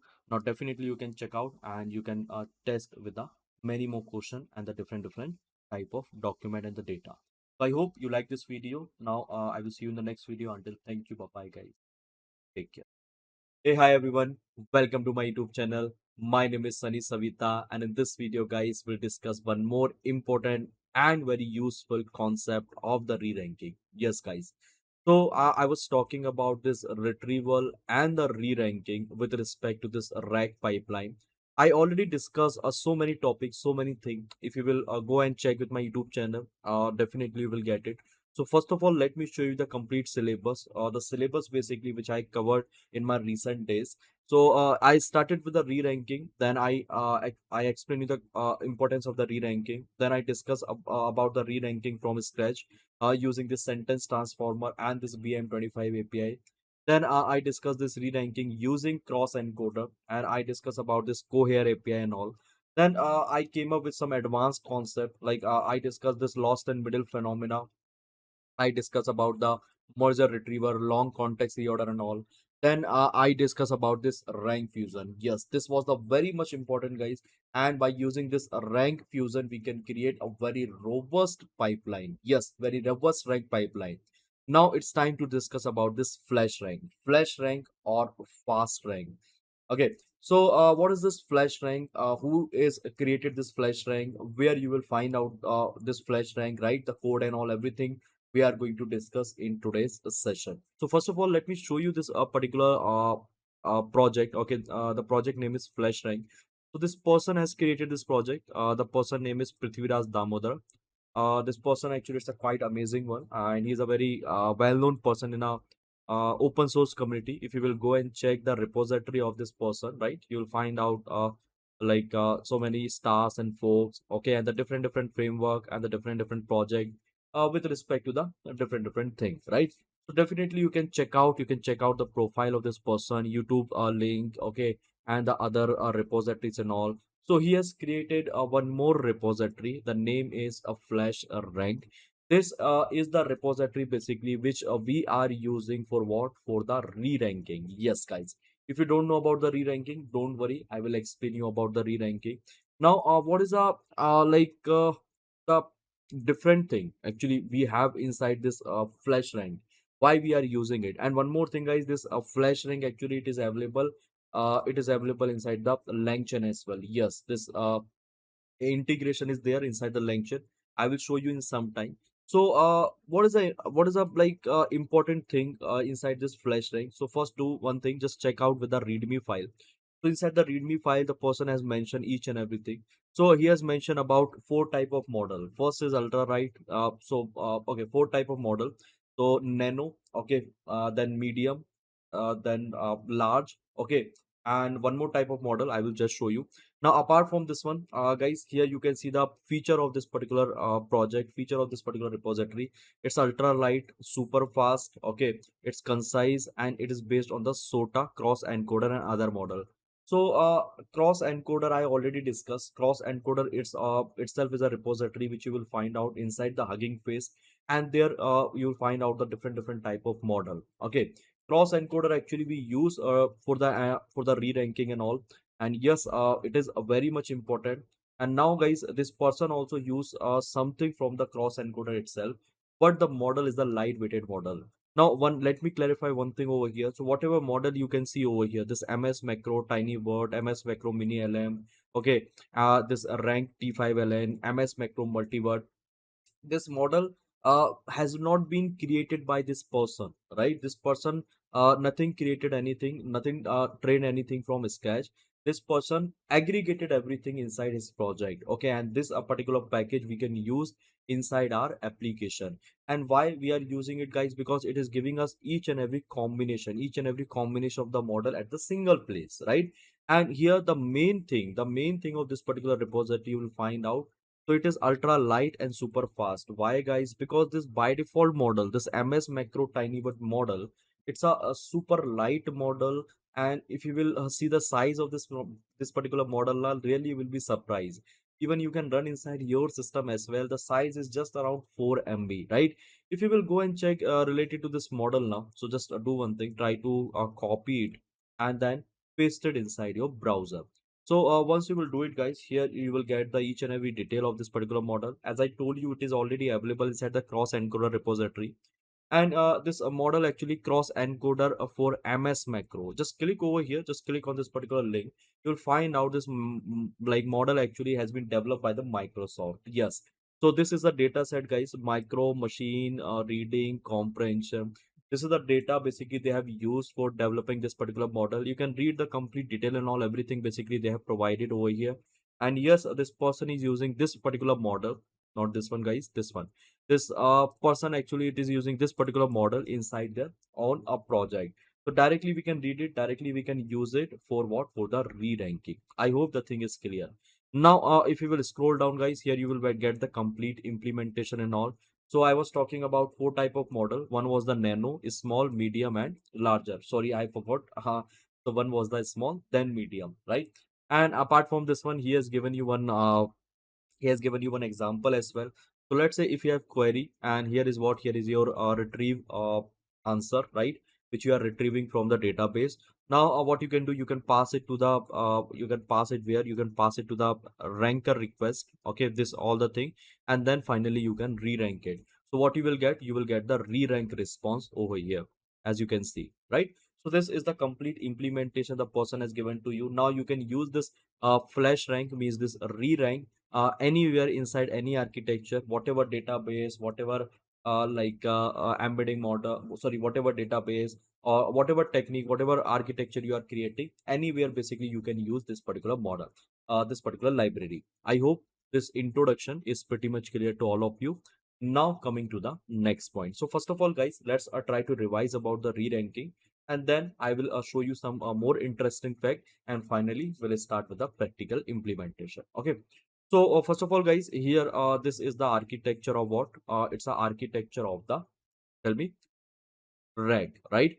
So where this re-rank lies, tell me, guys. Here, I think I already explained you in my previous video, but don't worry. Again, let me give you the quick overview, quick recap of it. So I have a data. This data could be anything. Now this data I'm dividing into the multiple chunks, as you know, right? Now after this one, I'm performing embedding. Okay, embedding means numerical representation of the data, and then we are storing inside the vector database. This is my database. Got it? Then here is my user, which is asking the query. So the query actually is going to be converted into the embedding. Now after the embedding, guys, what I'm doing, I'm performing semantic search based on this like query and all. Okay, and here is my record. Let's say here I in total I am having n number of records. So n record. Now let's say I'm retrieving k is equal to 10 records. Okay, so this is called my rank result. Now after this rank result, actually I can perform one more retrieval operation. Okay, and this is called re-ranking, guys, this one. So what I can do, I can perform one more retrieval operation. Now here I am having this I collected 10 document. Now let's say here I am just collecting 5 document, and this is called the re-ranking. And here again what I'm doing, I'm performing my similarity search and all. So my query is here, right? My query is here, the same query. Here is my retrieve result, this particular result. Okay, and then again I'm doing a similarity search and all whatever, and based on that, this is my refined output. It is also called two-stage retrieval. Then finally we are passing to the LLM, and this is my generation process. I hope this architecture is clear to all of you. Now coming to the implementation of it. So first of all, guys, let me show you one thing. So let me show you the uh, like LangChain implementation of this particular Flash ranker. Now, what is the meaning of the Flash here? So, guys, Flash, it is representing to the fast, right? So he has aggregated the very fast model inside his library and all. The model basically it's a quite like a small model, and definitely we can use it for the re-ranking and all, even over the lower configuration. That's why the name is Flash re-ranker. So this implementer is all like it is also available over the LangChain as well. So it's a complete interface, okay, abstract class and all.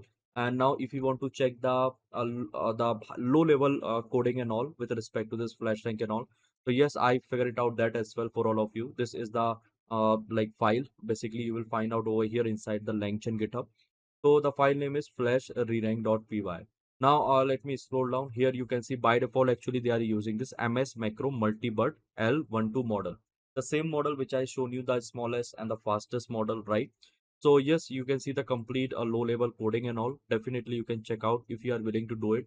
If not, then you can use the code and all everything from here. Okay, from the abstract class and all, right? But yeah, we are going to use from here itself. But just to understand it, we can check out the code as well, the low level code. So yes, this repository is clear. This is also clear. Now, guys, this is also clear. This MS macro passage ranking and all.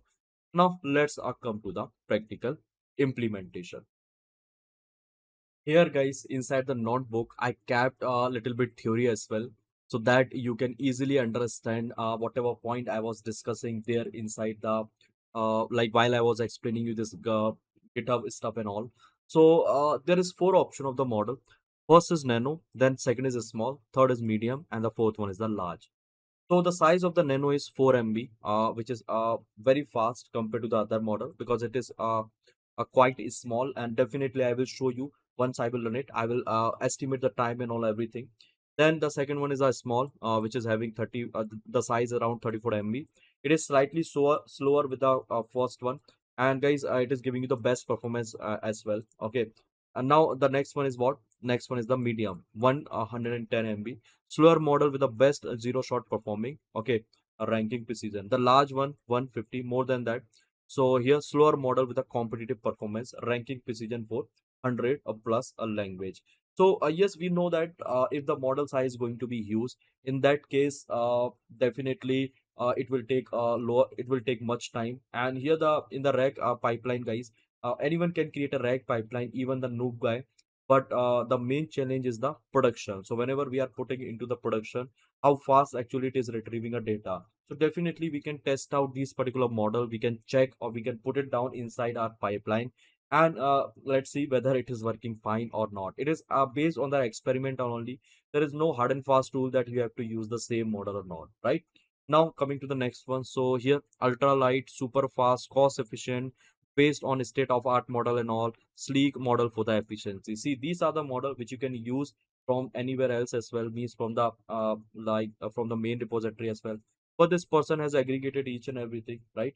Here inside its repository, this Prithviraj Damodaran. You can check out with the code. So he has given you the complete code inside this particular folder. You can read about the code and all everything, and you will get the complete end-to-end idea.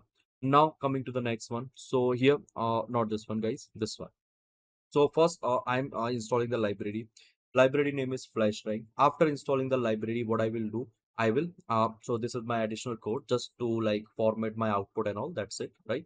So here I'm taking up page content and I'm just formatting it. Means I'm just segregating the retrieve output. In some time, you will get the functionality of this particular function. Now here is my query. My query is how to speed up LLM, and this is my retrieve operation. Already just assume that we have already get the answer. Okay, we already perform the similarity search, and based on that we are able to get how many retrieve document, 5 retrieve document. Now this is my import statement where actually I am importing this ranker and this ReRanker request. Okay, so this is my function, guys, where actually what I did, I kept so what I did, guys, here you can see I kept a couple of conditions. So if choice is equal to nano, means if my choice is the smallest model, then I will run it. Then if my choice is small, okay, I will run this particular model, I will load it.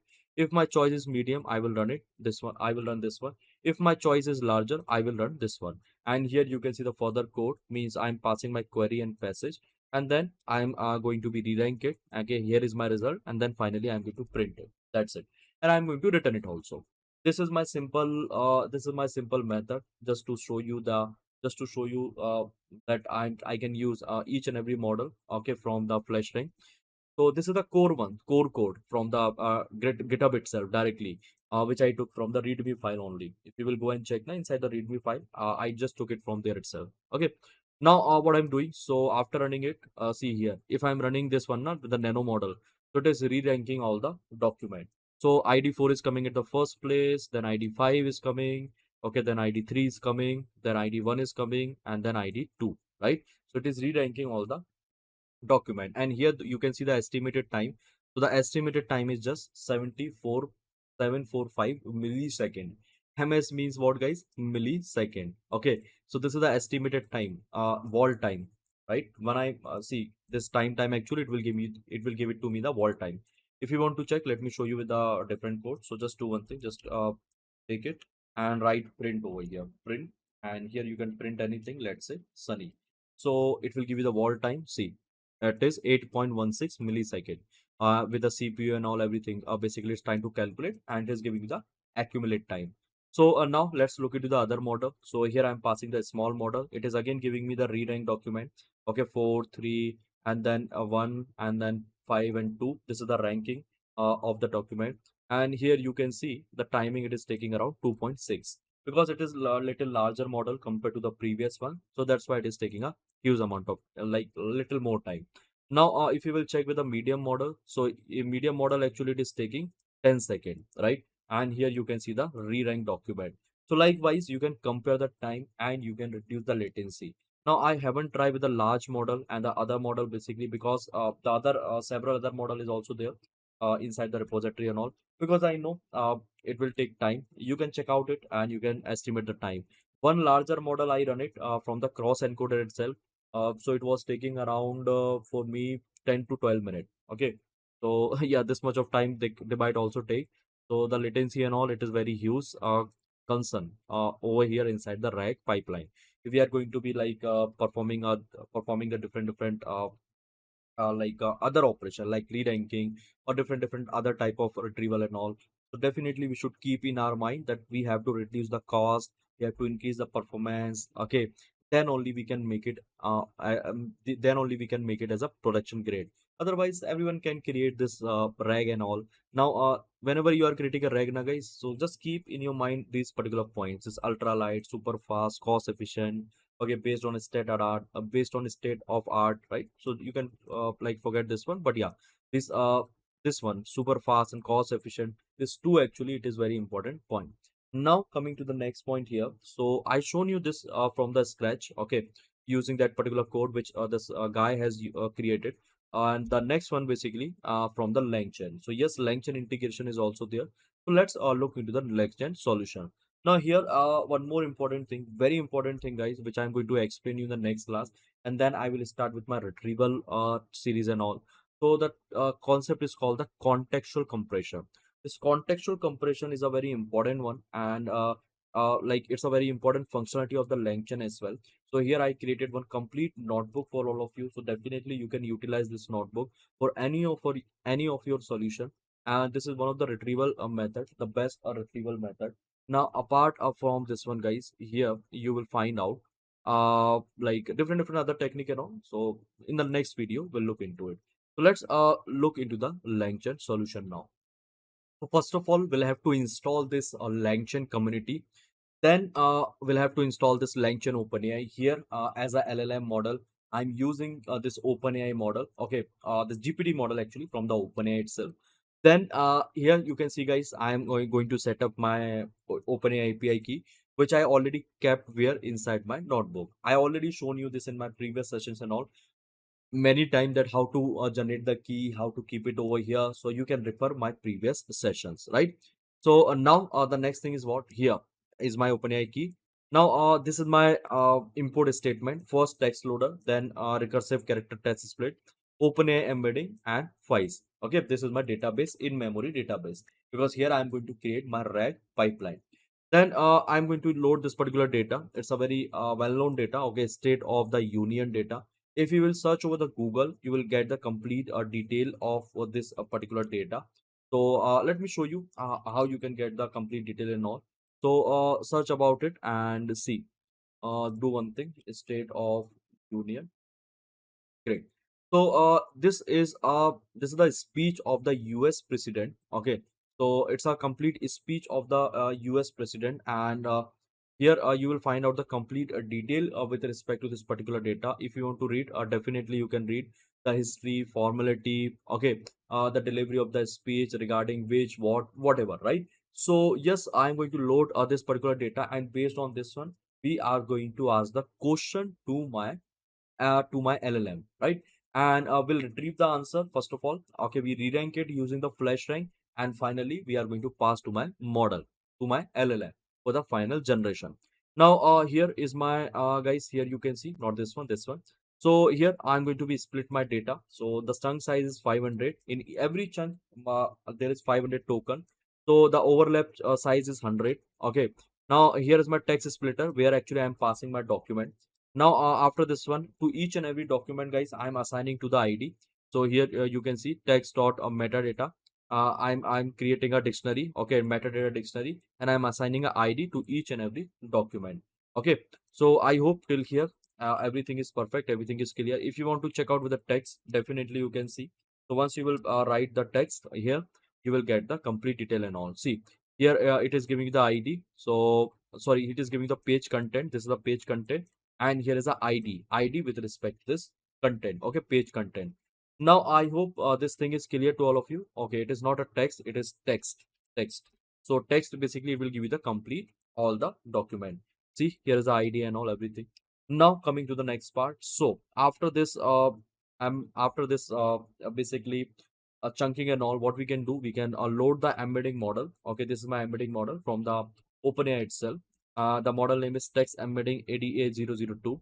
Now I'm installing this Faiss CPU. I haven't connected with my GPU over here, because I think I thought it is not required as of now, just for the simple task, right?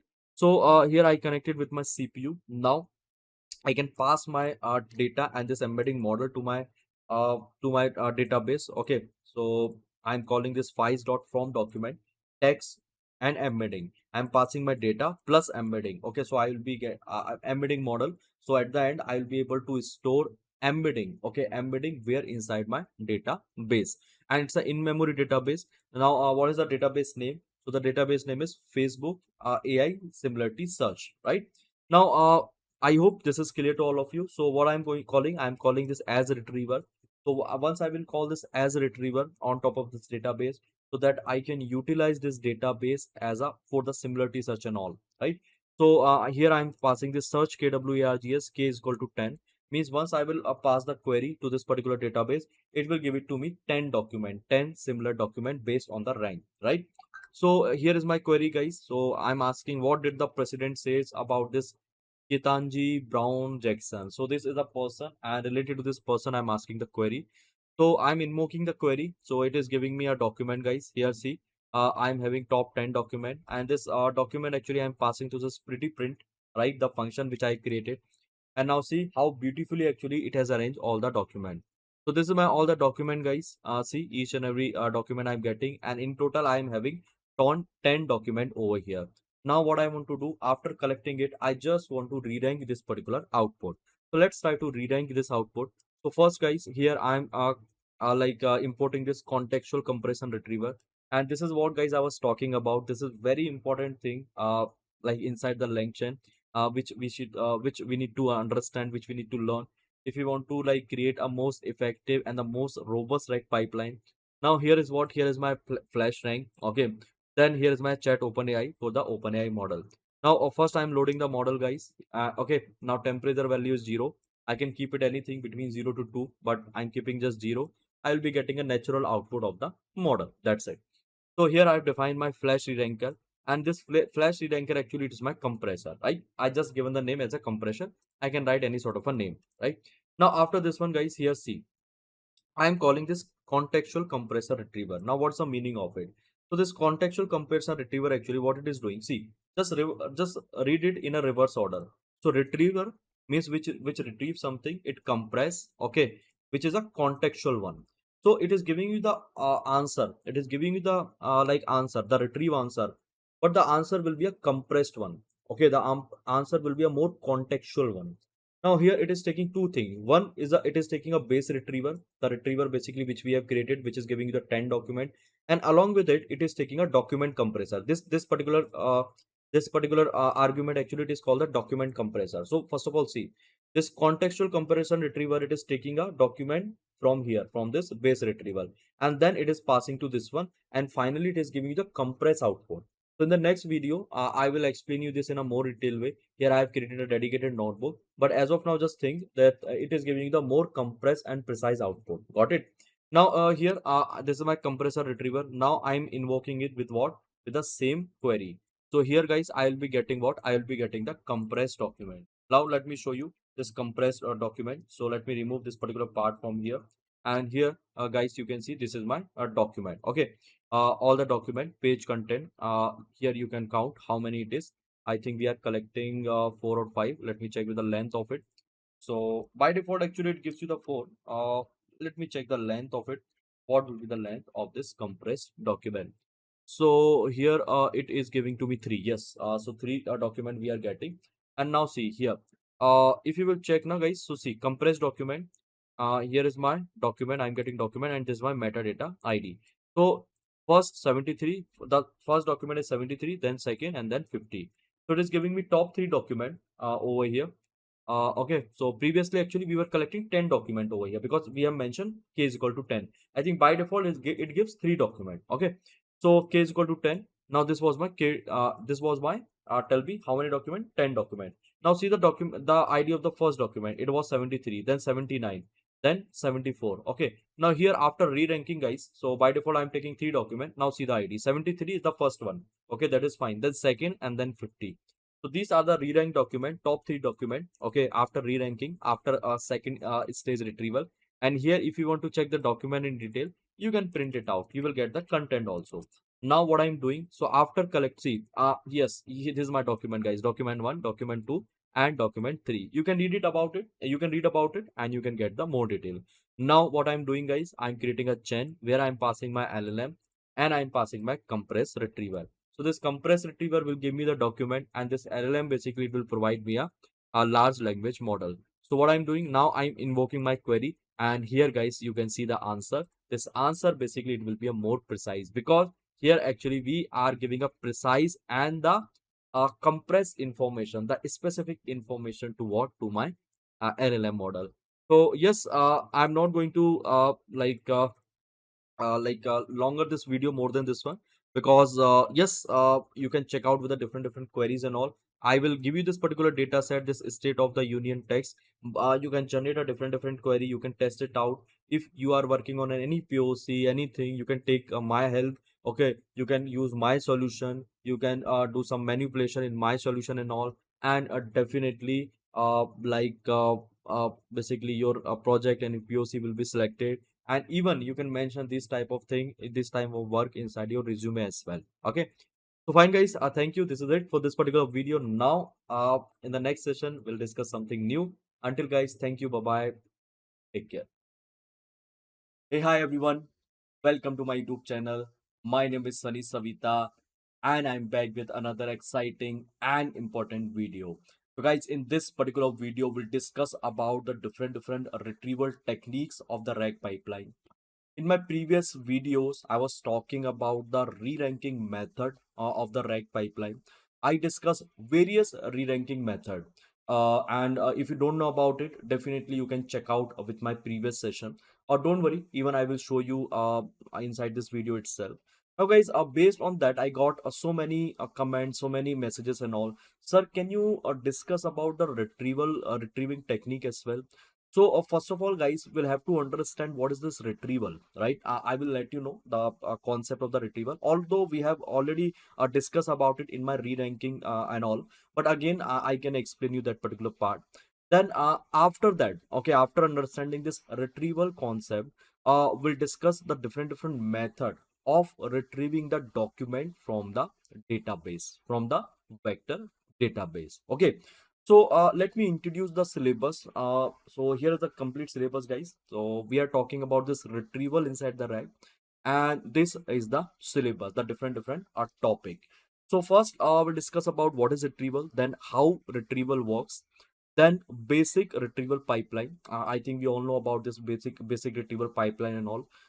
We have implemented so many times. Then contextual compressor retriever. It's a retriever from the LangChain. I will show you all the retriever and all from the LangChain and Llama index. Then self query retriever. It is one of the important retriever. Okay. Then parent document retriever means small to big retriever. It is also very useful retriever, and definitely we should learn about it also. Then a sentence window search. Okay.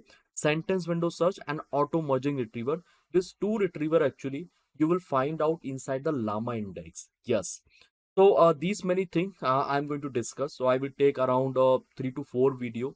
In the first video, in this particular video, we'll discuss till fourth point, and then in the next video we'll discuss about the self query, then parent, and in the final video we'll talk about this sentence window search and auto merging retriever. Now, apart from this one, guys, we have one more a very important retriever that is called hide. Okay, where actually we generate the hypothetical document. This is also very important retrieval, and definitely I will include it inside my retrieval topic, and I will create a video on top of it as well. I hope this syllabus is clear to all of you. Now, first of all, we need to understand where this retrieval exists and whatever thing we have learned so far, right? This re-ranking and all. So, how we can relate this re-ranking with this retrieval. So, each and everything I will teach you over here inside this particular video, guys. So, first of all, guys, we'll have to understand the architecture. Now, one more thing, guys, here I would like to tell you. So, here I'm explaining you each and everything, so sometimes the video is going to be long, or sometimes my explanation is slow. So in that case you can speed up the video, so for better experience, either you can watch it at 1.25x or you can watch it at 1.5x, so you will get a better experience and better understanding. Now coming to the now here, guys, you can see this is the architecture, this is the complete whole sort of a architecture of the RAG. So first of all, let me explain you about it. Here is my data. As you know that like this, we always divide the data inside the chunks. So we are dividing the data inside the chunks, and then we are generating an embedding from that particular chunks, right? Now guys, I will create one separate video on top of this topic, on top of the chunking itself, how you can create a better chunk, and with a practical, okay, with a practical demonstration I will show you about this chunking and all everything, right? Now after converting into the embedding, guys, we are storing inside the database. So this entire process actually it is called the data ingestion. Okay, so what is this? Tell me. It is a data ingestion. Now, after ingesting a data, guys, there is a second phase of this pipeline. So let's say my user is asking a query. So here my user is asking a query, right? Or let me remove it from here. What I will do, guys, I will keep it over here. Now my user is asking a query. I will convert this query into the embedding.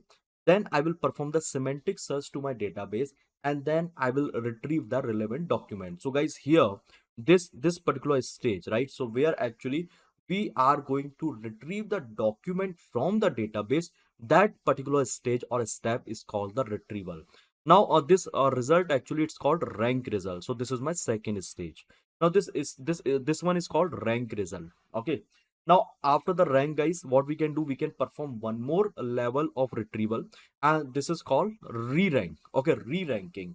So far actually we were discussing about this re-ranking concept, that after retrieving the data, after retrieving the document, how you can re-rank those documents. But guys, now we'll have to understand about this retriever also, the first stage retrieval, because it comes before the re-ranking. And I think I should have recorded, I should have recorded this particular topic at the first place, but no worries. Like later on I can arrange everything inside the single playlist, and you can understand in a easiest way. That is not an issue. So after the re-ranking, guys, what we do, we pass each and every information to my LLM, so that LLM can understand in a easiest way, right, all the context and all. So what all thing actually we pass to the LLM, tell me. So here we pass queries, prompt, and context. So this re-rank result or rank result, let's say we are not performing this re-ranking, it's not a mandatory one. Again, I'm saying, if you want to do it, you can do it. If you don't want to do it, you cannot do it, because again, it will add some latency inside your pipeline. So sometimes actually we avoid it also.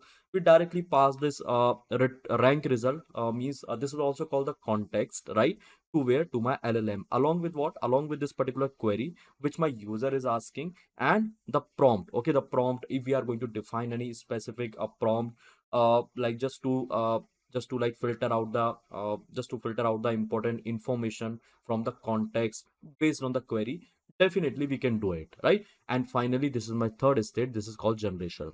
Now I hope you got to know that where this retrieval exists. And now with respect to this retrieval, guys, we have a different topics, right? So first of all, guys, here let me show you the different retrieval which is available inside the LangChain and Llama Index. Then I will discuss the very famous retriever, right, or a very useful retriever from the LangChain, that is contextual compression retriever, right? So let me show you the retrieval techniques from the LangChain and all. So here I already searched LangChain retriever, and I got this particular page. Now let me open it and see the result. So here vector store, parent document retrieval that I was talking about, then multi vector retriever, okay, self query retriever. I will discuss this one as well in my next video. Contextual compression, this I'm going to discuss in my today's session. Then time weighted vector retriever, multi query retriever, ensemble retriever, we already discussed, right? If you will go and check with my YouTube video, guys, so inside that I already discussed this ensemble retriever. Now what is the ensemble retriever? In the ensemble retriever, guys, we always perform the retrieval based on the vector search and the keyword search. We always combine this both concept, and that is called the ensemble retriever. Okay, you can check out over here as well. Now a long context reorder, guys, so this is also one of the important topic, right, from the LangChain, and I already discussed this thing inside my re-ranking. Okay, inside my re-ranking, because reorder, here the term is coming reorder, right? So first we can merge two retriever, and based on the result, actually we can re-rank the result. Okay, first we will get the result based on the merger, okay, based on the merge retriever, and then we'll re-rank it. So already I shown you this particular solution here. If you will go and check where let me show you this reorder, this one, guys, merger retriever and long context reorder. So definitely you can run it, learn it from here itself. So one more thing I would like to tell you, guys, here, see, if you will open this architecture, right there, here is my architecture. Now this retrieval and this re-ranking, right, it's a it's a two different step. First we retrieve the data, and then this is called the rank result, and then we re-rank it. But at many places inside the LangChain and Llama Index, you will find out one single class which is responsible for performing the retrieval and for the re-ranking also. So this long context reorder is the same one actually. So there first we like merge to retriever. Okay, like we can customize it now. It's up to me. But yeah, this long context reorder actually it is related to this re-ranking, because re-ranking also one type of retrieval now. So after retrieving the data over here, okay, inside the rank result, again we are retrieving. So this re-ranking is also a retriever concept. I hope you're getting my point. Now coming to the next point over here. So I shown you the different retriever from the LangChain, and couple of retriever we are going to discuss, which is very much important. Now coming to the next point here. So the next one is what? Llama index. So in the Llama index also you will find out different type of retriever. Definitely you can check out, right? So couple of retriever I already kept. Let me show you this. So here guys, let me check with the retriever guide. And yeah, so BM25 retriever, that is my hybrid search. Already I discussed this hybrid search and all. Okay, now a simple query fusion. Okay, so I discuss about the rag fusion and all, so definitely you can check out reciprocal re-ranking. I already discussed, right? As I told you, ranking or re-ranking both is a part of the retrieval. So this concept I can use this, and I can use inside the, tell me guys, this reciprocal re-rank fusion, right? So after retrieving the data again, I after retrieving the data I can use this particular concept like reciprocal re-rank fusion or BM25 hybrid search and all. Or at the first place also means while I'm retrieving the data now, at that time also I can utilize this particular concept. Now apart from this one guys, here recently he has this this sorry llama index, actually they have included a couple of more retrieval and all. So definitely you can check out based on this database and all. So this document you can read from your end, and you will get to know many more things. But these are the some basic concept of the retrieval. And definitely we're going to discuss over here this auto merging, which I already included. Okay, and then metadata replacement, I think it is not required. Composable retriever, rag fusion, I already discussed. Definitely you can check out. Auto merger retriever also I discussed. So from here this one retriever, okay, which one? Okay, auto merger I haven't discussed. I discussed the rank fusion. And let me check with the video. So merger retriever, okay, so this is the different one, and that is different. Now let's begin with the video. So first of all guys, what I can do, I can show you this contextual compression retriever. Okay, so here is a complete solution of this contextual compression retriever, and I will show you the complete detail over here related to this one. Means how basically it is working, how much information actually is going to be compressed, and then how basically it is generating my final output. Now let me do one thing. So first of all, let me show you one documentation. Here I kept two links, and definitely I will show you this both link. First let me show you this document. So this document actually you will find out over the blog.langchain.dev. So guys, you can subscribe this particular website, so that LangChain, whenever it's going to be upload any new thing, it will generate. Okay, so like it will send you the notification, and you can read it out over here over this blog.langchain.dev. Okay, so here they have given you the each and every information related to this document, related to this contextual compression. Now just scroll down. Here is a two architecture. Definitely we're going to understand this two architecture, right? Now what is the problem? So problem is very simple. The problem is whenever we are passing the data to the LLM, right, based on my similarity search and all. So whenever we are passing to the LLM, so there actually we are having some redundant uh, data or some unnecessary data. The same thing actually they are trying to say over here. So you can read it over here. That means that we get a specific user question and retrieve document. Even if document has some relevant text, it's likely has some irrelevant text as well. So if I want to remove this unrelevant text, which is not even necessary for my LLM, then I can use this particular technique. And definitely in your information retrieval, in your RAG pipeline, right, while you are implementing it, you should use this particular technique. And even in my last class also I discussed about it, but yeah, I haven't shown you the practical and all anything. Now in this particular class we'll discuss in a very detailed manner with the entire notebook. So here in the solution guys, they are saying what you can do, you can compress the retrieve document. And for compressing this retrieve document guys, they are giving you three methods. So here the first method is LLM chain extractor. Then okay, so here they haven't mentioned. Okay, here it is, LLM chain extractor. Then embedding filter, and then here is one of one more implementation is there.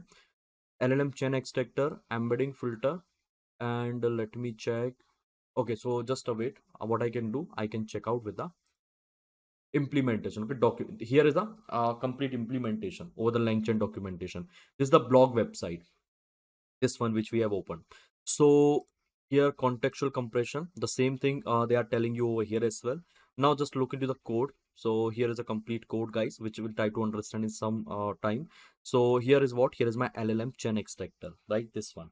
Now here the second one is what, second one is the LLM chain filter. Okay, the third one is what, the third one is the embedding filter, and there's fourth one as well. So let me show you the fourth, which I will show you inside the pipeline. The fourth one is the embedding redundant filter. Okay, I hope this thing is getting clear. So this is the complete code which you can directly use. This is the abstract code. Abstract code means what, you don't know about the like the low level code and all, the complete logic and all. Here you are just calling the classes and all, and in a similar way actually we are writing most of the code. But let's say if you want to make some changes, again I'm saying this contextual compressor is just a class. It's just a like package, sorry, not a class, it's just a package. And inside this particular package you will find out what, you will find out the different method. Means you can combine the different method over here for compressing the document. Means you will retrieve your result based on the similarity search and all, and then on top of it you can perform the different method for compressing your information. So if you want to check the low level code, right, the low level code of this LLM extractor, or this LLM chain filter, or maybe this embedding filter, so how you can check out it? So guys, for that you can visit the LangChain GitHub repository. There actually they have given you each and every line of code, because this repository actually it's a open source repository. Okay, now see guys, you need to navigate to your file. So what you can do, first of all, you can read the import statement. So once you will scroll down, this is the entire solution. I will explain you this particular solution, don't worry. So just do one thing, just try to scroll down and read out what, read out this particular import statement, right? So a LangChain retrieval document compressor, and here you will find out this LLM chain extractor. So in a similar way, in a similar manner, you can navigate. So first my folder is LangChain. Okay, then let me show you how basically I'm going to navigate over here. This is the repository. Then go inside this libs library. Then here you can see there is a different folder. Now you can click on this LangChain. Okay, after this one, here is a LangChain folder, and all the code you will find out over here itself. Now inside this LangChain there is a retriever. Just scroll down, you will get this retriever. Now inside the retriever here is a document compressor. Okay, now a contextual compressor, as I told you, it is nothing, it's a package. Okay, it's a module. So inside this one they have written like each and every line of code, and we are using this particular class which is accumulating each and everything, right? So here if you will look into the import statement, so it is going to be import each and everything from where, from the retriever itself, which is available inside my base retriever. So what you can do, you can go back, and here you can open this document compressor. Now inside the document compressor you will find out each and every file. So I told you that we have a various method. So embedding filter, you can see this embedding filter, and then you can see this LLM chain filter. Then we have one more LLM chain extractor. Do one thing, then open this LLM chain extractor, right? So here is the class. The class name is what? The class name is LLM chain extractor. So you can go through with this particular class and you can understand about it. First of all, read out this one. Okay, let me zoom in. So here you can see the complete detail and all with respect to this particular class, where it is. Just a second. So yeah, here it is, guys. Now this is my class, and see what it is saying. It's saying document compressor that uses an LLM chain to extract the relevant part of the document. So if we are going to be like collect the important part of the document, so yes, you can do it. For that actually they have created one chain, and we are just calling that chain. So if you want to understand the backend functionality, you can go through with this code. Let me give you the high level overview. So first, what we are doing, we are passing. See, if we are calling this compressed document, so here we are passing document and query, and then on top of it, we are calling this method from LLM. So there we are passing LLM prompt, and here is my input, mean document and query. So maybe like they have written a code. So here you can read the code. So they have written the code. They are taking a like retrieve output, and then they have written the prompt and all. They are finally passing to the LLM, and they are performing the compression. They are generating a result, okay, based on that particular information. And after getting a refining output, okay, then it is going to be, it is returning to me the compressed information, okay, the relevant information. See here, the same functionality. Basically, you can see if you want to run it inside your local system, you can run it. Okay, not an issue with it. So I hope this thing is clear. Everything I have clarified with respect to this retrieval and all. Now it's time to implement this contextual compression retriever. So within 10 minutes, I will finish this particular implementation. And yeah, I hope so far, guys, you'll learn a lot. And tell me, guys, are you finding out this series relevant or not? If you are finding out it's a relevant one, or it's a important one, then definitely you can let me know in the comments. Please continue this particular series. Definitely I will do it, and along with it, I will be coming up with, many more topic, like uh RAG fine tuning. We have one more model from the Facebook side which we can fine tune. Okay, RAG token fine tuning. And apart from this one, we have multiple other topics and all with respect to the RAG. Okay, RAG fine tuning and all, everything basically I will try to cover. So please mention inside the comment section. And if you're liking the video, you can hit the like button also. Let's look into the practical, guys. So guys, before starting with the practical, we required some library. So here are three library which we need to install for this particular practical. The first one is LangChain community. The second is a LangChain OpenAI, and the third one is Faiss CPU. Here I'm not going to use GPU. GPU is not required over here. That's why I haven't connected it. And that's why I'm using this. I'm installing this Faiss CPU. So I hope this three thing is clear. Now, apart from this one, I have given you this tool more link. One first link basically related to the this low level coding and all. So here inside the GitHub link, actually you'll find out the complete code with respect to each and every functionality. The second one is the documentation, okay, which I already shown you. Definitely you can check out with this particular documentation before starting with this solution. Now here inside this documentation, they have given you two architecture. So don't worry, I will explain you this two architecture as well. I already kept inside my blackboard. So yeah, definitely I'll be talking about it. Now, after installing this library, guys, what we required, we have to import it first. So here I'm importing text loader files, Facebook AI similarity search. It's an in-memory database for storing the embedding. The third one is OpenAI embedding. You can use any model from Hugging Face, from anywhere. I'm using this OpenAI embedding. Then character tag split. So if I want to chunk my data, if I want to convert into the chunks, so for that actually I'm using this character text splitter. Now let me run it, let me execute it, and here is my file, guys. So where I kept this file, so I kept this file over here inside my workspace. Okay, so I let me load this file. I think I already loaded. So after loading it, guys, what I will get this data inside this document. Okay, I think this thing is clear to all of you. Now coming to the next part. So here I am creating a chunk. So in every chunk I am having 500 document, and the chunk overlap is equal to 100. So we are overlapping the chunk. Okay, so the last 100 document is going to be overlapped to the previous chunk. And then what we have this text splitter dot split document. We are going to split the data into the chunks. Okay, now I think till here everything is fine to all of you. Let me show you the data, how it looks like after the chunking. So you can simply print this text and you will get all the chunks and all everything. Now after this one, guys, after collecting the chunks, so see, this is my data, the entire data inside this page content. Okay, you will get all the data. Now here is my key. Okay, OpenAI key, which I am loading for which I am loading for accessing the model. Now I'm setting this environment key, okay, this OpenAI key, as an environment variable. So these are some repetitive steps we have which we have already done many times, hundred of times. You can check with my previous video as well. I have explained in a more detailed manner. Now, coming back to the data, guys. Here I'm using this state of art data, right? So what is the data name? Sorry, this one, state of the union data. Now let me show you the data, guys. So here this data actually it is available in the txt format.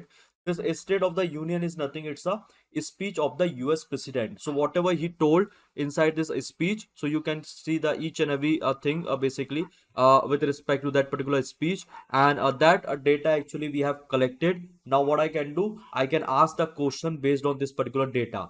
Now, after collecting a data, what is required? See, here I have split it. Now coming to the next point.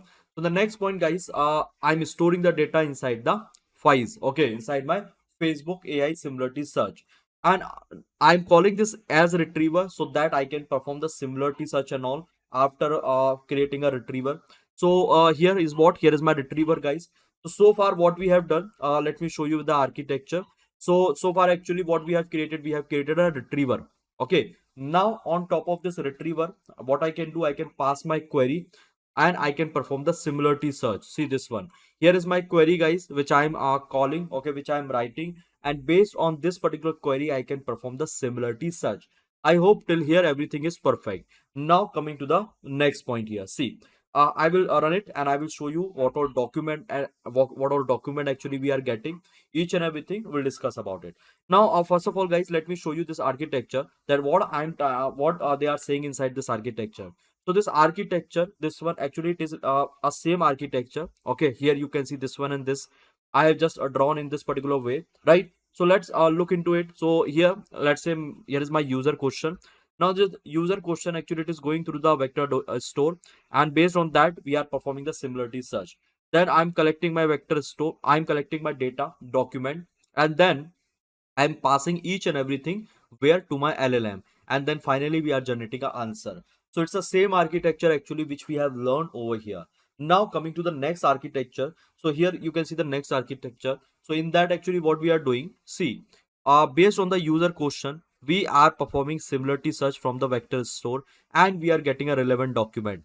After getting a relevant document, guys, what we are doing, we are compressing this particular document based on this query. Okay, and here is what, here is my document. So this is my compressor, document compressor. I've shown you the different document compressor like LLM chain extractor, LLM like filter or embedding filter and all, embedding redundancy. So each and every document basically you can assume over here. Okay, you can like imagine. Okay, so at this particular place, in the place of this document compressor, I can keep all those classes, all those code. I hope this thing is getting clear to all of you. Now if you will look into this particular architecture, so based on this architecture also you can understand the same. So after retrieving this document, here at this particular place, what you can do, you can perform the compression. Okay, compression. I will show you this each and everything in the form of Python code. Don't worry, guys. I'm coming to that. Now, guys, one more thing. So whenever we are talking about the similarity search, so for the similarity search, guys, we have a different mathematical method. So generally, what we use this cosine similarity, right? So in the cosine similarity, actually, we check the angle between the vector. Okay. The second method, which is very much popular, that is dot product. Okay, now the next method, Jacquard similarity. So we can use that also, Jacquard similarity. Or what we can do, we can simply calculate the Euclidean distance also. Okay, so the next method basically the Euclidean distance. So if you want to know about this particular method, you can check out with my previous session of the RAG pipeline. There I already discussed about this cosine similarity, dot product, Jacquard similarity, Euclidean distance and all. But don't worry, I will be creating a separate session on top of the embedding itself. There again, I will discuss the mathematical intuition behind this, all the topics and all, right? Each and everything I'm going to discuss in my upcoming session, guys. Now coming to the solution over here. So here I have created my retriever. So this is my retriever. Now coming to the question. So I'm calling this retriever with this particular question. Now based on this question, guys, what I will get my docs, right? Now what I'm doing, I'm printing this particular document, and here you can see in total, okay, by default actually I'm getting 4 similar document. Now for printing this document, I have created this pretty print method, what it is doing, guys, so it is going to separate the document. Okay, so here you can see with this particular line which I'm printing, and then I'm collecting the page content from my answer, and then I'm representing over here. This is my document for second and all. Why I've written this I+1? Because the document indexing is going to be start from 0. I don't want it from the 0. Okay, that's why I mentioned 1 over here, and because of that I'm able to see my all the retrieved document. So this is a pretty a simple function, and yes, you can easily understand about it. Enumerate, actually it will give you the number, okay, corresponding number along with the document. Okay, so here that's why I've written this enumerate. I hope this is perfect to all of you now. See, this is my document after performing similarity search. This is my retrieve result. Okay, now what I'm doing, I'm asking few more question. So my next question is what? Retrieve dot invoke, and here the question is what are the top three priorities outlined in the most recent state of the address. So I can execute it. Let's see what I will be getting over here. So here guys, yes, it has executed. So let's look into this particular answer, and here is what? Here is my document 2. Now I'm executing it, and here you will be able to find out all the document. Now if you will observe this document, you will find out this document is having very vast information, right? It is a little huge, but I don't want to provide this entire information to my LLM. So that what I can do, I can compress this particular document, right? And that is what I'm going to do now. So here the next thing is going to be, guys, so here I written one more question. How did the president propose to tackle the issue of the climate change? So here I'm going to run it, and let's try to figure out the relevant information, the similar information from the database. Now if I'm executing it, so here you can see all the 4 document. So I'm getting this particular data, and even you can read it and you can understand about the particular question. Now what I'm doing here, so I'm passing this information. Okay, I'm trying to augment this particular information using what? Using the LLM. So for that, here is what? Here is my LLM, guys, which I have loaded. So let me load the LLM. Here is my QA chain, and inside this I'm passing my LLM and this retriever, and then this is my query, right? So this query actually I will passing to this chain, and finally I will be getting my answer. So this is the complete step which I'm going to be follow. Let me check what it is saying. It is telling to me OpenAI is not defined. No worries, I can define this OpenAI. Just a second. Let me take it from here, and I'm going to keep it inside my different cell.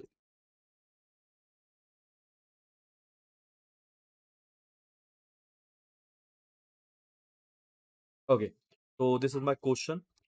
Now here I'm asking my query. So first it will call, so first it will retrieve the result, and then it will execute the like it will execute the answer based on this particular LLM. Okay, just a second. Okay, chain is not defined. Here is a chain. Retrieve QA. Okay, just a second. Okay, where is a retrieve QA?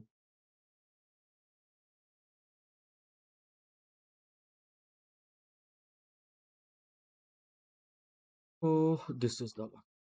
So let me keep it over there. I forgot to write a method.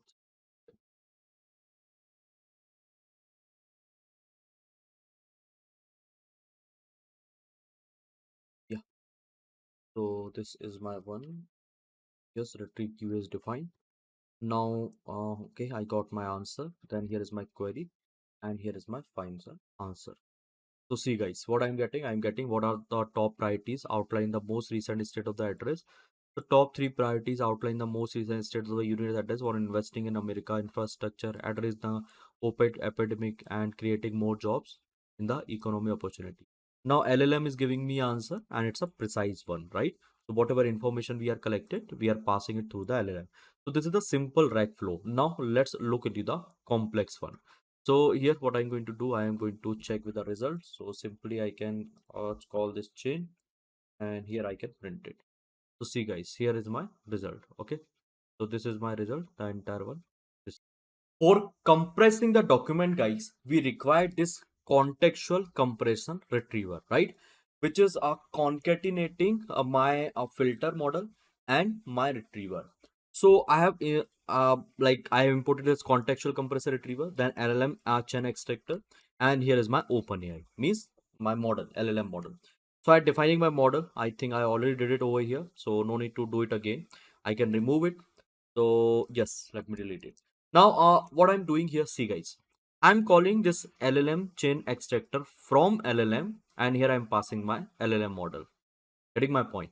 So let me execute this one, and here is what? Here is my compressor, right, which will compress the output based on the retrieval.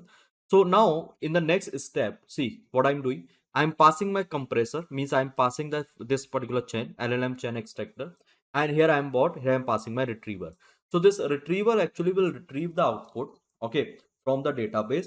It will pass to this compressor, means to this LLM chain extractor, and this LLM chain extractor actually it will compress the output. Okay, it will compress the retrieve output, and then we can pass this precise information to my LLM through the chain and all, right? The next chain which I will create by myself, this previously I have created now this one retrieve QHN, okay, my own chain. So it's similar to that. After getting the compressed document, I will pass to my LLM. So here, see guys, see, let me run it, let me execute it. I'm doing it. So it's my compression retriever. Now I'm invoking it with the same question, okay, with the same question. So see, I'm asking, what did the president say about the Ketanji Jackson Brown? So let me execute it, and here guys you will find out uh I'm getting a compressed document. So if you will look into the compressed document, see, here is a compressed document.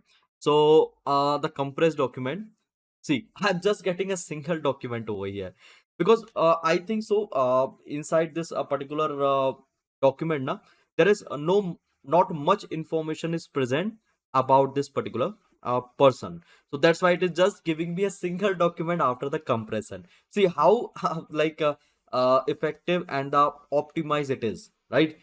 So what I did guys, I just checked whether it is working in a similar way for every question, okay, or that there is a like, or basically there is some fault inside the method itself, right? So I tested with a different question. So first of all, let me delete this part. I think it is not required. Let me show you where I have tested this each and every thing over here. So first of all guys, see, here is my what, here is my compress retriever, right? This is my compress retriever dot invoke, and now I am asking this particular question.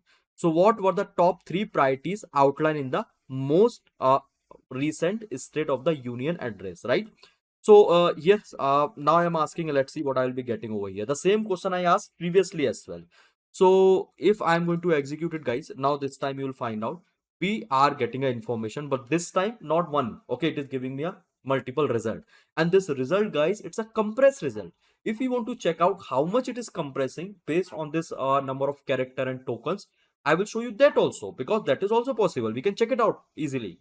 So compressed document. Now let me print this compressed document. So see, this is my compressed document, which I am getting over here. Document 1, document 2, document 3, document 4, right? And this document is having a less information compared to the previous one. And if you don't believe to me, just go back, okay, and check out with the same question. So here was my question, guys. This one, and just see the information, how scattered was the information with respect to this question, this particular question. Just see over here, see this one. And now if you will look into the, now if you will look into the latest information which we have retrieved, so see here, what is my information, how much compressed it is. So definitely you can utilize this for creating your optimized RAG pipeline. Now coming to the next point here, see here, I check with the other document as well. You can run with the other queries and document, so it will give you this also. And yes, I can print all as well. Now the next one is what, LLM chain filter. So I tried with this as well, LLM chain filter. So if you will look into the GitHub guys, there is a different method. One is chain extractor, then chain filter. You can check out with this chain filter. You can read about the code and all. See LLM chain filter, the same class I'm using here. What I'm passing, tell me. I'm passing my document and query, and then basically I'm calling this method, this from LLM, and then this is my complete code basically, right? Which it is running. So yes, you can check out. I already given you the link. Now let me execute. So over here, I'm going to be run this chain filter, and here is my model filter LLM, and now here is my retriever. So this is my contextual, sorry, compression retriever 2, and previously basically with respect to this LLM chain extractor, it was the first one. So let me check out with this as well. So whatever is fine for you, you can use that one. You can use that particular compressor. If you want to use both, you can use that also. We have a pipeline right after this one. I will show you the pipeline also. So here is my like compression retriever 2. Now I'm invoking with the same query. Okay, this one. And here is my compressed document. I will be getting my compressed document 3. Let me check. Previously it was 2. Yes, I can put it down this one. And here you can see this is my compressed document. So yes, it is up to you which one actually you are going to use. Now inside this one you will find out it is not going to compress much compared to the previous one. It is giving you the more like little more character and tokens inside your retrieve document. So yes, it is up to you which one you want to use. You can check it. You can make your own analysis. I will show you how you will do that basically, right? If you want to use both, this is also possible using the pipeline method. Now see, this is my retrieve document, and here this is what basically I was talking about. So using this particular code, actually you can check how much it has compressed your data. So this is my length of what, length of this document. This is my original document, guys, right? So let me look into the original document. So if I will go and check, right? So here you can see without the compressor what was my document. So I think there was 3 variable: document 1, document 2, and document 3. So here in the document, actually I was asking about this one. I'm not going to use this particular document because there was a simple one answer, okay, inside the compressed one. So I think that is not a fruitful, means it is giving a very less information, this compressor.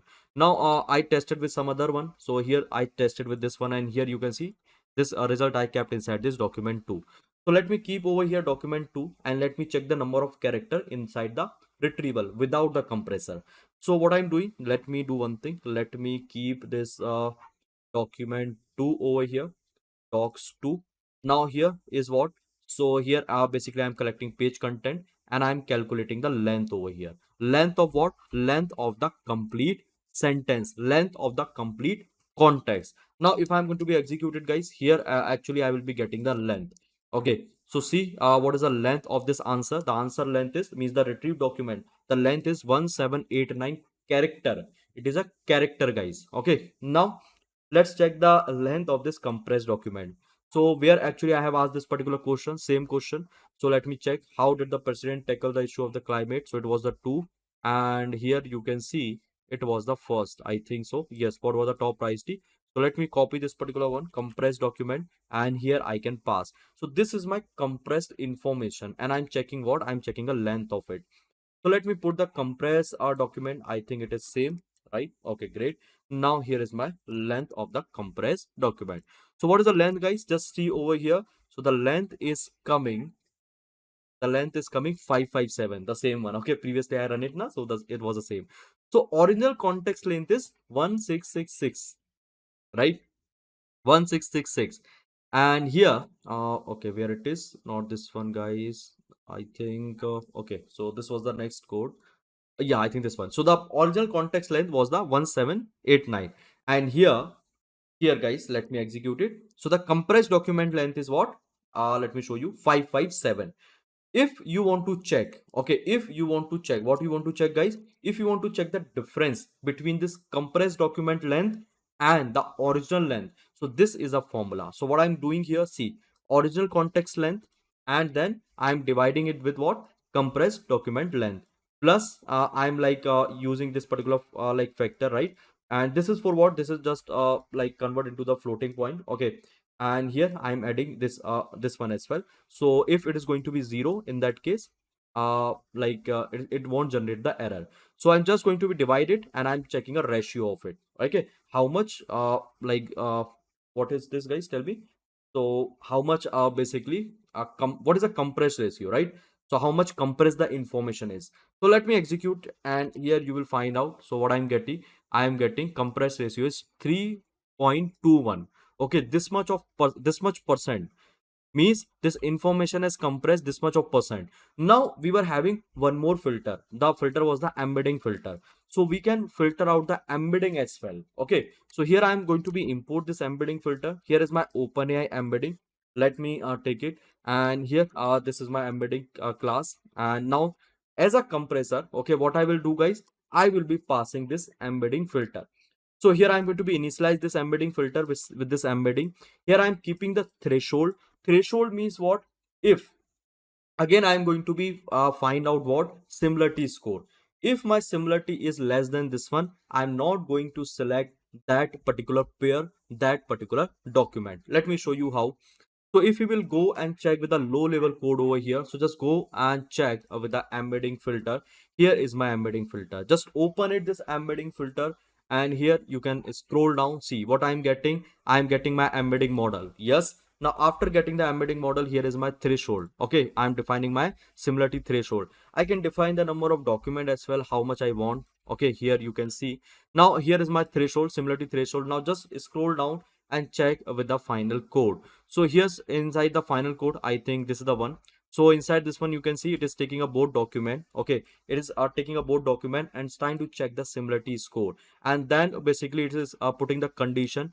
If there is a threshold, then I am checking with the threshold. If my document score is less than that, I'm not going to select those particular document. So based on this one also, I can filter out my data. So let me run it, and here is what, here is my compressor. And what I can do, I can this is my compressor retriever, right? Now I can check it out over here. Just a second. So filter is here. Okay, here is my filter, and this is my retriever. And here what I can do, I can keep it as a 3, this one. So yes, this is my third one. And now I can ask the question. So just a second, guys, let me take the question as well. I think I will have to take from here itself. So let me copy the question, because I will have to invoke it now. Same this one. See, here I can copy the same one, and let me keep it over here. So filter, filter, filter, this one, and it is going to be 3, third one, because it's my third method now which I'm using. And here compressed document, I think it's a fourth one. Okay, so here you will find out now. So already I created 3 compressed document, uh 3, right? This one. Now this is my just a second, here is my fourth, or this one, guys. Now let me execute it, and here is my compressed document 4. Now see how much information actually it is compressing. So this is my document, and I think there is no much compression. If you want to check the ratio, so definitely you can check out.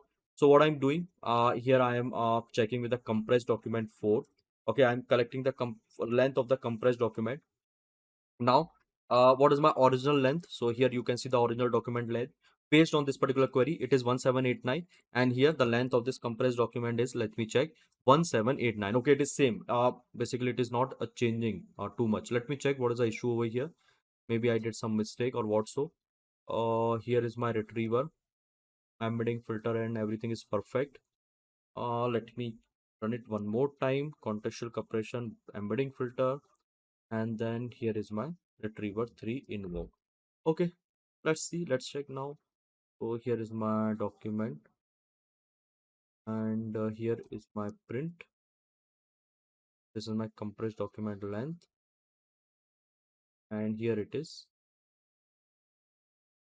Okay guys, it is not compressing. Let me do one thing. Let me remove this threshold from here. So here I'm keeping, let's say, 0.50.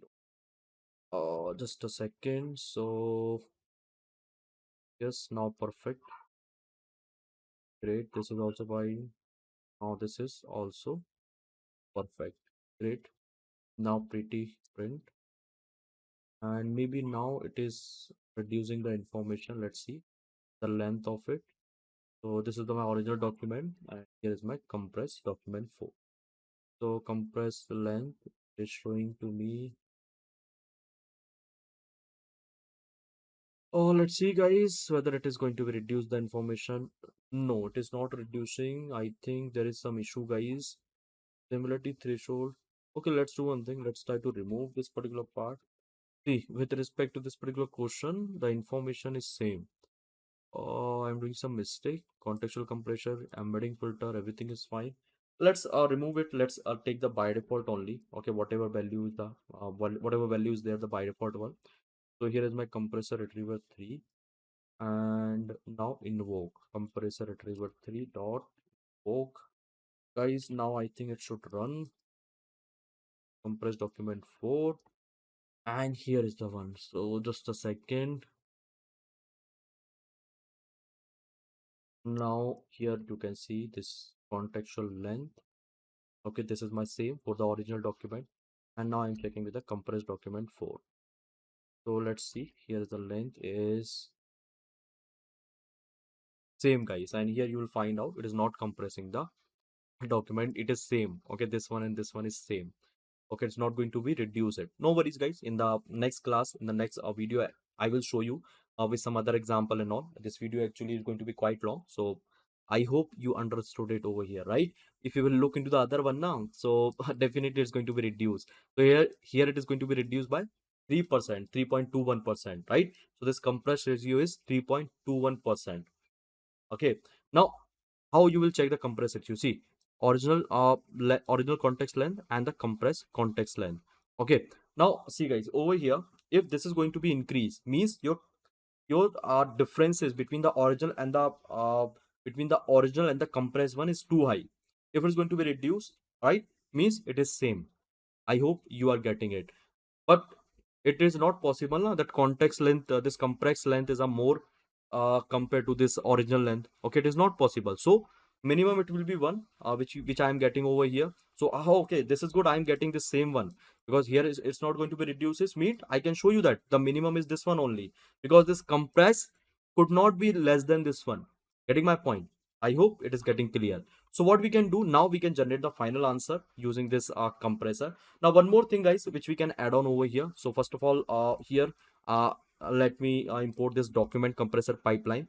Here I can I can connect like a different component and all. Now here is my redundant filter.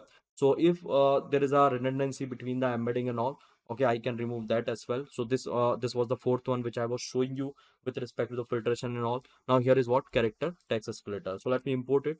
Now here already we have defined it. I think it is not required. So now what we can do, or let me do one thing, guys. Here let me define it. I can integrate each and everything inside the pipeline itself, so the thing will be easy for us, right? So now what I can do, I can define this splitter. Here is my embedding filter, and then after defining this embedding filter, here you can see I have like defined this particular relevant filter. Okay, so this is my embedding redundant filter, means it's going to be reduced, it is going to be remove the redundancy. And here is my embedding redundant filter. Now embedding filter. Okay, so this is done. Now coming to the next part. So to the transformer actually, means to this particular pipeline, I'm passing this splitter, redundant filter and relevant filter. So whatever document will come, so it will go through with this particular stages. I can add on the further stages as well over here. Okay, so here is my pipeline compressor. Now I can pass it over here, okay, to this compressor. Means here I'm showing you that I can accumulate each and every component. So previously I shown you the previously I shown you the individual one. Now here I am showing you with the another one, another another topic, okay, another classes like this split, like this redundant filter and relevant filter and all. Okay, so I can combine all the one and I can pass it as a pipeline. I hope you are getting my point. Now what I have my retriever which will retrieve the document, and it will go through with this particular pipeline, and then it will give me the compressed information. Inside this pipeline I can keep the other document as well. Oh, sorry, other classes as well. Okay, other object as well, like LLM chain filter. Okay, or LLM chain extractor. I can keep those as well, not an issue with it, right? So here again I'm going to be split this particular retrieval document.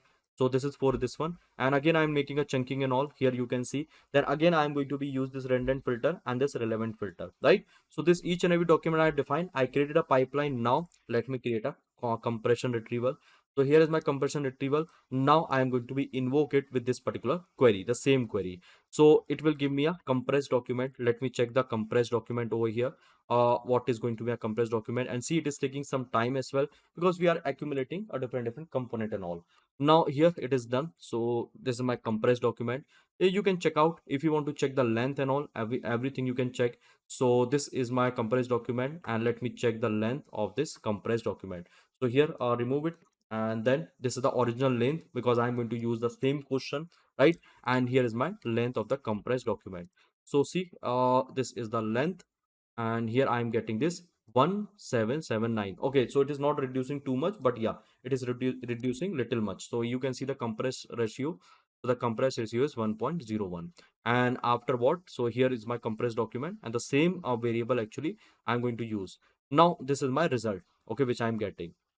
Okay, guys. So here you can see it is giving me multiple document, and there actually we are just getting 4 document. That's the issue. No issue. I can mention the k value as well, and we can generate the relevant document. Now after this one, what I will do, I will define my LLM. Okay, this is my retrieval chain, and this is my compression retrieval I'm passing over here instead of the normal retrieval. And finally, I'm going to generate my answer. And here is my relevant result, guys. So see, this is my result which I am getting, and yes, it is pretty much perfect. So yes, I hope you like this particular video. You learn a lot, and this is the result from the retrieval one, the normal retriever one. Fine. So thank you guys. Thank you very much. And later on we'll learn about the how you can evaluate the pipeline, this RAG pipeline and all. Everything we're gonna discuss inside this tutorial and all in the upcoming tutorial. So until guys, thank you. Bye bye. Take care, guys. Hey, hi everyone. Welcome to my YouTube channel. My name is Sunny Savita, and I'm back with another exciting and useful video. So guys, I was talking about a different retrieval system inside the RAG. In the previous video itself, I discussed the first retrieval system, that was the contextual compressor retriever. If you don't know about it, definitely you can go and check out with my previous video. So first of all, let me introduce the syllabus, the complete syllabus which I have created with respect to this retrieval system. Okay, with respect to this retrieval technique. So here, guys, you can see I kept like couple of important retrieval technique which will help you a lot whenever you are going to create any kind of RAG system and the architecture.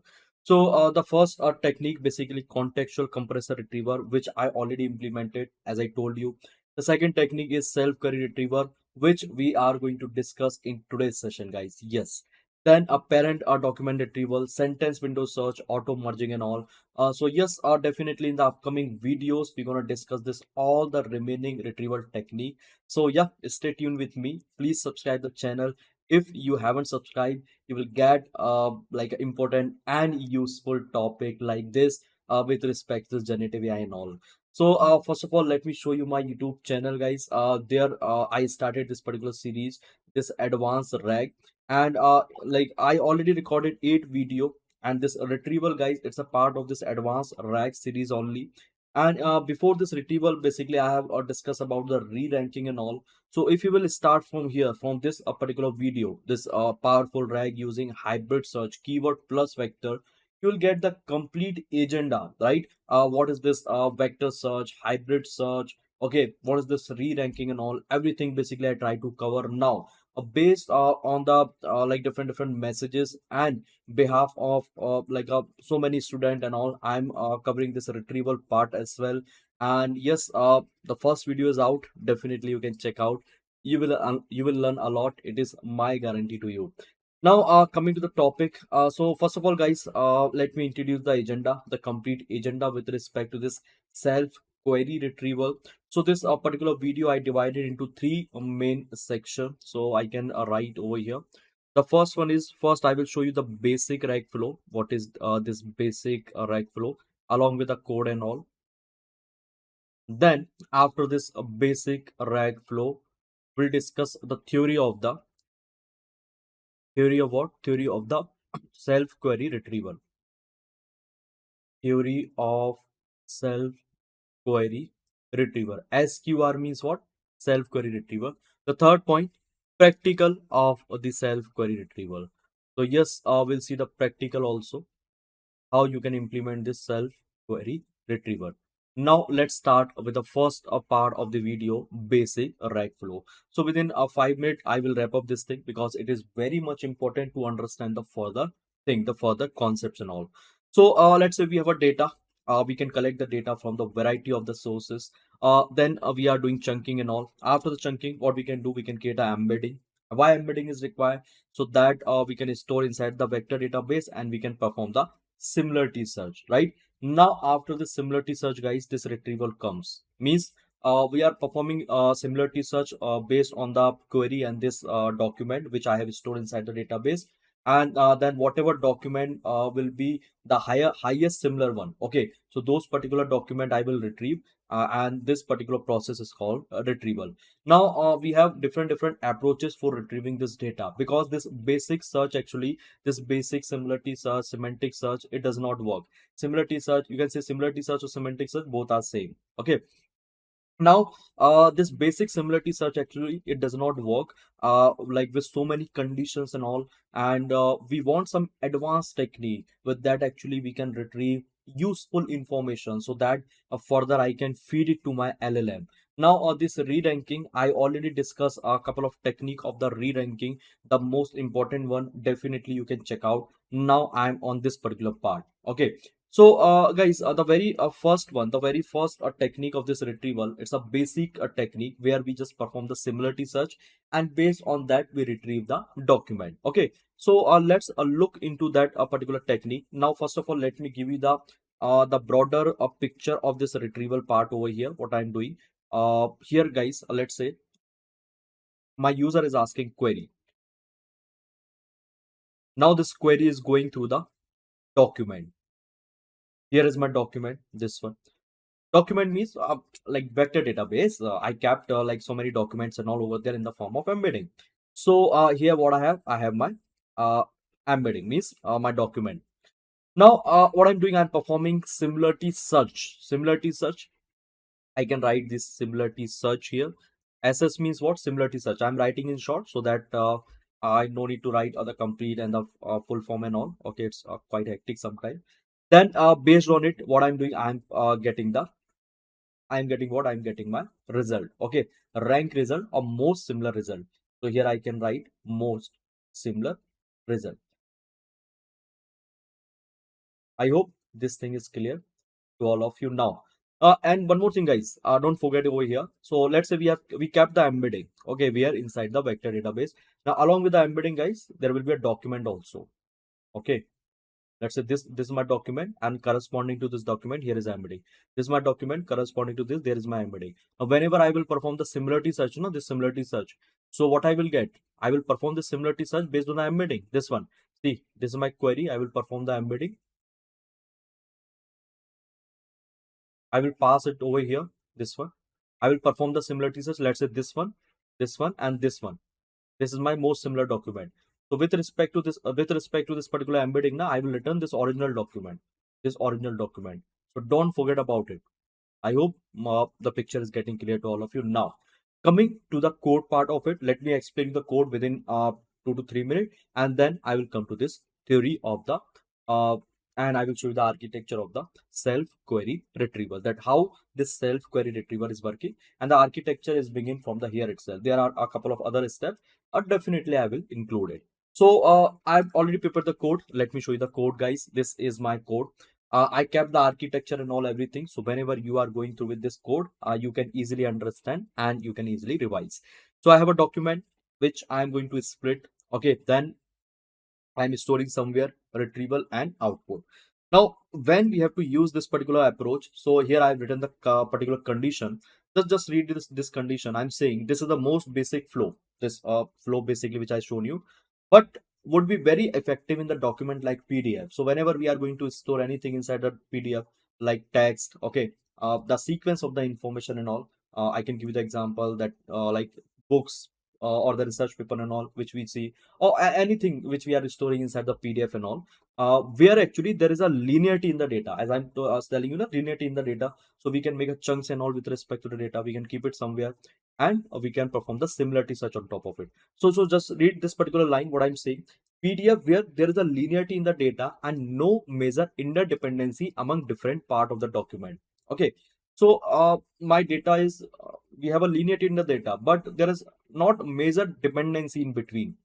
Getting my point? So I can give you the example of the book. Let's say in the book we have 100 pages.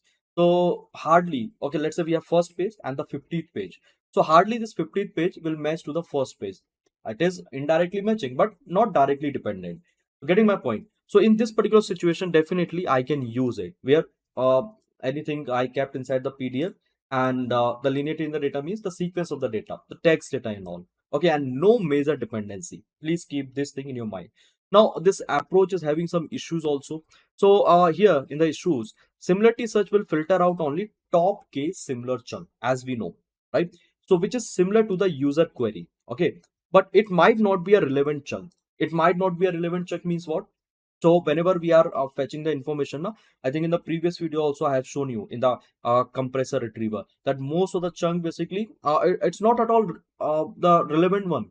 Okay, so those chunk basically it was not relating with the query. So what I will do with those chunk, if I'm passing to my LLM model, in that case hardly like I will get a good answer. So this is the issue, guys, because here everything is depend on the vector search. Okay, whatever word and all is coming inside the particular sentence, it is based on that. So yes, like this problem might occur. Okay, the second thing is what, here it will give you the top k chunk only based on the word represent the query, as I was telling to you, right, without having knowledge of it dependency on the other chunk. Did you understand what I'm saying? So here I'm trying to say, let's say here I retrieve two chunks. Here's my query, this one. Now here is what? Here is my chunk. I got first chunk. Okay. Now here is my query and there is my second chunk. This one. I think it is visible. Let me change the color. So this chunk actually, it is hardly dependent to each other. It is not at all dependent. Okay, it is not at all dependent basically if we are going to retrieve the chunks, this particular chunk with which technique, the basic technique. Okay, direct similarity search and all. So this is a problem. Now when you can use this particular technique, tell me. As I told you, whenever the data inside the PDF, the text data and all, okay, which is kept there, and there's a linearity and no major dependency. But the problem we have seen with respect to this particular approach, okay, so whatever chunk it is going to be collect, it is first of all it is irrelevant, and the second is it is not having the dependency. So because of that, people came up with the different techniques of this retrieval. So I'm going to discuss all those techniques. So first of all, let me show you the code over here.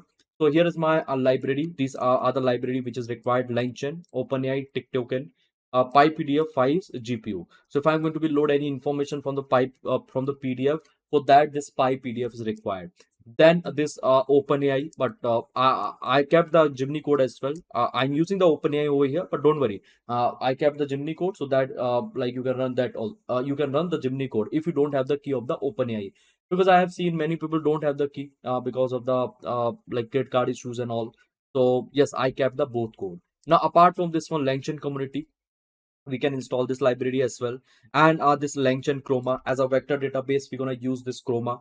Then what we have this like Google Gemini code. So yes, you can do one thing. You can generate the key from the like Gemini API from the Google AI Studio. Okay, and then you can access this Gemini model as well, both embedding and this Gemini 1.5 Pro, 1 Pro, or maybe Vision model and all, whatever you want to load. So now guys, coming to the next part, here I am loading my OpenAI key. Then here I'm setting as an environment variable. Now there is my different statement. First is Chroma, second is document, and the third one is what? OpenAI embedding. Now here I am loading my embedding model. After this one, guys, this is my data. So what I did, guys, see, I haven't loaded any PDF and all. Why? Intentionally, because I want to make a comparison between this particular approach, the basic one, and the self query approach. Okay, and generally like whenever we are talking about the self query approach now, so generally we use those particular approach with the metadata and all. Okay, because in the self query actually what it is doing, so query itself is going to create a schema with respect to this information. So generally what we do whenever we have this metadata and all along with the document, so we use this self query retrieval approach. And if we don't have it, guys, simply we can use the simple rag flow, right? So later on, see, once I will complete all the retrieval technique and all, so what you can do, you can use this basic rag flow. Okay, you can take one PDF, you can take one you can take this particular basic rag flow, and basically you can create a retrieval and all.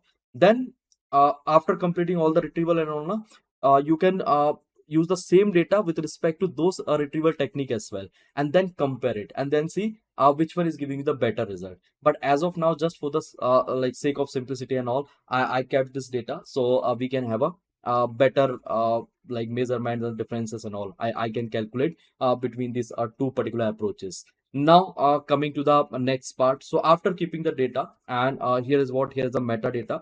What I can do, see, here is my chroma.from document, means I'm storing my data inside my vector database. Then here is my questions, a different question, guys. So which 1994 animated movie has a rating of 8.5? Which movie featured Batman facing off against the Joker and who directed it? Then what genre is movie The Matrix, and who directed it? Now once I will run it, guys. See here what I did. I performed the similarity search, okay, with this question one. What I'm getting these particular answers. So by default, actually I will get four answer if I'm not going to mention any k value. So here it is, the first answer is what? So let me show you the question. Which 1994 animated movie has a rating of 8.5? Okay, so see, it is giving me this particular like content at the first place, but this content actually it is not having any uh, basically rating. Okay, and here I'm asking the question related to the rating, and this is a major drawback of this particular technique. So that is what I was telling to you. Basically you can utilize this basic rec flow, but it might mislead the information sometime.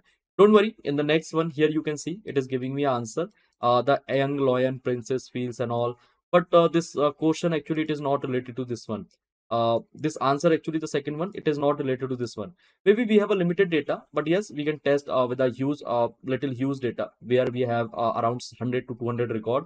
In that case we can better judge. So what you can do, uh, just do one thing, guys, on my request, just create multiple more documents, means let's say 50 to 100 documents. You can easily create it from the bard or from the gpt itself, and then apply it and then see this ranking, okay, ranking of this document. As of now, guys, here you can see I'm passing this particular question, but like whenever I'm performing similarity search, so here it is not giving me a first answer with this 80.8.5 rating. Okay, it is fine, means this content is matching with this query because of the vector search or this similarity search and all, but this is not here. Now in the next one here you can see it is fetching the answer and all, and yes, it is fine. Now the second question is, which movie features Batman facing off against the Joker, who directed it? So I'm asking this particular question, and yes, here you can see the similar result. But again I'm saying, guys, here the first result, but again it is giving me some other result as well, this one, which is not at all directly related with this particular question. Again I'm saying we don't have much data, so we cannot judge directly. But again like it's the same thing here, which is having a first one, and directly it is matching with the question 2 based on the retrieval. But again the other one is not matching, but yes, by default basically it will give you the four answer. So based on the ranking and the similarity search, it is generating those particular answer.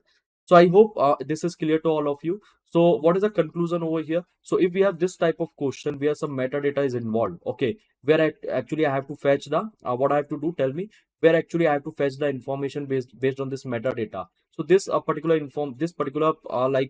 basic rag flow actually it will not work, and it might mislead to you during giving the information and all. Okay, so better we can use the other technique if we have this type of metadata and all. So here itself, this self query comes. Now, what I did after performing this similarity search and all, here you can see I created this as a retriever, means this vector store actually I'm using as a retriever. So it will give me a like this top four document, and then directly I can pass to my LLM for the final generation. Means I'm into my last step. So here is my LLM model. Then it's my text step, just the additional method, just to showing the output in a better way. Then here is my prompt template. Then here is basically I'm creating my prompt, okay, this one. And here is my chain, guys. So first is my retriever, which is taking a data, collecting a data. This method actually it is taking a question, then prompt, then LLM, and finally I am structuring my output. Then what I'm doing, I'm invoking my chain, and I'm asking the question. Let's say here is my question first. So in the question first, let me show you what was there. I'm asking the question first, QUSTION, question first. Now see, here is my question first. Which movie 1994 animated has a rating of 8.5? So it is telling to me the 1994 animated movie with a rating of 8.5 is a young lion princess feels his kingdom. Okay, so yes, you can check with this particular answer. What is the movie name? Young lion princess feels. Please. Okay, so young lion. Where is a young lion? Young lion. Yes, it is having 8.5 rating. So likewise, basically, you can ask the other question as well, and definitely you can check the answers and all. Let me show you one more question to all of you. So here I'm passing this question 3, and what it is giving to me, it is giving to me my answer, and let's try to format this answer using this text tag. So here I am going to keep my answer where it is, this one. So let me keep it over here inside this code shell, and then what I'm getting, I am getting my reply. So the general matrix is science fiction. It was directed by the Lana Winsky and Lily uh, Wonsky. Okay, so here you can see this Matrix movie. Who has directed this one? So a hacker simulated a rebel against the machine. It, and see, here's the director and all.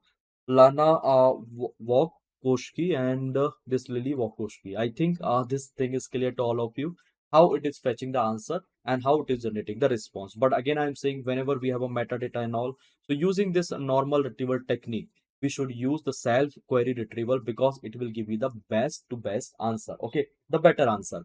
Now let's try to understand this self query retrieval, guys.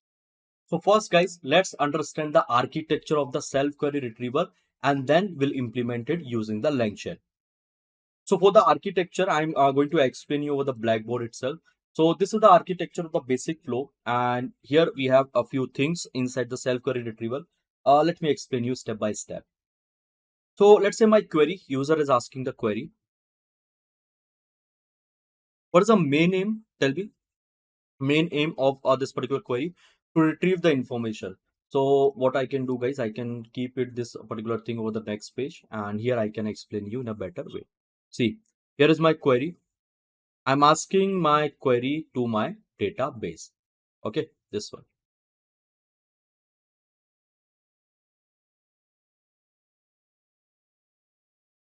Here is my database. I can create a database using the different color. Just a second. Database. This database could be anything. And now what I'm doing here, see, just a second. So yes, now what I will do, I will retrieve my answer. Okay,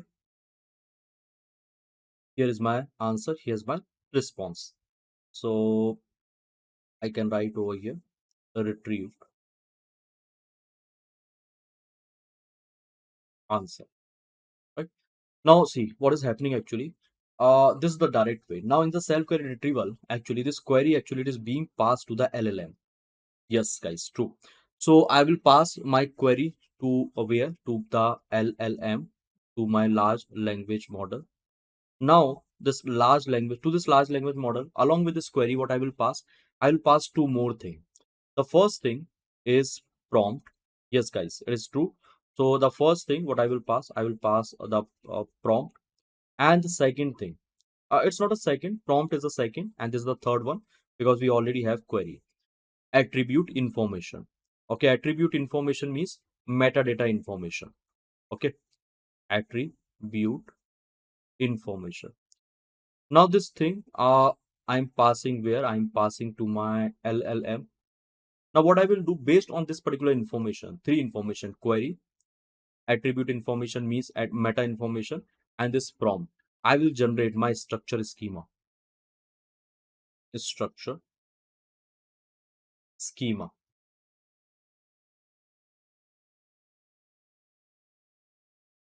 So this is my structure schema. Now this structure schema, basically with that actually I can what I can do, I can collect the different keywords. Okay, I can put out the different filters.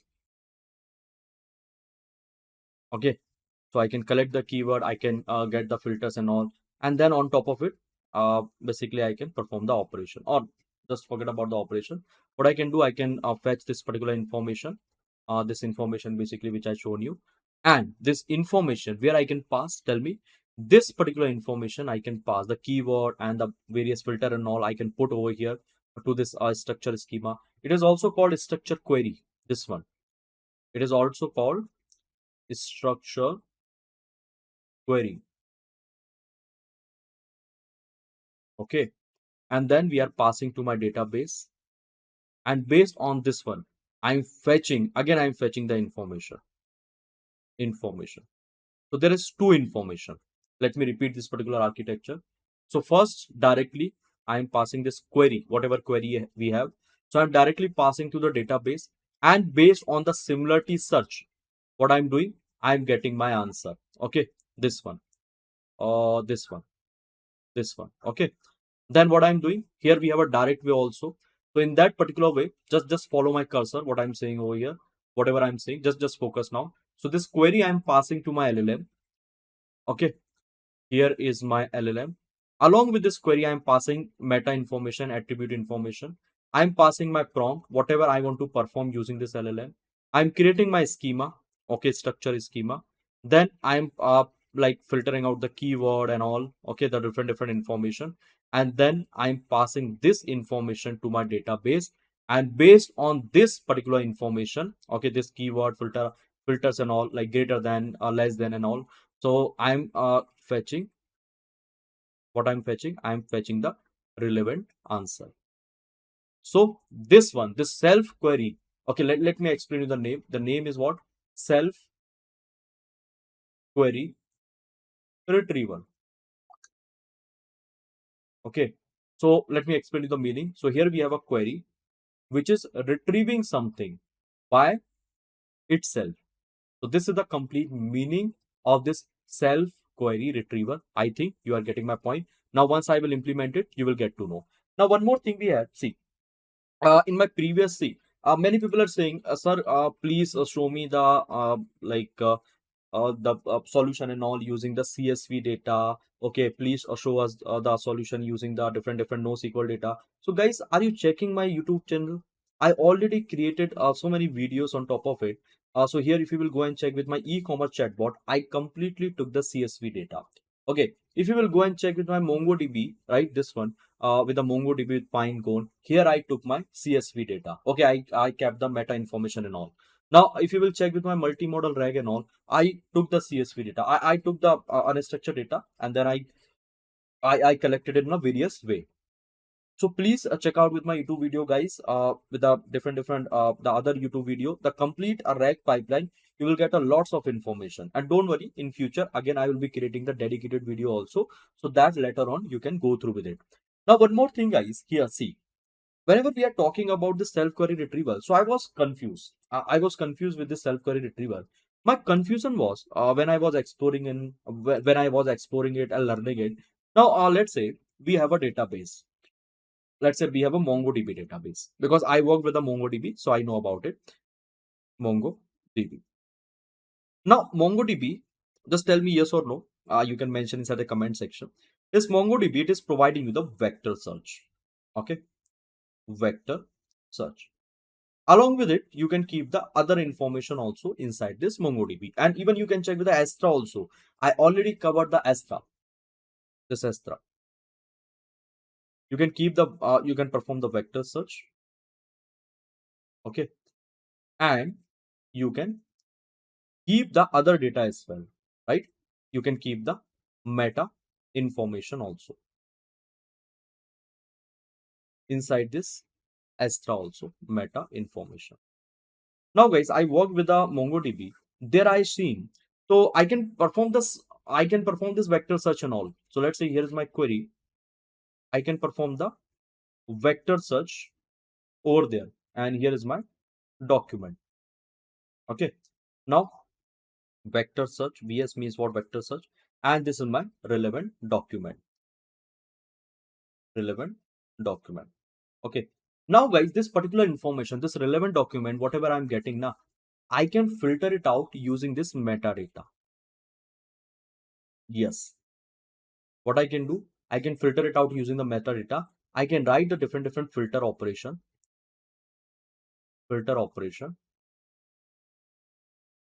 and what I can do, this particular relevant doc, right? I'll be getting only those document which is matching, which is basically which I'm filtering out using this metadata and all.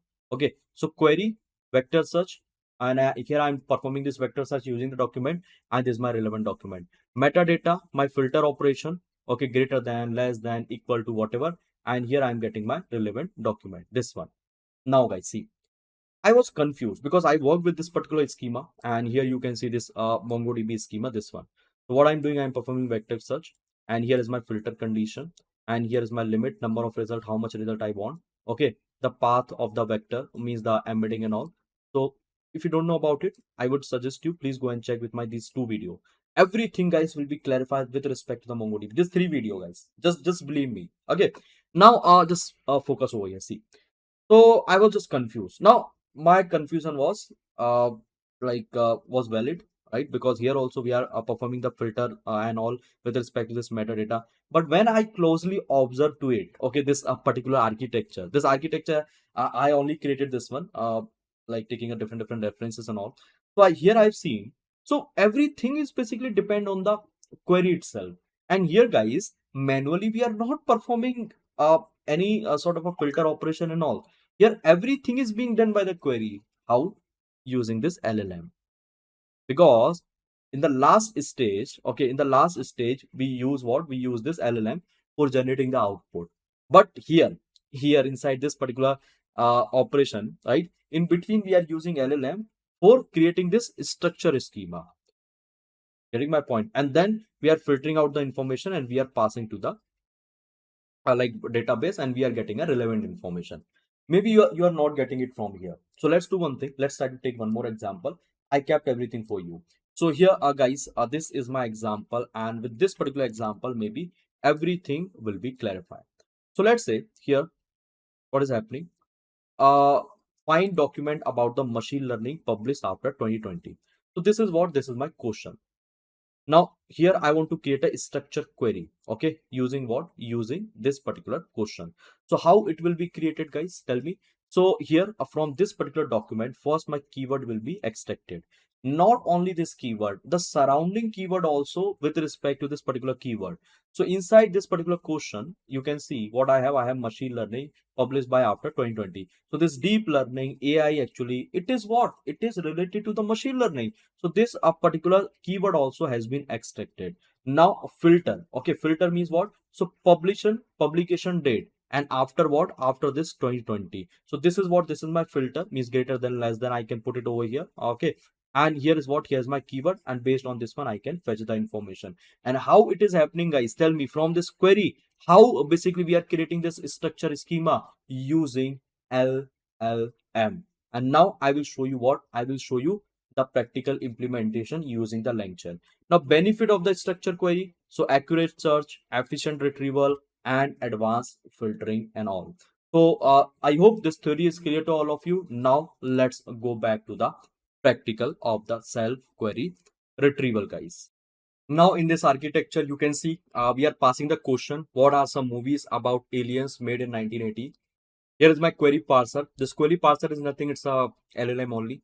It is filtering out the answer, right? So it is filtering out the query. So it is writing equal to what? Year 1980, and here aliens is my search term for the performing the keyword search or this vector search and all, right? Now I hope this thing is clear. So I kept some theory point as well. You can definitely read it out just to get the information from here. User input, building a structure query, then searching the data store, and then returning the result and all.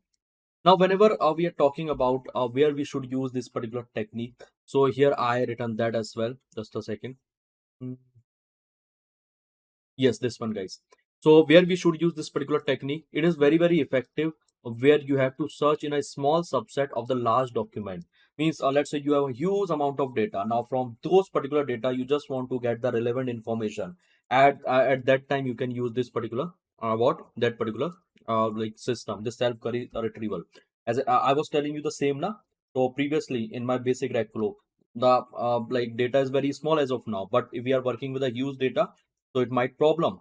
Okay, whenever we are fetching the information and all, it might mislead to you, and the most of the information is like irrelevant one. So in that case, you can utilize this particular approach, because it will search based on the specific metadata, the information and all, and it will work fine.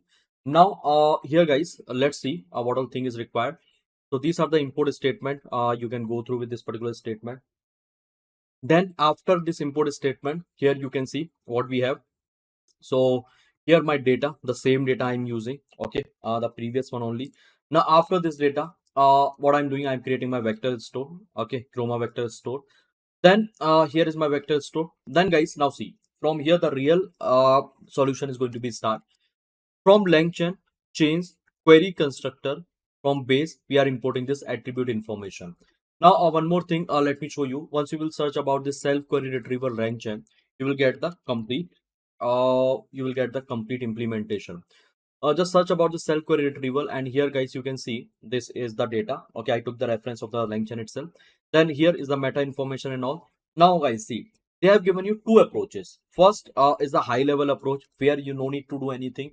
Just define your attribute information. Here is your document content description, means the description about your data, and here is your LLM, and then you are calling this method from the self query retriever. They have given you one class, the self query retriever class. Okay, inside this we have a method from LLM.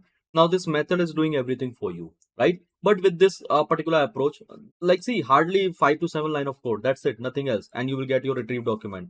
But with this particular code, you won't be able to understand the complete approach. So what I did, I kept with you the low level approach. So with that, actually you can easily understand how this structure schema, okay, the structure query schema is being created, and the other sort of a thing, right? So what I have this attribute information. This is my information, attribute information, like this this metadata information. So first is genre, okay, genre of the movie, what type of movie it is, drama, comedy, and all fiction. See, this is the description of it. Then the second is year, okay, the year of the movie was released. Then the director and the rating. Okay, this is all about my meta information. So how I have to create it? I have to create it using this attribute information. Then the next thing is what? Self query retriever, this class, and then chat OpenAI. Now let's see how basically we are creating the query schema. Okay. So what I'm doing here is my document content description, means brief summary of the movie. I'm just giving my content description. You can write anything in your words. Then what I have my this two classes. First is structure query output parser, and then get query constructor prompt. So as I told you, we are passing three things to my LLM model. First is query, second is attribute information, and third is this prompt. Okay. Now what I'm doing, I'm creating my prompt. So see over here how we are creating a prompt. I have to create a prompt in such a way so that whatever schema is going to be created, so this should be around to this particular information, this particular information. Now see, here is what here is my prompt. Okay, I'm calling this method get query constructor prompt. I'm passing my document description and this metadata information, and yes, after running it guys, here you can see this is my prompt. Okay, this complete prompt. This prompt actually it is little huge. Okay, you will get lots of information inside this prompt. You can definitely read it out. Right now guys, here you will find out once you will check with the prompt. So we have a lots of things. See, it's a few short prompt template, okay, which is containing a different information. Now here you will find out the like content. Okay, so some by default information is also there, but if you will look into that at the end of the prompt, right, just like scroll down and try to see over here this description, the name of the movie, director, and all. Okay, each and everything basically it's tried to cover over here. So this prompt is having the complete information about what, about my meta information, okay, about this attribute information. So that only based on the query it can generate something reliable from the LLM. Now after this one guys, see, once I got this prompt, now after this prompt, here one more module is required, that is LORC. Okay, so why this LORC is required? This LORC is required for this structure query output parser, the final output which I will get, okay, after the LLM and all. For that, this LORC is required. It's a supportive library. Now what I'm doing over here, see, here is my LLM model. I think I already created, so it is not required, and I kept the key as well. Don't worry, I will delete it after the session. Now here is what, here is my structure query output parser, and I'm calling what, I'm calling this from component. Okay, and here was what, here was my prompt guys. So far what I have this attribute information, this summary, okay, this document description and all, then this import statement, okay, this one structure query output parser means for my final query, and this get query constructor. Okay, so here is my get query constructor prompt basically from the particular information. Now what I have to do after this one, see guys, here is my query constructor. How I am going to construct the query? I told you we require couple of things. First is prompt, the second is LLM. The third one is what? Output parser. Okay, I will pass my query. So it is going to be execute one by one. Just look into this particular architecture and the thing will be more clear to all of you. This one. So we have query, we have LLM. Okay. Now to this particular LLM, we are passing attribute information, prompt, and this structure schema. And then basically we'll be getting the structure schema based on this particular query. So the same thing we are doing over here. See guys, here we are passing prompt. Here is my LLM. Here is my output parser, this one. And what I'm passing my query. Where is meta information and all? It is inside this particular prompt, right? Now, after doing it, guys, so here I have written this dummy question. Now, whatever query you can write, okay, I just written this dummy question, okay, and here you can see what I'm getting. I'm getting my prompt format, the complete format, basically, right? So, what I'm doing, see, here is my query. I'm passing it to my prompt format. It is formatting the complete prompt, okay, this one based on my query and all. So, this is my complete prompt. Now, see, the same prompt basically I was getting over here, this one. See, this prompt is having already some sort of information and all. By default, they have kept it over here. So this is what, this is my query constructor. It will give me a final query, and this is my prompt. Basically, I am showing you how basically the prompt looking like after passing the query over here. Now, after this one, guys, here, just if you will scroll down, you will get the main code. So I am calling this invoke, okay, based on this my main query. Okay, based on my main query. Again, I'm repeating, here is what? Here is my query constructor where I'm passing this prompt. Here is my LLM and output parser. Now I will invoke this thing using what? Using my real query. And what I will get my final schema with respect to that particular query. And this is nothing. This is my just prompt format. Okay, using this dummy question and all and everything. You can check out with this particular format of the prompt. Now see, this is my structure query, guys, which I'm getting. So what are some sci-fi movie from 90s directed by Luc Besson about taxi driver? So what information it is fetching out? See over here. It is fetching out year, okay, and here you can see basically here you can see the comparison operator. Okay, it has assigned the comparison operator as well. Attribute is director. Okay, value is Luc Besson. Okay, now here you can see greater than, equal to, and, or. Okay, and see attribute is what? Genre. Value is what? Science fiction. So it is fetching the different information from the query, and it is assigning the different operations also. It is keeping the different operation as well, like equal to, greater to, equal to, greater than, less than, and, or, whatever. So that later on what we can do, we can filter out the information. Okay, later on what we can do, we can filter out the information from the database. Now I hope this thing is clear to all of you, how basically it is fetching the information from where. Tell me. From this particular like from the database based on this particular query. Now what I can do, I can simply create my chain and all for the final answer. And this is my retriever, guys. So self query retriever, here is my what? Here is my query constructor. This is my vector store, and here is what? Here is my structure query translator. So what is this? Chroma translator. Now let me give you a quick recap over here, because this is very much important. So query constructor will create a query like this. Okay, it will fetch each and every information from the query. See over here, this is my query. Now attribute information. Okay, now the other thing like this year and all, and here you can see the attribute director and all, everything. Okay, so it is fetching each and every information based on this particular query. Now what it will do, so it is like interacting with the database, vector database, and finally it is going to arrange the query, means it is going to be structure the particular query. Okay, so this is what, this is my retriever, and whatever information I will get based on this particular retriever, I will pass to my model. Now let me show you the final chain. So here I'm going to be retrieve this particular information. Sorry, I'm going to be invoke this particular retriever. What a movie after 1919, but before 2020 2005, that all about toys, and preferably in is animated. So this is the movie like toy come alive and have a blast doing, and here's the metadata and all, everything is providing to me. And this information guys, it's a relevant information. It is not like the previous information which is giving to me as so many things, so many answer. No, it's not like that. It is giving me a precise information.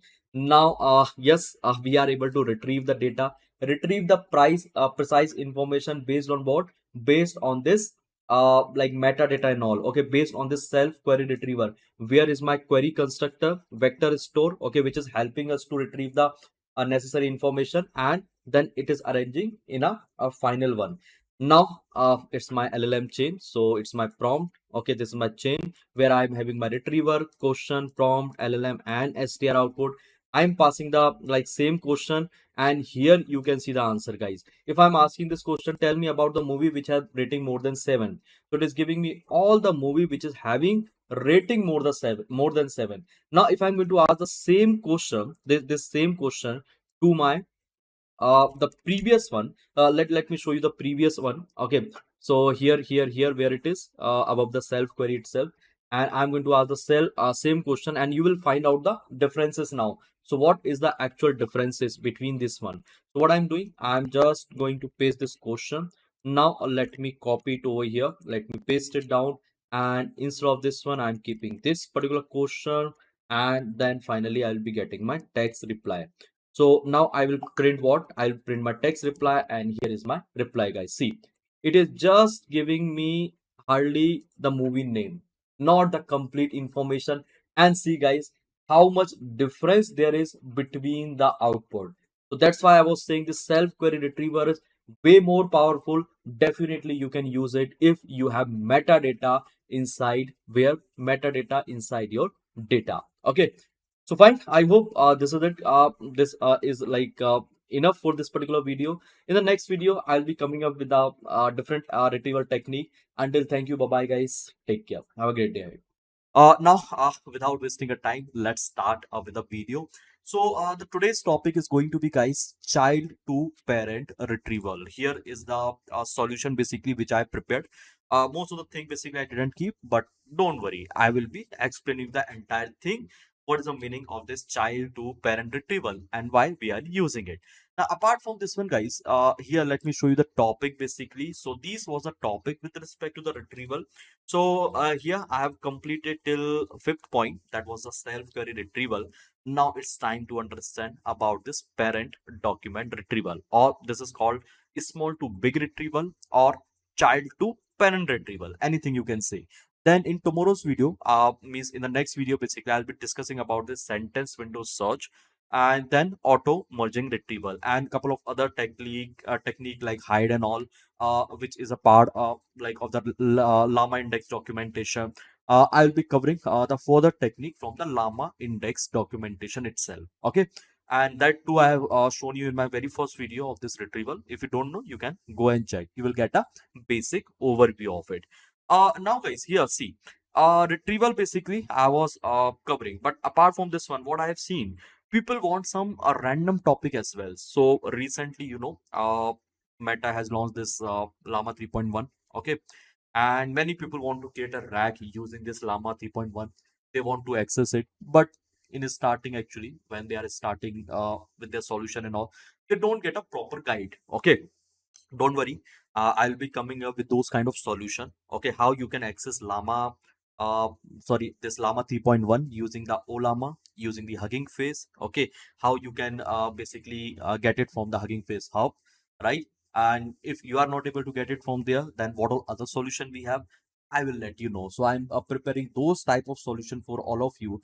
And here guys, you will be surprised that I have created one more solution related to this rag with llama 3.1. That's a quite amazing solution. So right after this particular video, you will get this rag with llama 3.1 as well. And here guys, you won't believe that I'm running this olama inside where, inside the collab itself. And I will let you know how you can set up this olama inside the collab only, so that easily you can test the different model, and no need to install or download it inside your local system, right? So I hope I have given you the enough amount of information. And now let's start with the solution, guys. So here inside the solution, guys, what is a like retrieval name? So the retrieval name is child to parent retrieval.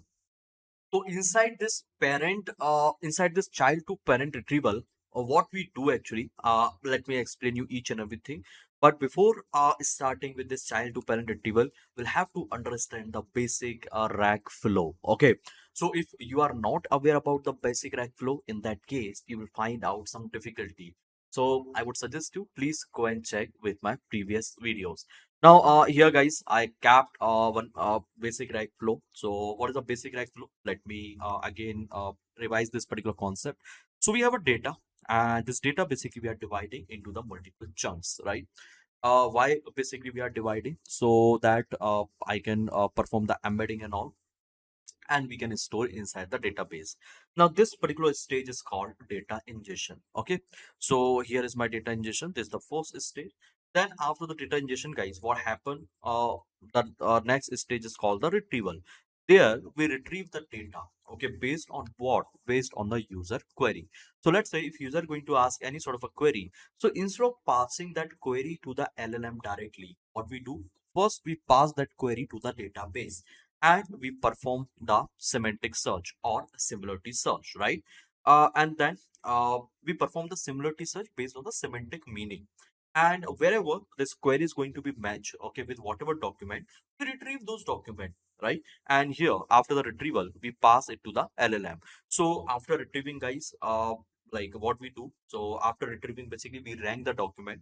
So which is the most, whatever is the most relevant document, we kept at the first place, and rest of the document we keep in a ascending, in a descending order, right?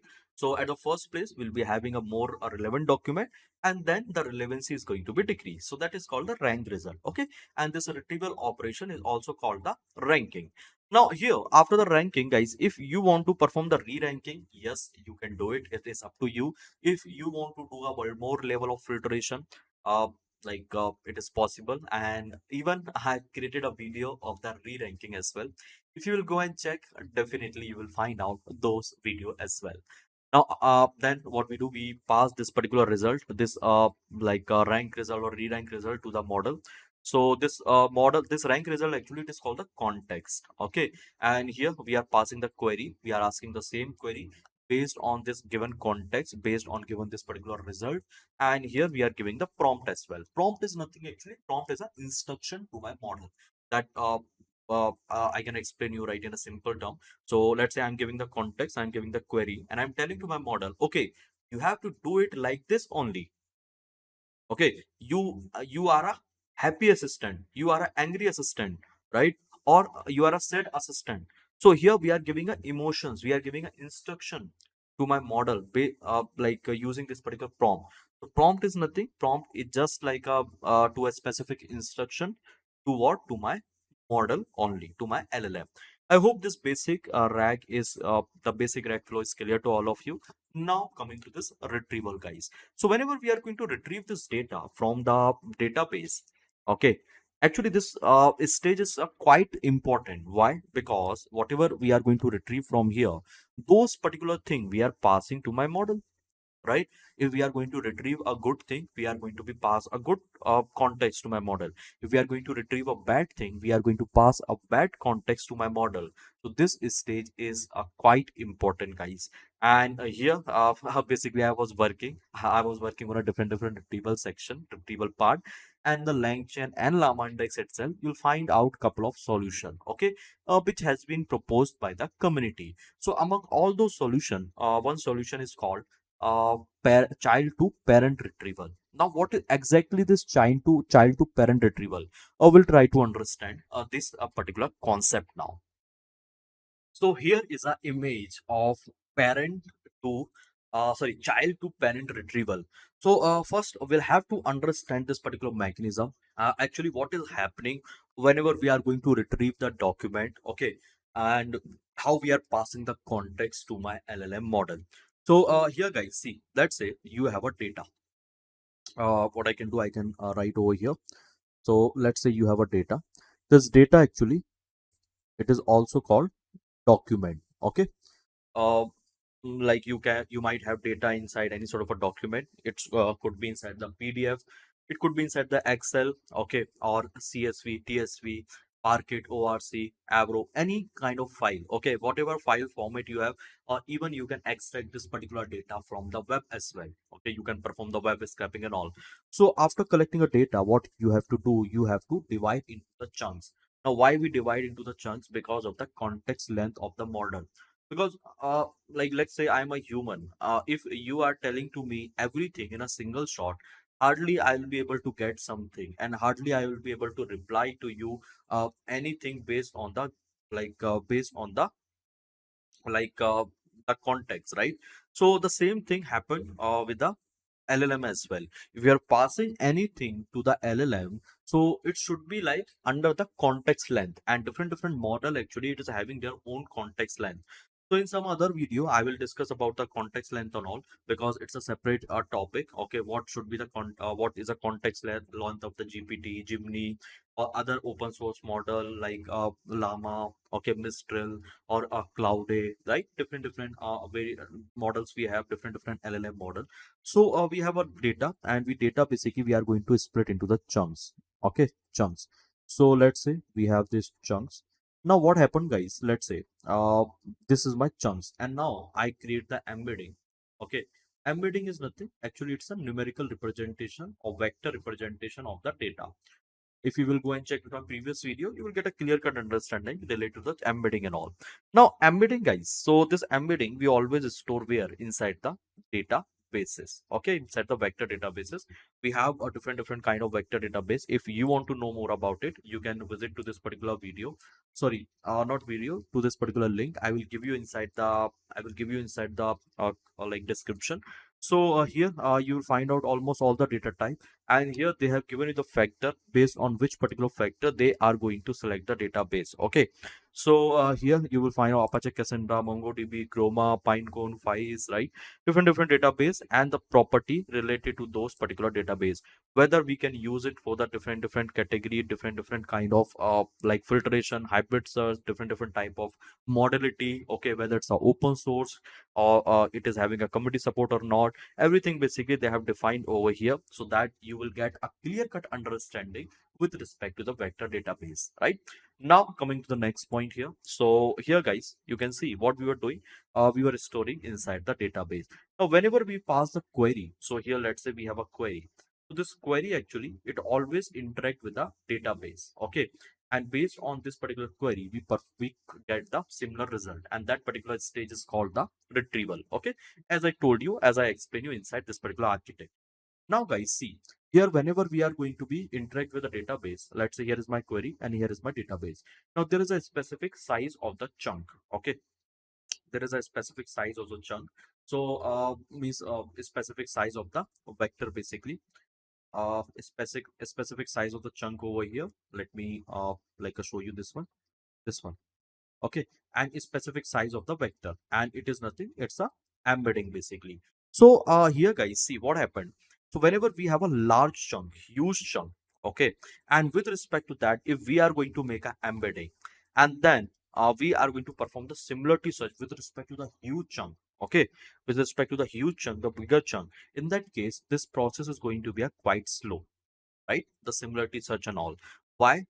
Because see, there is two aspect. First is what? First is this interaction between this query and this database, right? And second is what? Second, we are passing the collected result to the LLM model, and that one is called the context. Here, this one, this particular one. Here you can see now we are getting this rank result, and then we are passing to the LLM. There is two things. So guys, this context actually it should be a larger one, okay, larger one. But this chunk actually like which we are going to create, or like we are going to create an embedding and all, and then we are going to perform the similarity search, it should not be a larger one. So there's a contradictory thing, right? So like here we have to find out that particular approach where we can interact with the database in a fastest manner, we can retrieve the like good result, and we can pass the like a huge amount of or we can pass the larger context, okay, the like as much as information to my LLM. Okay, there's two things. So we can solve this particular thing using what? Using this uh parent to sorry, child to parent retriever, right? So child to parent retriever, using this child to parent retriever, we can solve this particular thing. Now how? Let me tell you. So here guys, let's say this is a chunk. We are going to create an embedding, and here is what, here is my database, and then this is what, this is my query. Now what we are going to do, we are going to make an interaction between this database, okay, between this database and this query, and we are going to find out a similar result. Okay, similar result. Now guys, if this chunk is a small one, in that case this process is going to be a faster. But guys, just think over here, if we are going to pass, let's say we are getting a similar result, and this chunk is a small one, right? If this chunk is a small one, and if we are passing this particular context, this particular detail to my LLM, in that case my LLM is not going to perform well. Okay, it is because it is not having a sufficient information. So here what should happen, see, here this chunk actually it should be a small one. Let me write over here again, this chunk should be a small one, okay, and this one, this thing, basically to the LLM actually we have to pass the bigger chunk. Okay, we have to pass the larger one, okay, large data, okay, huge chunk, okay, huge data, so that my LLM can understand everything in a easiest way, right? It can get the best to best context from the data, okay, whatever data we are passing for generating the final response. I hope this thing is clear. Now guys, here see what we are doing. So we have a data, original data. We are going to split the chunk. Now this chunk actually it's got the parent chunk here, this one. So let's say here my data size around in my data basically I have, yeah, like this data actually is nothing, it's a PDF basically. So what we are doing, we are going to create a chunk. Let's say the chunk size is around I can write over here 1,000 tokens in one single chunk. In one single parent chunk we have 1,000 token. Okay, now what we are doing, we are going to create a child chunk, okay, here. So let's say inside this child chunk how many tokens we have. Let's say inside this chunk we have a 5,000, inside this one also 5,000, 5,000, 5,000. Now whenever my query will come, okay, and it will be for the entire chunk. Now whenever my query will come, okay, so this query basically, this query is going to be interact with what, this query actually is going to be interact with this, tell me guys, this query is going to be interact with this smaller chunk. And based on this smaller chunk, let's say my query is going to be interact with this particular chunk. Okay, here is what, here is my query. Now this particular query is going to interact with this let's say this is the relevant result. Okay, this one, this particular chunk is a relevant chunk. So instead of returning this chunk, okay, instead of returning this particular chunk, this smaller chunk, I will return this huge chunk, bigger chunk. So that, see here actually we are going to be find out a similarity search. Okay, similarity search. Now we are going to find out a similarity search between what, between the query and this chunk. So this process is going to be fast, means the multiplication and all. And then here after the relevancy, okay, after finding out the the maximum relevancy, so we are not going to pass this same chunk to my LLM model. Instead of that, what we are doing, instead of that, we are going to pass this huge chunk to my model, so that my model, my LLM will get a larger context. My model will get a huge data. Okay, so that it can understand the information in a quite easiest way, in a particular way. I hope you are getting my point, what I'm trying to say. So this problem is going, this solution actually is going to solve two problems. First, we are going to be retrieve the result fast. Okay, and the second is what, second basically we are providing a larger context to my LLM model. I hope this thing is clear to all of you. So here I have written the same thing, a smaller child chunk referring to the bigger parent chunk. So we are going to fetch the smaller chunk during the retrieval first, and then reference to the parent ID and returning the bigger chunk. Okay, now let's look into the solution, that what we have inside the solution, guys. Now inside the solution, guys, I kept the same image so that you can refer it over here as well. And along with this particular image, I kept some theoretical point as well. So please try to go through with it, and it is trying to explain you the same thing which I have explained you just now over my blackboard. And I hope you got the clear cut idea, basically, like according to my explanation and all. So let's start with the implementation. So everything we are going to do using the LangChain itself. And here first what I can do, I can install the LangChain. So pip install LangChain. Now guys, see, we can do it using the we can do it using the raw Python as well, but the code is going to be little heavy. Okay, if we have a like a libraries like LangChain and Llama Index. So definitely we should use it, but you should be ready. Okay, let's say if you, in your organization they are not going to use Llama Index or LangChain. Okay, they are not believing on it, or they are not trusting on like any third party APIs and all. In that case, you should be ready with your own logic as well. Easily you can do it if you have a basic knowledge of the Python. So here I am writing LangChain, LangChain. Okay, people install LangChain. Now, apart from the LangChain, we required some other library as well. So, over the LangChain itself, okay, inside the LangChain itself, you'll find out a couple of other library. Means inside the LangChain GitHub only. So here, the next one is the LangChain community. Okay, few separate code you will find out over here inside the LangChain community. Now we have one more. So here I can like give you this sentence transformer. It's a like very important library just to like load a different embedding model and all. And I will give you like little more information, a little in-depth information related to the embedding, because I know many people are having some confusion. So, and don't worry, I'll be creating few other videos as well with respect to the embedding, that how the embedding is going to be generated using the transformer based model, the complete mathematical intuition regarding each and every stack of the transformer. So soon I'll be coming up with that particular video as well. So here is my language sentence transformer.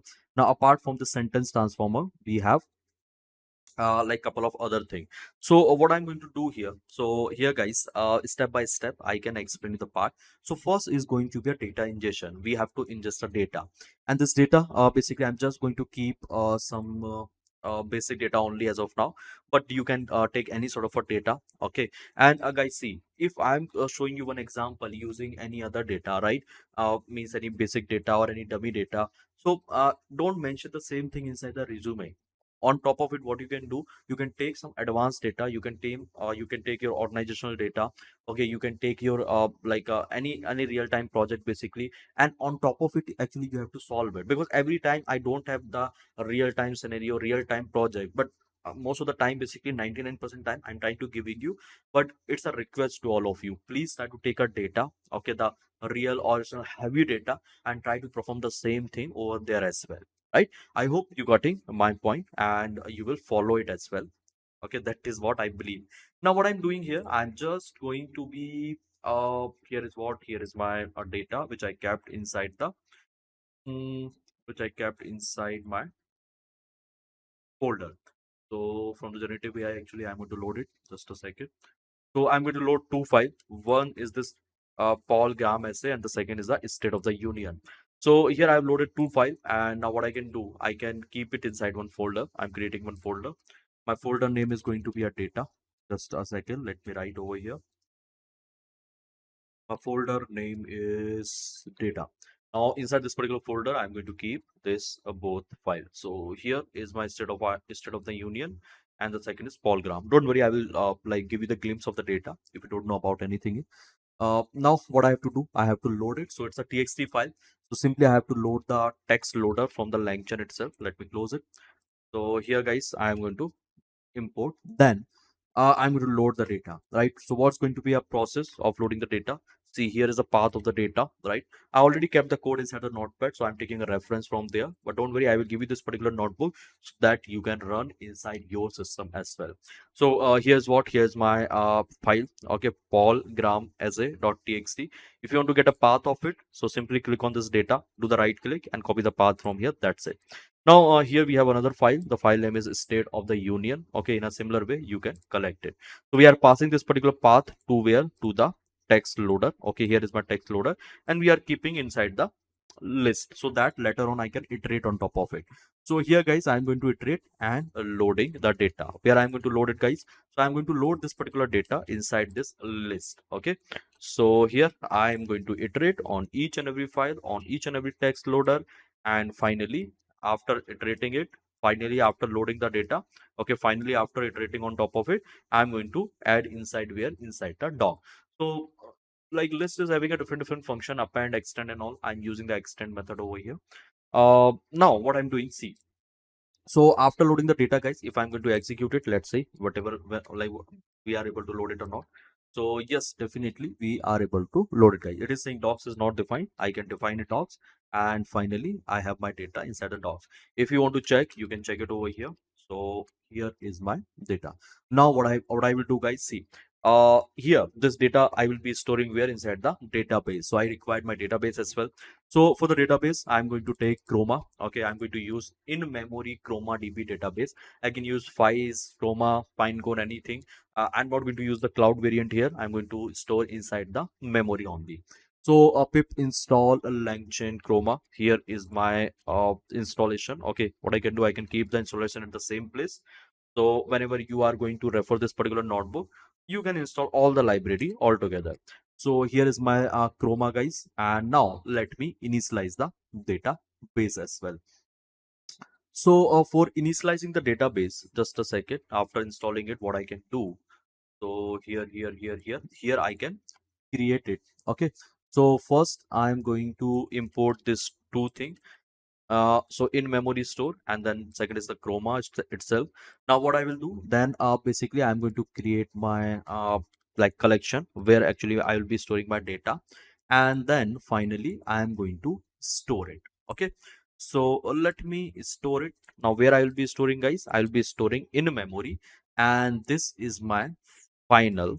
Okay, this is my final storage, means it's my final retrieval. And after this one, guys, what I will do, so here uh, I have added my data. That's it. Okay. So this is the complete process, right? Which I am following over here, and step by step, I'll be guiding you related to it. So basically, what I'm doing now. One more thing, guys. Here you will find out this embedding. Okay, and this child splitter. So we have to keep this two thing as well before passing the data to the database. If you don't know about the basic rec flow, in that case, you should check with my previous video. Then only you will get it. You can refer my this architecture as well. So here first we are doing chunking, and then embedding, and then storing. So we have a data over here, right? We have a database. Now chunking and this embedding is required. So we'll have to load the embedding model. First we'll have to do the chunking, and then we'll have to load the embedding model. So here, guys, you can see this is my chunking. Okay, recursive character test splitter, and here basically it's my child splitter. Again, I'm saying child splitter. And what's the token size? The token size is 400, means inside the single sentence there will be around 400 tokens, right? Now what I'm doing here, so after this text splitter, okay, where actually I'm going to divide the data inside the chunks. Now what I will do, so here basically I require the embedding model as well. So embedding model wise, I can use any sort of embedding. So here, guys, I kept this Hugging Face embedding for all of you. If you want to use this particular embedding, you can do. Otherwise, here what I can do, I can load the Gemini model as well. Okay, so for this particular solution, as a LLM, as a embedding model, I'm going to use Gemini, Google Gemini. But in my next one, in my next solution, which will be a continue part of this particular solution only, right? I'll be using the Meta Llama 3.1, and we will be creating the complete rank. We'll be creating the complete rank, and it's my promise to all of you. Now here, what I'm doing, I'm going to take the Gemini as well, Gemini model. Let me copy and paste the code with respect to the Gemini, and here I'll be like loading. So just give me a second. Loading what? Loading the Gemini model, guys. So here I have my both model now. If you want to use the Hugging model from the Hugging Face, okay, it's all MPNet base 2, base version 2. You can use this also. If you want to use a Gemini, you can use a Gemini. So here inside this particular solution, I'm going to take this Gemini model itself, 1.5 Pro, because it is free and easily you can get the API key from the Google AI Studio. Once you will search Google AI Studio API key, so you will get this particular page, and then you can generate the API key. Okay, just click on this get API key and then generate it. So from here itself, I have generated my API key. So what I'm doing, so here you can see, guys, I given you a couple of more information with respect to this embedding. I will take one separate class related to this embedding, but how to decide this embedding? So you can decide it based on the data size. Okay, so here computational resources, task complexity, embedding dimension, okay, performance versus efficiency trade, right? And here the last one is the experimental. So it's an experimental key as well. So here you can follow this particular point whenever you are going to select the embedding based model. Here I given you some link as well. So one very famous model, quite like a famous model from the BGE, Okay. BGE, basically the full form is BAAI Journal Embedding. So it's a like a Beijing based company. Okay, it's a Chinese company which have trained a lots of model, lots of things. Definitely you can go through with it, and you can understand about the like embedding and all in a detailed way, and you can check what all module basically they have. Now we have one more sentence transformer. You can visit this also. Apart from this one, you can check the Hugging Face leaderboard, and you can look into the MTEB. What is a MTEB, guys? It's a massive text embedding benchmark. So based on which like benchmark and all, they are going to be select the embedding model. Okay, everything basically you will find out over here. I'll be taking one separate session, but yes, I given you this particular resources over here. If I'm going to explain you everything inside this particular video, so it's going to be a quite long. So that's why I'll be discussing that in my next video, where I will show you how you have to decide the embedding model. Now here is my Hugging Face one. So I'm going to comment it down. As of now, I'm not going to select this one. Instead of this one, I'm going to select this Google embedding, right? Gemini embedding basically. So yes, I have a model. I given the access of the key because I saved my key over here. You can also create and add new secret, and you can like create this Google Gemini API key. You can keep the value, means this API key, whatever you will get it from here, and then just give the access. Okay. So yes, we are able to load the Gemini model, embedding model. Now what I have to do here, just a second. Okay, so this code, guys, you will find out below this like embedding model. Basically, I have to keep it over here. No issue. What I can do, just a second, I can cut it from here, and let me keep it after this one. So here is the code for the embedding. Got it, guys? So this is my embedding model, and this is going to my Gemini embedding. So let me keep over here the Gemini embedding. Now here, this is going to be a collection name.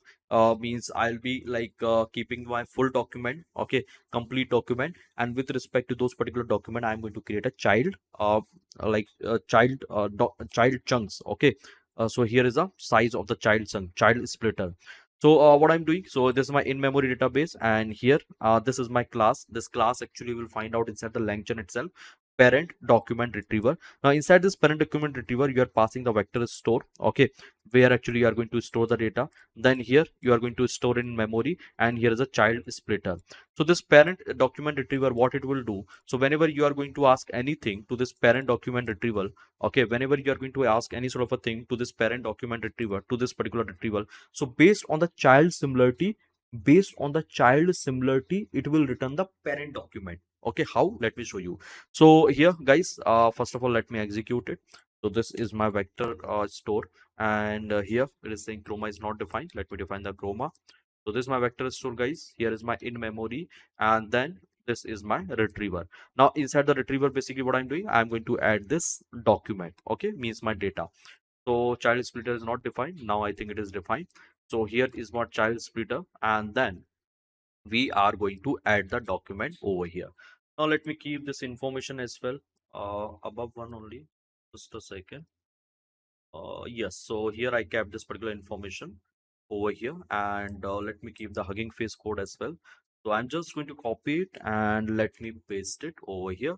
So this is going to my Hugging Face code. I hope everything is clear, guys. Now, maybe you are getting confused, but now everything is going to be clear. See, so we have added the document, means the full document. We haven't we haven't divided the data in means the entire document. Actually, we haven't divided into the parent document.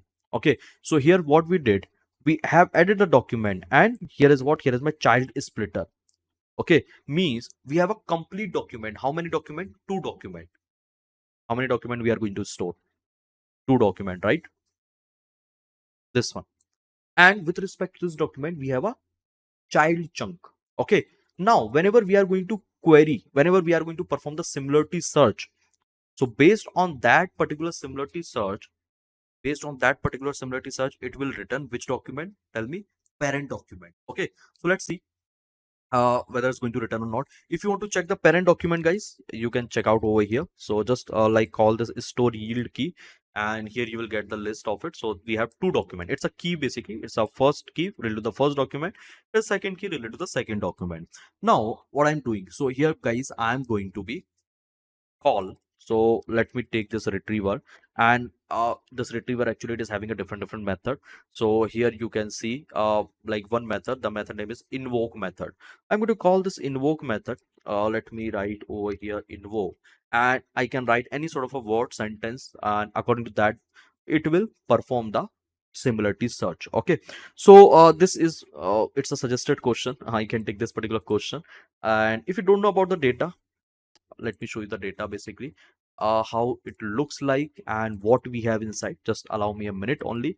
uh so generative AI inside this one data set, and guys, this is my data. So Paul Graham essay, and this is the essay basically about the Paul Graham. So just a second. Oh, where it is, this one. So here is my complete data. So you can see the complete essay, okay, what I worked on, and before college and all. Basically, he has written the complete story about himself, and like yes, based on this particular story, I can ask any sort of a question. If you want to know more about this particular data, you can simply search Paul Graham essay over the Google itself. Paul Graham essays. Okay. So here is there such a thing good at like how to do the great work, how to make a bell, how to work hard, everything basically they have combined over here. What are the best program essay? So these are the couple of essay basically which you will find out top 10 essay based on their references and authority. So you can check out, and this is one of them basically. Similar to that, we have one more data. So inside that data, you will find out what you'll find out the speech of the US president, okay, State of the Union. You can search about that as well. So now what we have. So here guys, if we are going to invoke it, so this is the like question basically. It is from the speech State of the Union. So if we are going to be invoke it, so here what I will get, I'll be getting the answer. Now guys, just look over here what I'm getting. So if you will look over here, so it is giving to me a parent document. Okay, it is giving me a parent document, this one parent document. But just look over here, this parent document is a complete document, it's a complete data. So this data actually, it should be a parent chunk now. Parent chunk, see here what is happening, let me explain you. So let's say we have a document. So this is my document. Just a second. So what we have a document. How many document? Two document. Okay. So we are going to create a chunk using this two document, and this chunk actually it's going to be a child chunk. Child. Chunk. Now my query is coming. This query it's going to be interact with this child chunk. Okay, and based on the similarity, right? See, this here is a two document. Let's say this is asking a query about the Ketan G, and here it's going to be find out a similarity search, right? Let's say this is my document, and this document is coming from where? Let's say here is my first document, State of the Union, and here is my second document. What is the name of it? Tell me. Essay. Okay, Paul Graham essay. So tell me, this chunk actually it is belonging to this State of the Union or this essay? It is belonging to this State of the Union. You can check out, right? So what it is returning? You know what it is returning? It is returning this complete document. It is returning this complete document, parent document, and this particular document we can pass to the model. But guys, just think over here, this document is not a quite huge. Okay, this document is not a quite huge, it is it guys? So if you will look into the number of tokens over here, so you will find out. Just a second, let me show you. So what you can do, you can just like a print this thing. So here I can keep it, and this thing actually, this response, I can keep it inside the retrieve docs. Okay, this one. Let me execute it and see the length of it now. So here I can show you the length also. Literally, you will be surprised that the length is going to be little huge. And what I have to get. So I don't want this much of data. 38,540 character, and the token basically you can calculate the token as well, but the token will be around maybe 10,000, 20,000 somewhere. So here what I want to do, I want to get a parent chunk, not a complete document. Parent chunk, not a complete document. So how I can do it, let me show you that particular part. So here for that basically, let's say this was my child splitter. This was my child splitter. Let's say the child splitter size is 500 tokens. And here I have my parent splitter. So parent splitter size, now this time I am keeping 2000 token, not the complete document. And now again I will be creating my vector store here. So how basically we are going to store the data? We are going to store inside the we are going to store in memory itself. So this is my parent document retriever, and this is my second object retriever 2 I can keep. And we are going to store where? Inside the memory. So let me define the object one more time. So it's going to be create a fresh object here. So store one, I can say it's store one, and I can keep it over here. This one is store one. Understood, guys? Tell me yes or no. I think yes. So we have a child splitter, we have this parent splitter, we have this store one, and we have this vector store. Vector store basically the previous one. I can keep the new as well. So let me create the new only vector store one, because there in the first one it was returning the complete document. So here what I have, let me show you that. So here is my vector store one, this one, vector store one.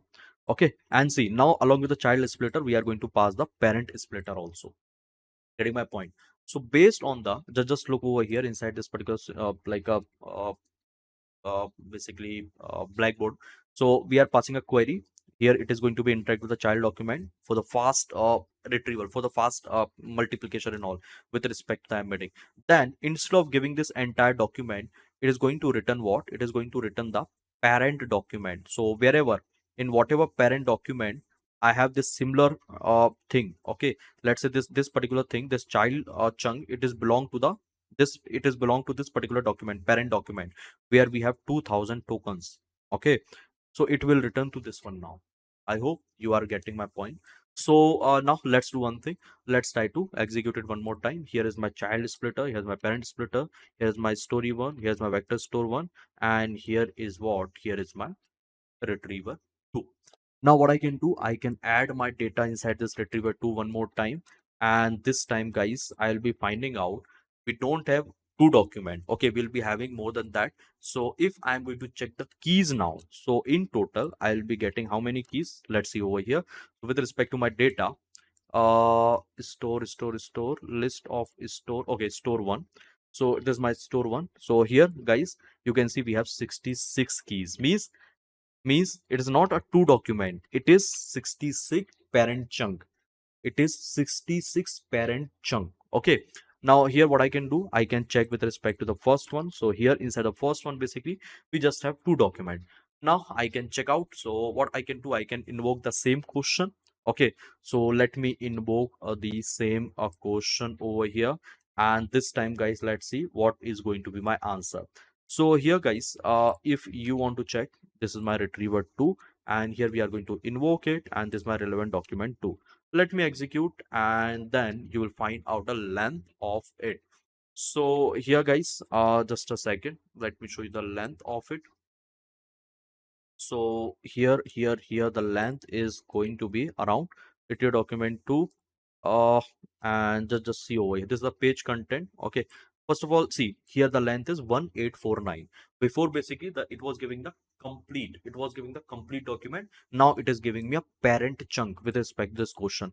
Now let me show you how many chunk basically is going to return. So if you are going to see with this retrieve document 2, okay, so it's going to return two chunk by default, two parent chunk. Okay, so inside this one now, inside this particular method, so inside this invoke basically it is having a different like a parameter. You can pass a value of k. So by default it is going to return two, it is going to return two parent chunk. Okay, this one, I hope you are getting my point.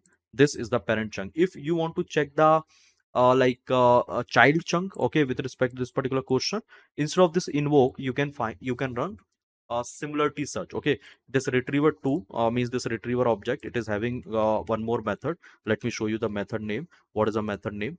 So once you will call query, sorry, similarity search on top of it. Here is what, here is a method. Mm, schema search category search type, schema transform validation with and vector store validate, stream search type, and here guys, there was one method. So let me check out what was the method name. Okay, not this one guys, actually not on top of the retriever. You have to check it with the store.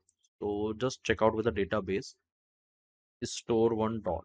So you can check out with the similarity search. Let me show you whether we have a method or not. So yes, it is having a method similarity.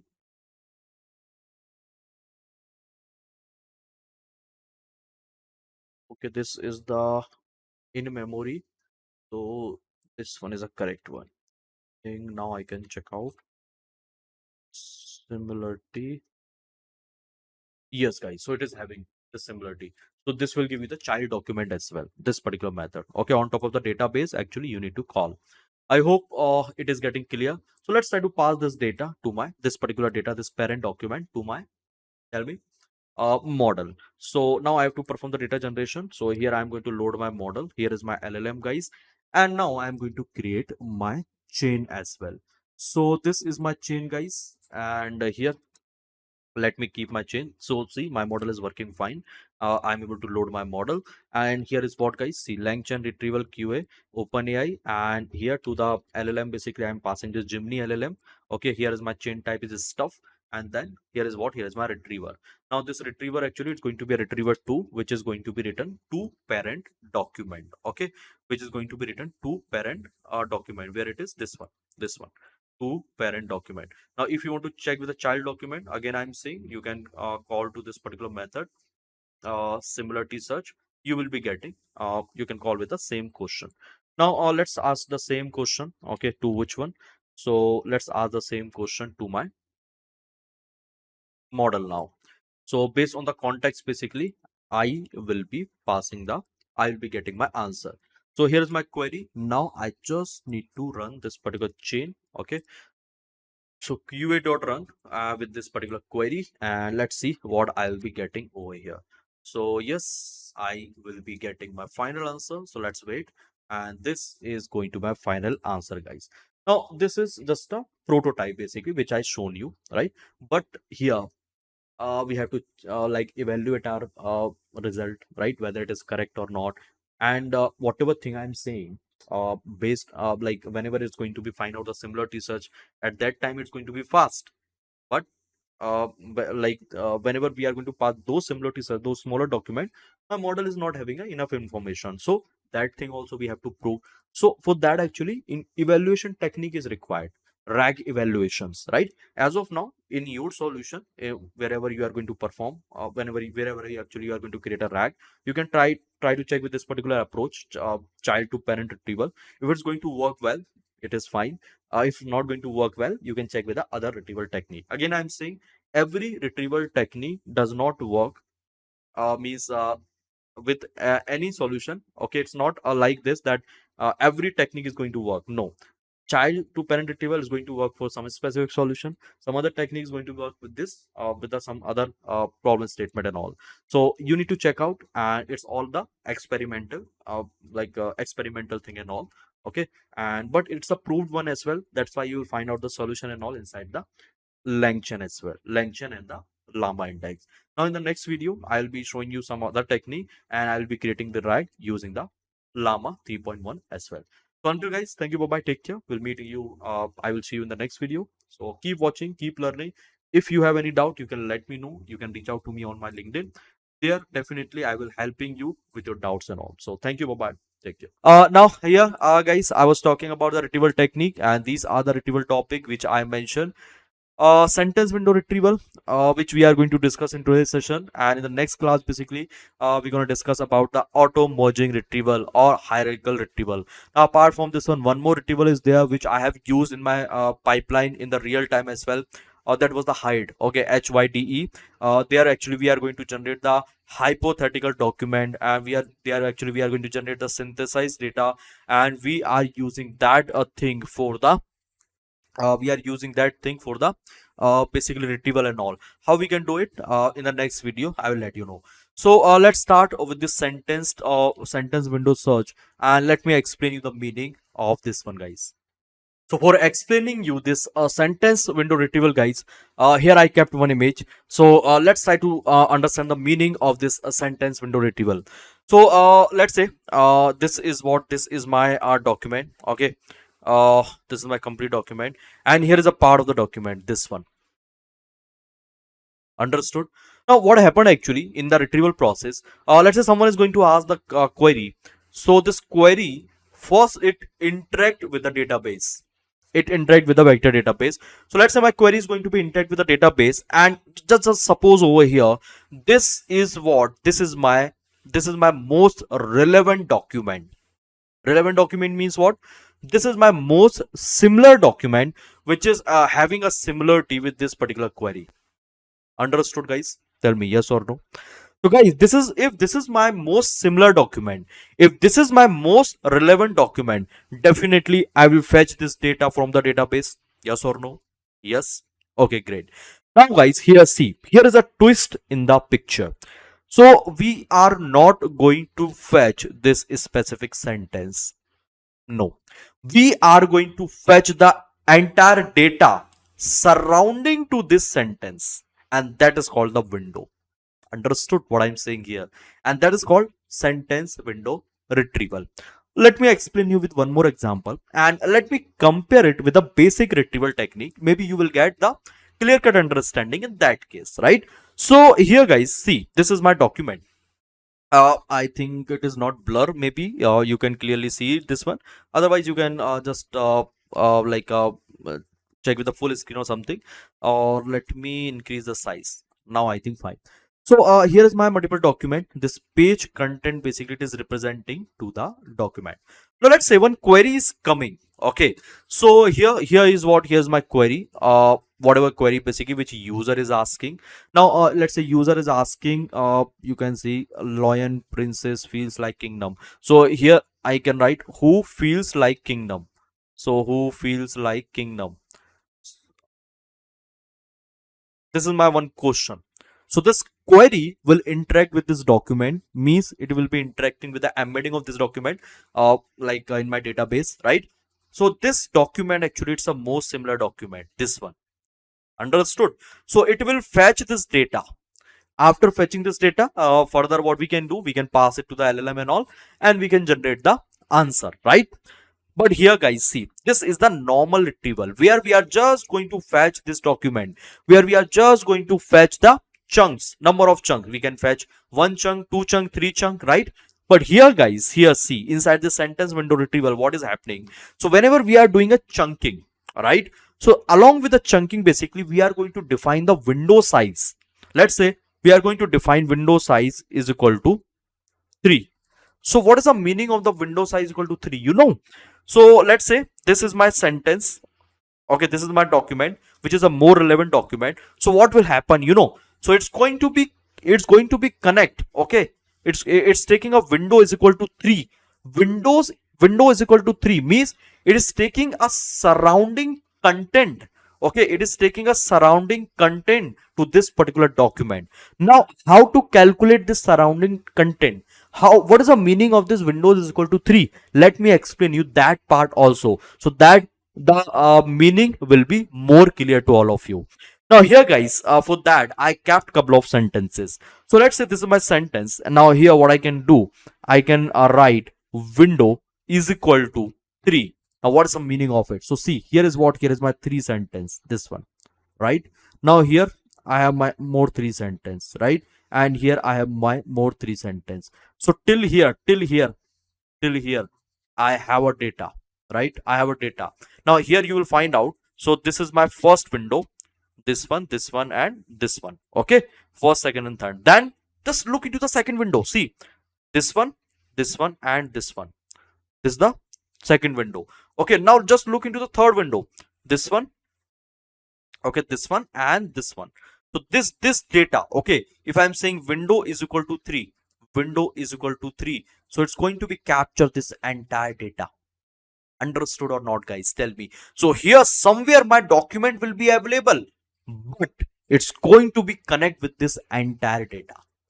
Understood? Now let me show you the practical, guys, and I hope so in practical you will get the clear cut understanding. So here is my solution, guys, and now you can see the solution I have created using Llama Index. So last all the solution I have created using the LangChain. We can write the code from scratch as well, means we can write our logic as well if you don't want to use this LangChain or Llama Index. But here I'm using Llama Index because the Llama Index also we have a couple of retrievals and all. So simply you can check with our documentation itself. If you will go with the documentation, you will get a different retrieval. So BM25, reciprocal rank, auto merging I think, which is remaining one, which I will let you know in the next one. Metadata replacement, this is nothing, this is a sentence window search, guys. So if you will go and check with this metadata replacement, so you'll find out it is a sentence a window parser or sentence window search. So so far we have explored about the LangChain retriever. Now in this video we are going to explore about the Llama Index retriever. Now again I'm saying, guys, it is just a framework. So this framework you can create it by yourself as well, means you can write the code from your end as well related to these particular retrieval techniques and all. So let's do one thing. Let's go ahead with the solution and let's try to understand the coding mechanism like behind this particular retrieval technique, and we'll try to create an end-to-end RAG. So don't miss out this solution. Now here let me scroll up. Here guys, I kept one picture which is representing to the complete Llama Index. So Llama Index is a framework, is a package which is giving you the complete solution related to the RAG or the other thing as well, agents, okay, RAG agents, different document loader, different third-party integration and all. Everything you will find out over here. You just need to use the abstract classes and you can build your solution within minutes. That's a approach of the Llama Index, and I've created many more video on my YouTube channel related to the Llama Index. In future I'll be coming up with the entire series so that you can take a leverage of this Llama Index functionality into your application. So Llama Index, here you can see the latest version of the Llama Index is 0.10.62. So here the package structure I am explaining you with respect to the 0.10 itself. Now a Llama Index package refactor. So everything now you will find out inside the core package of the Llama Index. Then you inside it you will find out the different integration, different packs, experiments, fine tuning, service context. Now they have removed it. You can use the other advanced thing, but yes, if you want to use the service context, we can use that also. Llama Hub revamp and also many more things they have included. Definitely you can check out with the documentation only. Now coming to the solution, guys. So in the solution, first what I have to do here, so let me show you that. Just a second. Let me zoom out. I think it's too much. Yeah, now it's fine. So we are going to be install Llama Index, which I already installed. Using this command you can install. I will give you this notebook so that you can execute it inside your system as well. Now here what I'm doing, so I'm going to be I'm going to be install this Hugging Face as well, so that I can import any sort of a model from the Hugging Face only. Now let me show you some other ones. So here if I will scroll down, so here what I have my quadrant. So this for this particular solution I'm going to use quadrant database, quadrant vector database, guys, and I will let you know how you can use it. Now apart from this one, here is what here's my Gemini. I can use the Gemini API just just to predict something, just to get the LLM. If you want to use another open source LLM, you can use that also. You can check with my previous video. There I have already shown you this particular approach.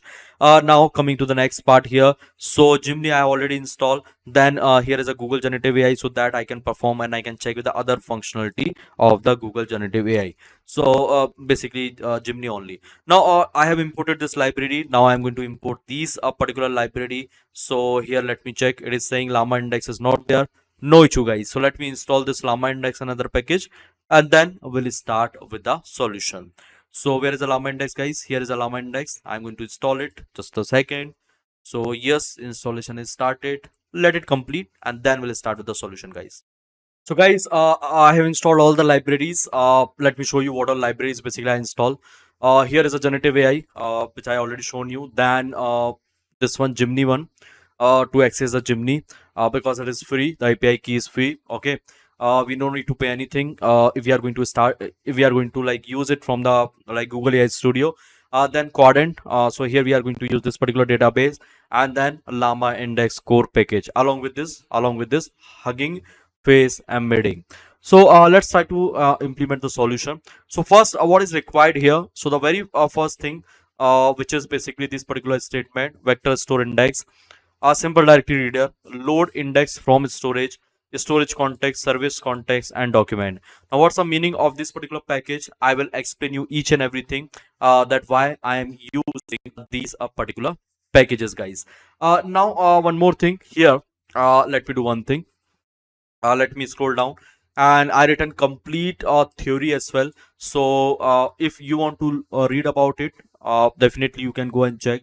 Now whenever you are going through with the llama index, see guys, using this solution, now you can learn that how we can create like a rack system using this llama. Okay, it's not about the sentence window search, it is about, but here I am explaining the end-to-end RAG also. So if you want to create a RAG system using the llama index, definitely you can refer to this video, right? I hope you are getting my point. Now a sentence window node parser. So in a llama index, with every like sentence splitter, or with every retrieval technique, you will find out this word node parser. So node is nothing. Node actually they are representing a node representing to the document, node representing to the sentence. Okay. Here hierarchical node parser, then get leaf node. So node basically it is representing to the document, to the data only. So don't be confused.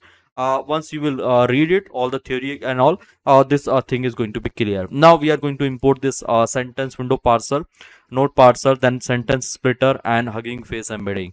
I kept this sentence window node parser and the sentence splitter both.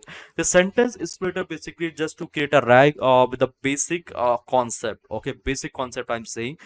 Basic one is this one, where basically we are not going to be capture the window surrounding to that document, but here inside the sentence window, this is my main document, and surrounding to that particular document we are going to capture the window. Okay, so yes, everything is clear. Now there is a few more thing, meta data mode, and this meta data replacement post preprocessor. So this meta data post preprocessor replacement, sorry, meta data replacement post preprocessor class, this class only is going to be replace the original sentence with the metadata or the window data. Okay, whatever window size we are going to select now, so it's going that basically the final answer, the final context, it's going to be replaced by that particular window. Okay, there is a sentence document, the original one, and are surrounding to that whatever window, they are calling that particular window as a meta replacement. I hope this thing is clear. Now let's start. So first of all, let me import all this statements so that we can use it further. You can read the theoretical stuff whatever I have written in between basically. So here is what, here is my sentence, sorry, here is my import statement. Now after this one guys, what I will be required, so just a second. This is the couple of sentence. So here load exact auto or reload and auto reload too.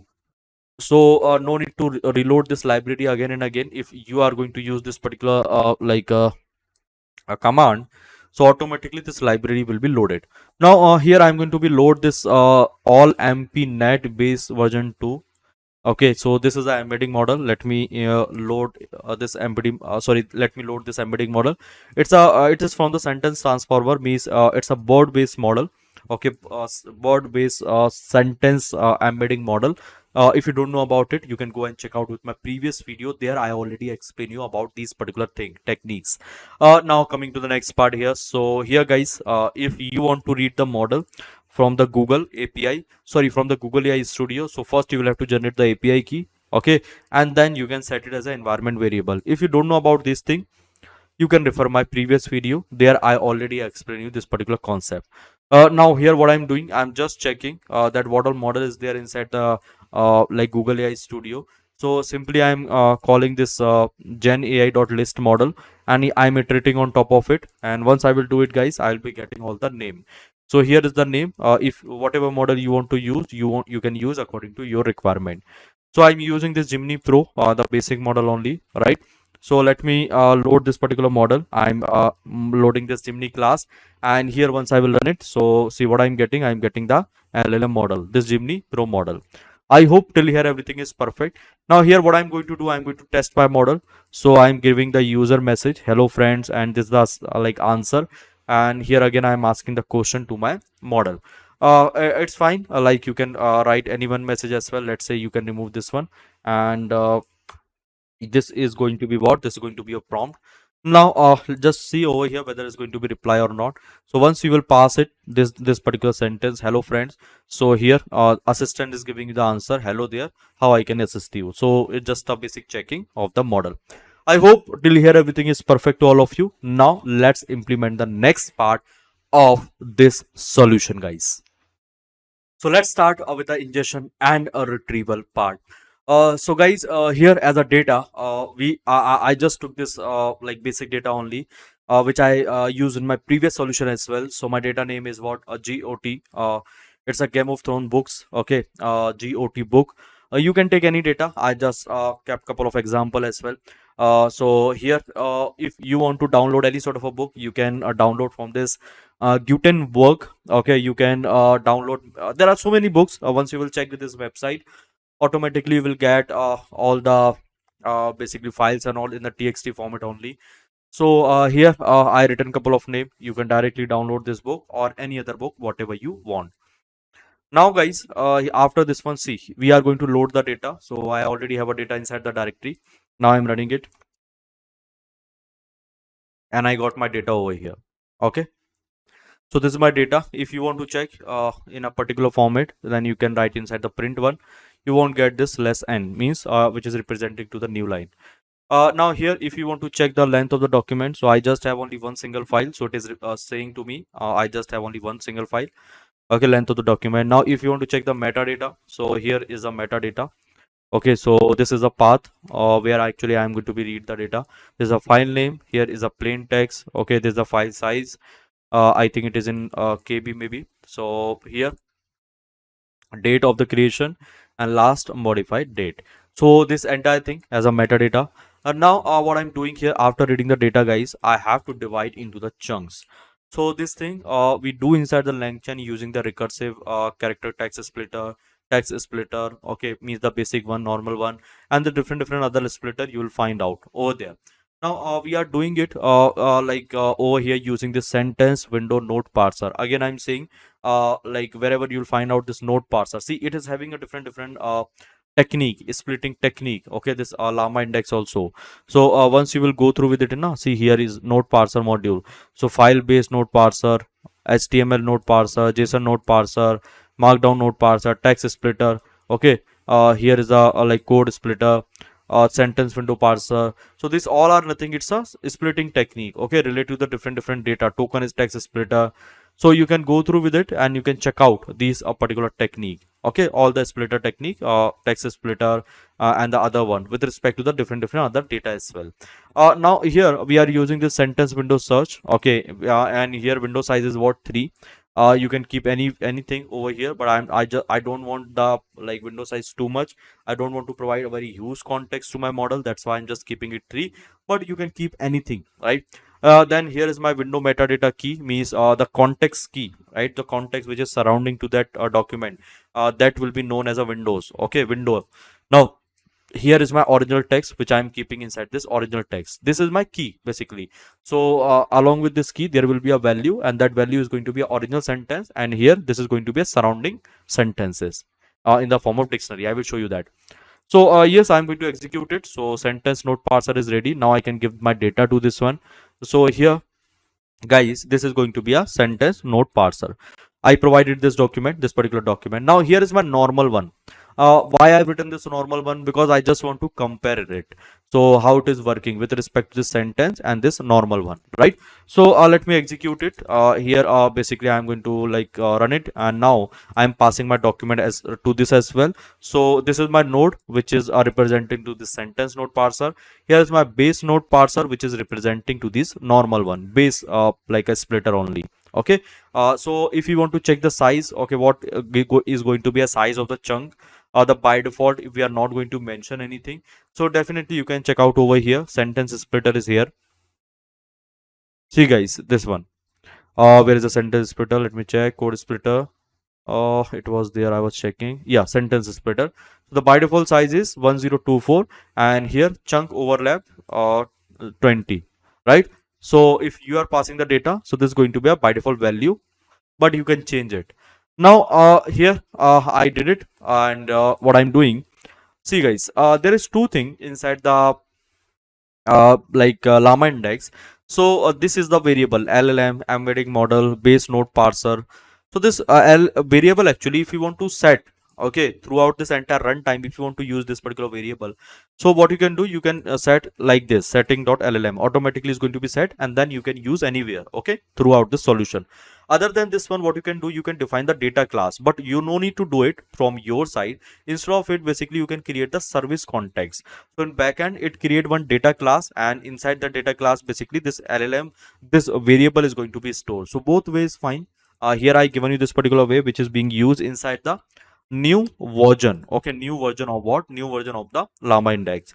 I kept the service context only, that also I will be showing you. Now here if I'm going to execute it, so length of the nodes, okay, so how many sentences there? 446 sentences there. Okay, so this is also taking a by default size of the sentences, this original text.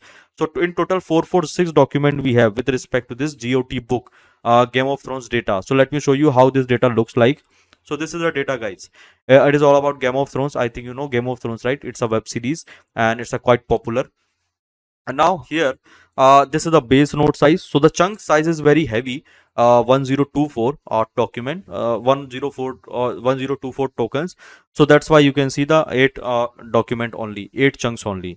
So I hope this is clear. Now if you want to check, so here is what my sentence node. Okay, where is my sentence node? This one, this is my sentence node, and this is my base node. So I'm checking with the same sentence number 7 over here, because it is only having 8 sentences now. So I'm checking with the last sentence, but here we have more like 446 sentence, because so over here you can see the sentence size is very small, okay, which is going to be create, but along with the sentence window is associated, left hand side and right hand side window is associated. Understood or not? Tell me.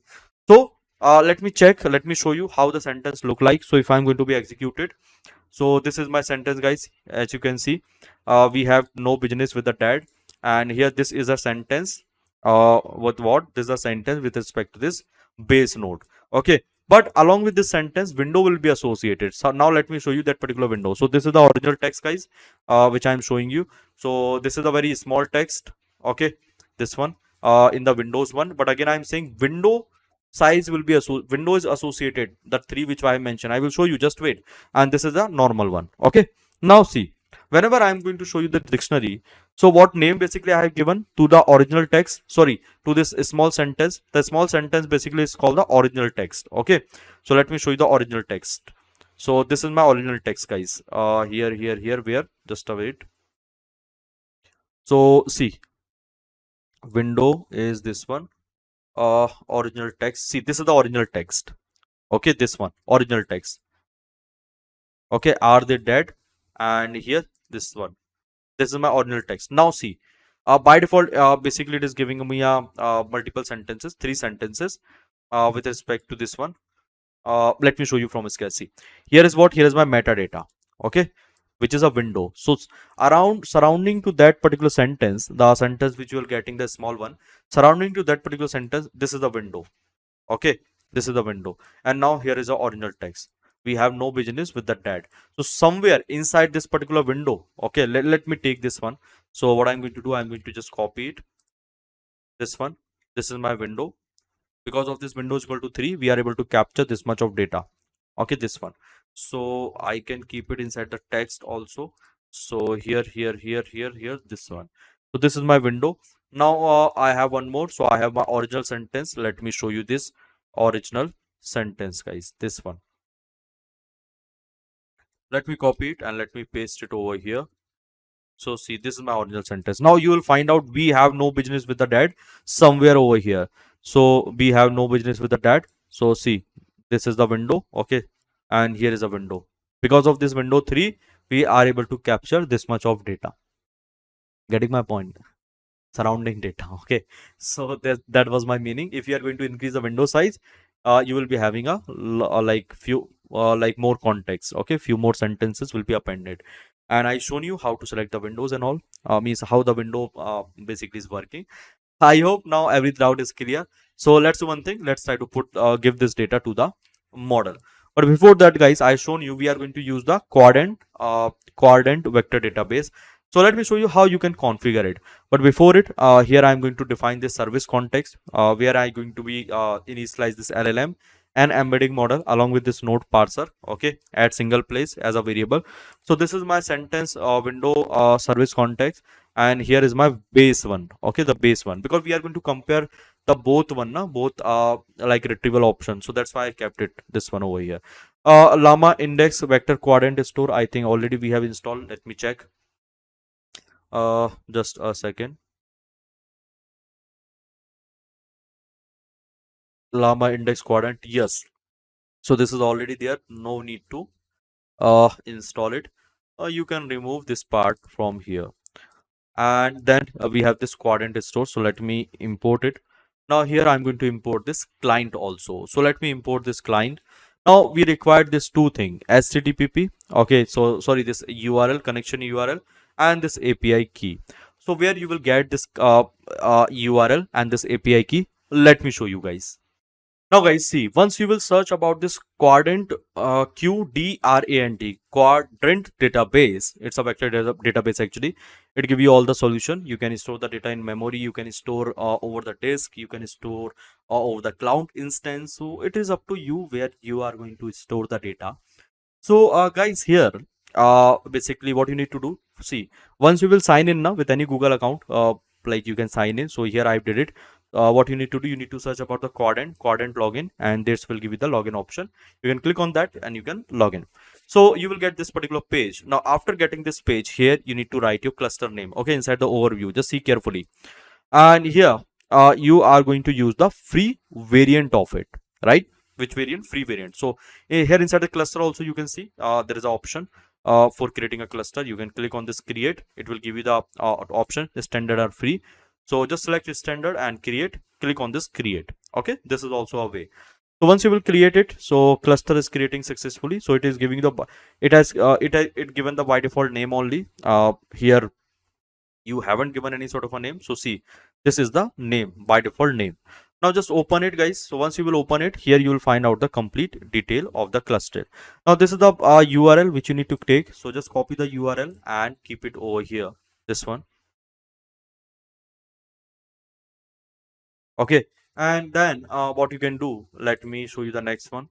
So here you will find out the API key as well. So data access control, just click over here, just create the API key, and here create the cluster and then click on OK. So it will give you the API key. You need to copy this API key, this one, this particular API key, or this is a URL basically which you already copied.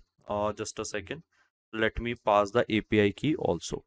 So here is our API key, and now what I can do, I can cross check with this particular URL as well.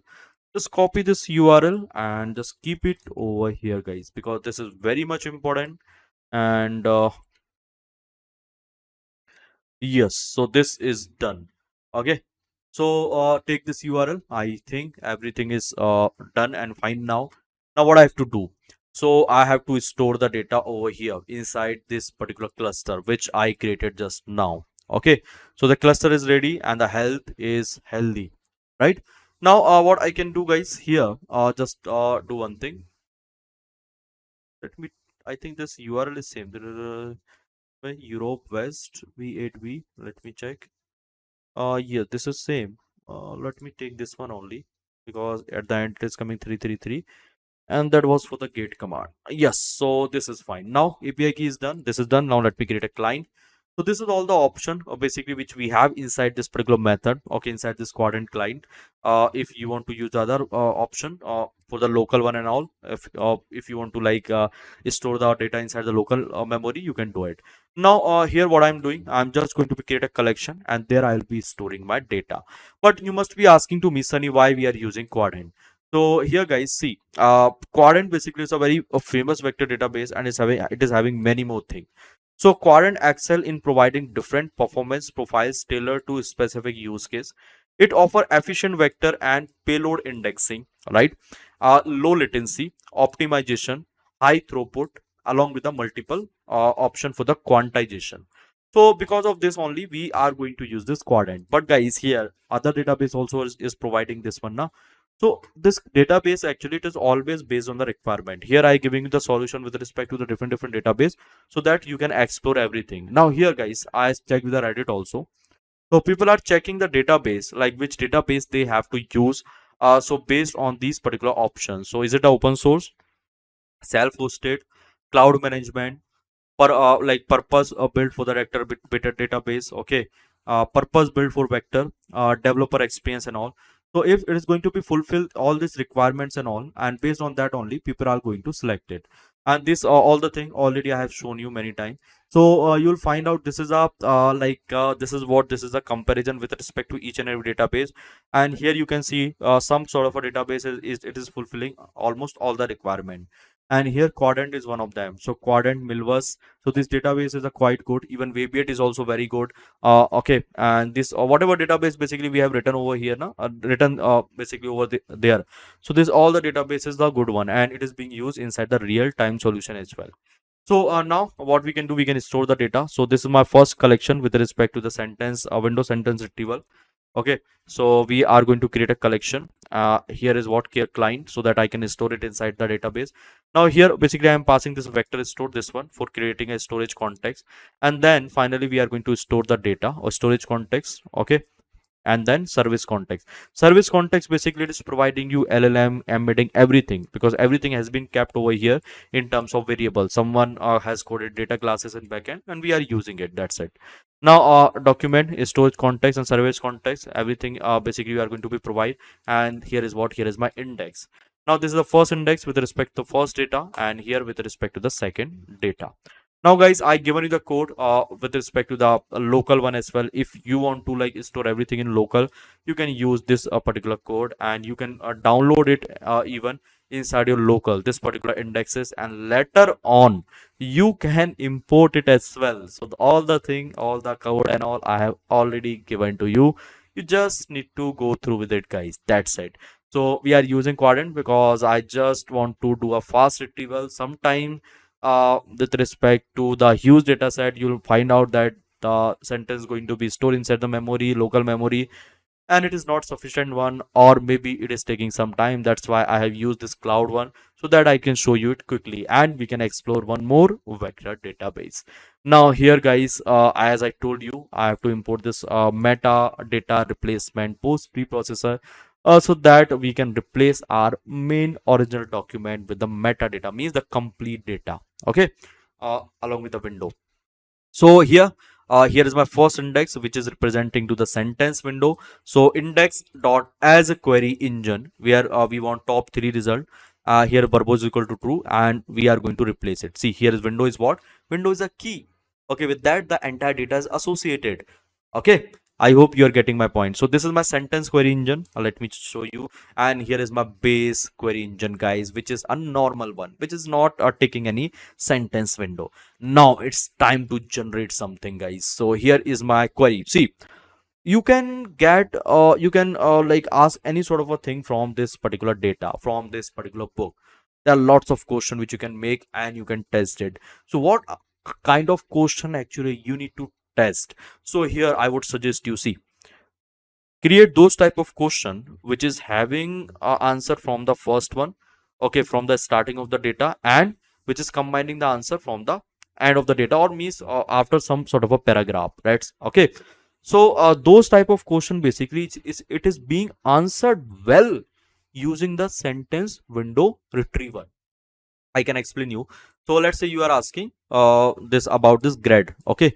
Now this grade actually somewhere it is coming over here. Okay, based on your question, and somewhere basically it is coming over here, right? So those type of answer is being well using what sentence window retriever, and I tested with respect to different question, and even I can show you the power of it. So, let's say this is my question which I am running, and here I am running it using the base query engine. So who is Sir Waymore Royce? So he was a part of the Knight Man armies. Okay, Knight's Wall. I don't know what's the exact name. I forgot that. Long back ago I seen this GOT and all. So here like question, and now I'm passing this question to my base query engine where I have everything. Okay, LLM, my database, and my question. So here it's going to be execute and see the response of this particular question. So yes, I'll be getting it in some time. Now see guys, this is the answer which you can see.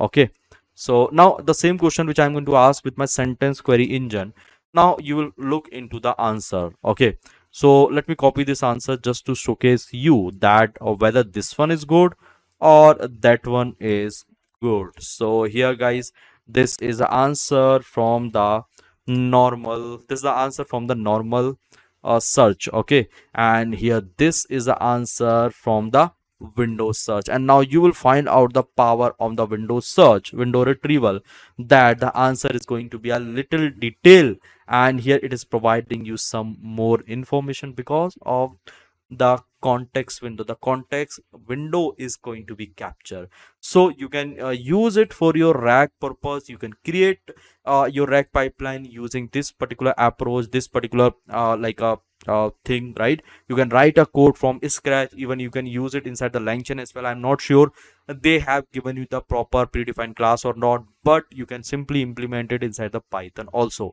Means you can write a code for the window, okay, for capturing the window. So that's it guys. So this is it for this particular video. If you don't know about the RAG and all, if you don't know about my YouTube channel, please search about Sunny Savita and go inside the playlist. Here you will get everything with respect to the generative AI, whatever uh, you required guys. So thank you, bye bye, take care. I will meet you in the next session. Until, thank you guys, thank you. Hey, hi everyone. Welcome to my YouTube channel. My name is Sunny Savita and I'm back with another exciting and important video.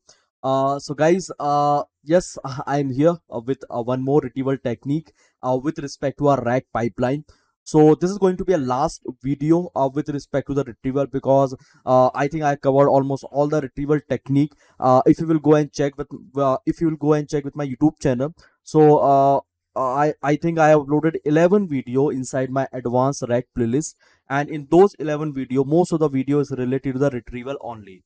So if you want to understand the retrieval part, if you want to understand the RAG, okay, from basic to advanced, definitely you can check out my YouTube channel. Not only the RAG, you will find out many more things once you will go through with it, different project and all. And even I have uploaded a couple of other playlists with respect to this generative AI, right, where you can understand the foundation of the generative AI, and my other courses which was published on the different other platform.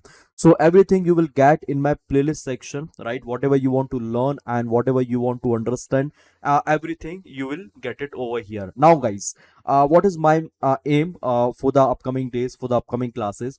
So right now I will cover one more technique with respect to this retrieval, that is a hypothetical document embedding, and I will explain you this auto merging retrieval also, right, in today's video. Now for the upcoming days, I'm planning this memory concept, okay, that how basically you can tackle the memory inside the RAG, inside the chatbot. And I'll be discussing about the evaluation technique with respect to the RAG, because which is very much important whenever you are going to like implement any RAG pipeline or any LLM based application. So definitely you will have to evaluate that how my LLM model or how my pipeline is working. So those technique is pretty much important. Then only our end-to-end solution will be ready. So I'm planning those particular technique for my upcoming video. And apart from that, I'm planning one LangChain based series as well. So there I will be discussing each and everything with respect to the LangChain, that how basically you can take a leverage, right, as much as like benefit from the LangChain, because it's an amazing package, LangChain and Llama Index as well. So I will let you know each and everything with respect to those particular packages, those particular framework. So this is my plan for the upcoming days. And already here is a like playlist and videos. So if you want to like start your journey with the generative AI, definitely you can follow my YouTube channel. You can look into the video if it is adding some value in your learning, right? So yes, that would be great for me. If you think that it's a worth, then you can share to your friends, whoever willing to learn. You can subscribe the channel and you can support little bit. And yes, I would like to say sorry as well, because there is certain delay in the videos. I understand that, because I'm busy with some other work. Recently I switched my company as well, where I was working previously. Now I changed, but I'm working with the same role, generative AI engineer only. Generative AI engineer, machine learning engineer, anything you can say, because everything comes inside the machine learning only. So yes, there is a certain other like responsibility and all I have. So yes, I'm going to streamline each and every process. Don't worry, in some time, means within 50 to 20 days, you will find more and more content on my YouTube channel with respect to the generative AI, so that you also can crack your job. And I will be coming up with many more courses, right? So on my YouTube channel or whatever other platform, definitely I will let you know. So stay tuned with me, and let's begin with the session. So so far I discussed many different other technique with respect to this RAG pipeline, guys. Now it's time to discuss one more, that is HIDE, hypothetical document embedding, and then auto merging retrieval. So one technique, this auto merging retrieval, even though I have a solution, but I won't show you in my video. I will give you that one as a like challenge, and I will explain you the theoretical concept of it, so that later on you can implement it, right? Now here is the like hypothetical document embedding. So first of all, let me connect with my GPU, which I already did. Now here I am going to install this LangChain Google Generative Gen AI. Why I'm using this particular package? So that basically I can load my model, and as a model I'm going to use Gemini API, because it is free, and we can load this Gemini model just to test my pipeline, okay, just to test my RAG RAG project, okay, a RAG application. We have other option as well. If you will go with the LangChain, you will find out like 10 number like 10s or 15s API. But here we are here we are using the Gemini only, because I already having a key, and easily I can load the model. So I have installed this Google Gen AI package. Now I'm going to install the LangChain community. As a vector database, I can use the ChromaDB, where I can store my all the vectors and all. Now here couple of other library like warning and all. So this is the libraries, guys, which I've installed. Now here I'm going to set my API key, right? So I hope till here everything is perfect. Means I just loaded the library, and here I just defined the API key.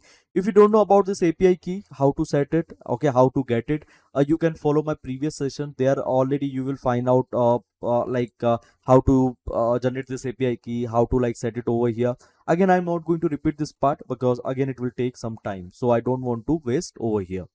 So guys, after loading this, after like setting this API key as an environment variable, and after installing all these packages, now I am going to import it. So for the import, guys, here I am going to use this LangChain Google AI, which already inside the LangChain community only.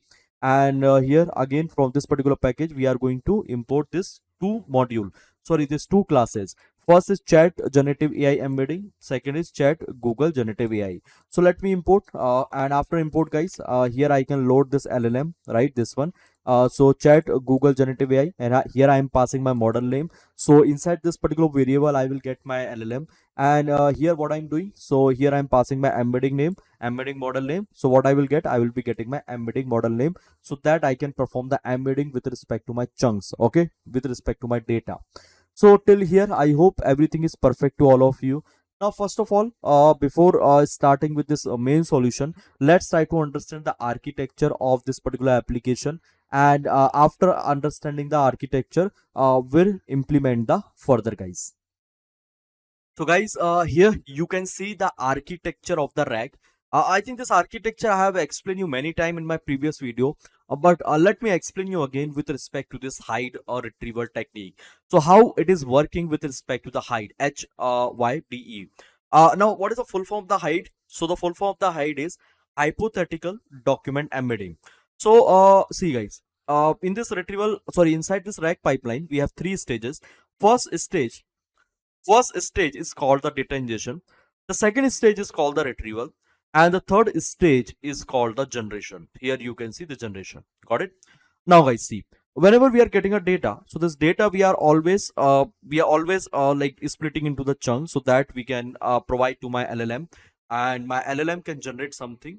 Means basically I can provide to my LLM through this like semantic search or similarity search, and then LLM can generate the final answer. Okay, here is my chunks, and now what I'm doing, I'm just going to be perform the embedding of those chunks, and I'm keeping inside the database, right? This database actually it's a vector database. I think in my previous video I have explained you one more additional vector database. That was the, tell me guys, which one I have explained. If you have seen that video, uh, uh maybe you can write it on the chat. So the database name was the Quadrant, right? And it is a very amazing database. Definitely you can check out that video. Okay, so inside that video I shown you the how you can set up the cloud variant of the Quadrant, right? Now I can use the vector database to store the embedding along with the document also will be there along with the embedding.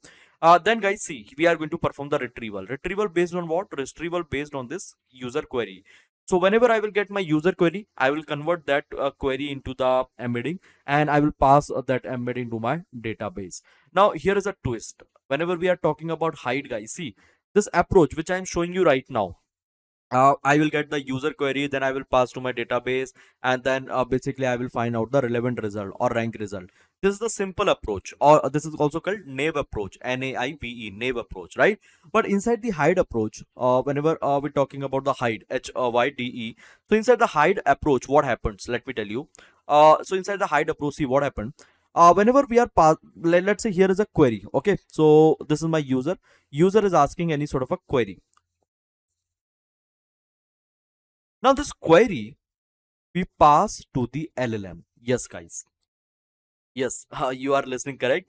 So this query you are passing to the LLM, and based on the prompt, you are going to generate from this particular query. Means you can say to you can say to model that I want like detailed outcome of this particular question of this particular query.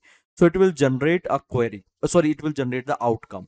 Now this outcome, guys, this outcome you will convert into the embedding. Getting my point? What I'm saying, not the direct query. Again, I'm saying not the direct query. You will convert this LLM generated output into the embedding. Whatever output you are going to generate, okay, EMB means what? Embedding. Whatever output you are going to generate, you are going to convert into the embedding, and based on that output, okay, based on this embedding, now you will find out the, tell me, you will find out the rank result. Are you getting my point? What I'm trying to say over here? Let me explain you again if you have missed this part. Otherwise, you can again push the miss rewind the video and you can watch it. See, let's say my user is asking any sort of a query. Here is my user. So this query, I'm not converting directly into the embedding. First, I'm passing to the LLM, and then I'm generating an output from there. And this particular output, I'm going to convert into the embedding. Okay, embedding, and this embedding I'm passing to my database, and based on this one only we are going to generate the rank result, or we are going to perform the retrieval operation. And this is only called hide, hypothetical hypothetical document embedding. So this is not my real document, real output as of now, okay, from the query. It's my hypothetical, means LLM generated output.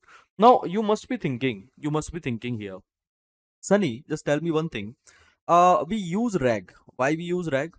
Because my model is not up to date with the my model is not up to date with the knowledge, right? So that's why we use the RAG pipeline. Now, let's say if we are asking any query and directly we are passing this LLM, so there is a chances now my LLM does not know about this particular query. Yes or no? Tell me. So yes, guys, this is the drawback of this particular technique, right? So let's say if your model is having zero information about your query, in that case you cannot perform it directly. In that case, model will not generate anything and you won't get any sort of embedding from the database also. So if your model is having some sort of information, in that case you can use this technique. It will work well. Again, I'm saying, right? Now one more thing you can do. So let's say you have this LLM technique. Sometimes what I have seen, see, even though I haven't covered the fine tuning technique on my YouTube channel, but again, I work a lot with the fine tuning and all, and most probably in from next to next week onwards, I'll be uploading couple of video with respect to the fine tuning. So what I've seen, guys, for getting a better result from the LLM, what people do, so first they fine tune the model on top of the data. Okay, let's say this is your LLM. First, what they do, they fine tune the model on top of the data, and then on top of this LLM, basically they perform the RAG. Getting my point? Yes or no? So this approach also you can take. So let's say your model is not having any sort of a knowledge. So what you can do, first you can fine tune your model, then you can generate this hypothetical document and all, hide hypothetical document embedding, and then on top of it, basically you can on top of it itself you can perform the retrieval and the generation operation, right? I hope you are getting my point. So there is a lots of permutation and combination, and that is what you will find out inside the LangChain documentation also. So people are doing a lots of experiment and they are trying to find out the best outcome from where, from the uh, LLM only, right? From the RAG pipeline, or in a different way. That's it. Now let's look into the implementation. With that, the idea will be more clear. Okay, so let's begin with the implementation, guys. So in the implementation, we were loading the data. So first of all, let me introduce the data, that which data we are using over here. So guys, I'm loading one block, okay, which is related to the prompt engineering. If you will go and check out with this link, don't worry, I will give you this notebook. Inside this notebook, I kept the other solution as well. So if you will go and if you will go through with this particular link, you'll find out this blog, the blog related to the prompt engineering. So it's a very amazing blog with respect to the prompt engineering. If you want to read anything from here related to the prompt engineering, definitely you can check. It will give you the whole sort of a knowledge with respect to the prompt engineering along with the example. So intentionally, I'm taking this type of blogs and all, so that later on you can learn something from here, or else you can create a QA kind of system on top of this type of blog, right? So that is what basically we are going to do over here. Now what I'm doing, so here we are going to load the data. So directly I'm passing the GitHub link, and I'm using this BAPE based loader from the LangChain itself. So it will provide me a direct data. So if I will check with the data, guys, I'll be getting inside this particular variable. Okay, so you can also run and you can get this data. It is very easy. So here I got my entire data. Okay, this is the data, guys, entire data basically, which you can see. Now after getting a data, what is my next step? I will divide my data into the chunks. So already I have written a code so that I can divide my data into chunks. In my LangChain series, I will let you know the different retrieval technique, sorry, different recursive, different splitter technique. And in all those technique, this recursive character splitter is a important one, right? Most of the time you will find out people are using it. So it is giving you the better result, better chunks compared to the other retrieval technique. I will let you know why, because it is using one very simple recursive algorithm, recursive approach. Because of that only, it is going to be the chunk which you are getting from your data, it's going to be a refined one. So the chunk size is 300, and here chunk overlapping is 50, as you can see over here. Now let me run it. So what I will do, I will be able to split my data. Now after splitting the data, guys, what I'm doing, I'm going to be store this data inside my ChromaDB, and here I'm going to use the in-memory version of the ChromaDB in-memory variant, so that my data will be there inside my memory itself. I'm not going to upload it anywhere over the cloud. So what I'm doing, so here I'm going to be I'm going to import this Chroma. Then here's my collection name. Here I'm passing my data. Okay, this is splits, which I splits just now, and I'm my embedding model. So my embedding is going to be stored where? My embedding is going to be stored inside the Chroma. Now let me execute it, guys. So here I'm able to insert the embedding along with the document inside the ChromaDB. Now this is the prompt. So from here itself, basically this hide like implementation is going to be start, where at the first place we are going to generate some new document, like using the LLM, right? So I'll be passing my query. So this is my query, guys. This what are the different chain of thoughts, different chain of thought prompting, right? So this particular query I'm going to pass, and based on this query we are going to generate some hypothetical document. So let's see now how we can generate. Here is my prompt, which I'm what I'm writing here. For the given question, try to generate a hypothetical answer.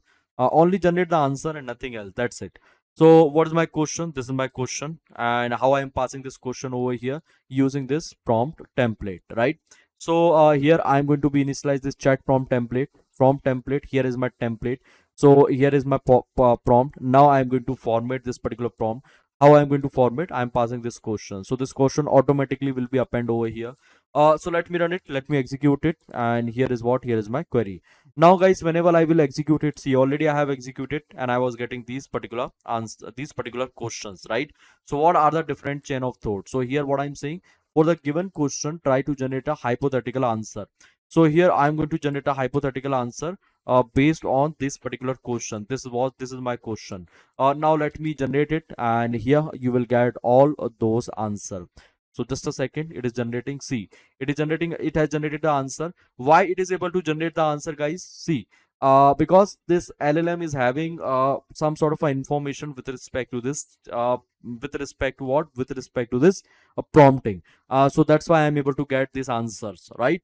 Now what I'm doing here, so see, this is my hypothetical answer. Now this hypothetical answer I'm passing where? I'm passing to this get a relevant document. So once I will pass it over here, this hypothetical answer, I'll be getting the similar document. Okay, from where? From the database. This is my retriever. Here you can see I had created a retriever now, this one. So using what I have created using this, tell me, using this document. Okay, this embedding model. Here was my collection name, and my retriever name was what? It was the, sorry, my database name was the Chroma. Okay, so there itself I was storing everything, and here is what? Here is my retriever. I think you already know about this concept. If you will go and check with my previous video, you will get to know. Now my next task is to generate a similar question, sorry, to generate a similar document from where? From the database, right? So here I am calling this method get relevant document. Now once I will run it, guys, I'll be getting the similar document based on what? Based on this hypothetical answer which I am able to generate. Now what I will do, so I can check it, I can print those particular answers, those relevant answers basically which I'm getting. So this is the relevant answer which I'm able to fetch from the database now, based on what? Based on this particular answer, hypothetical answer. Okay, I'm performing similarity search, don't forget about it.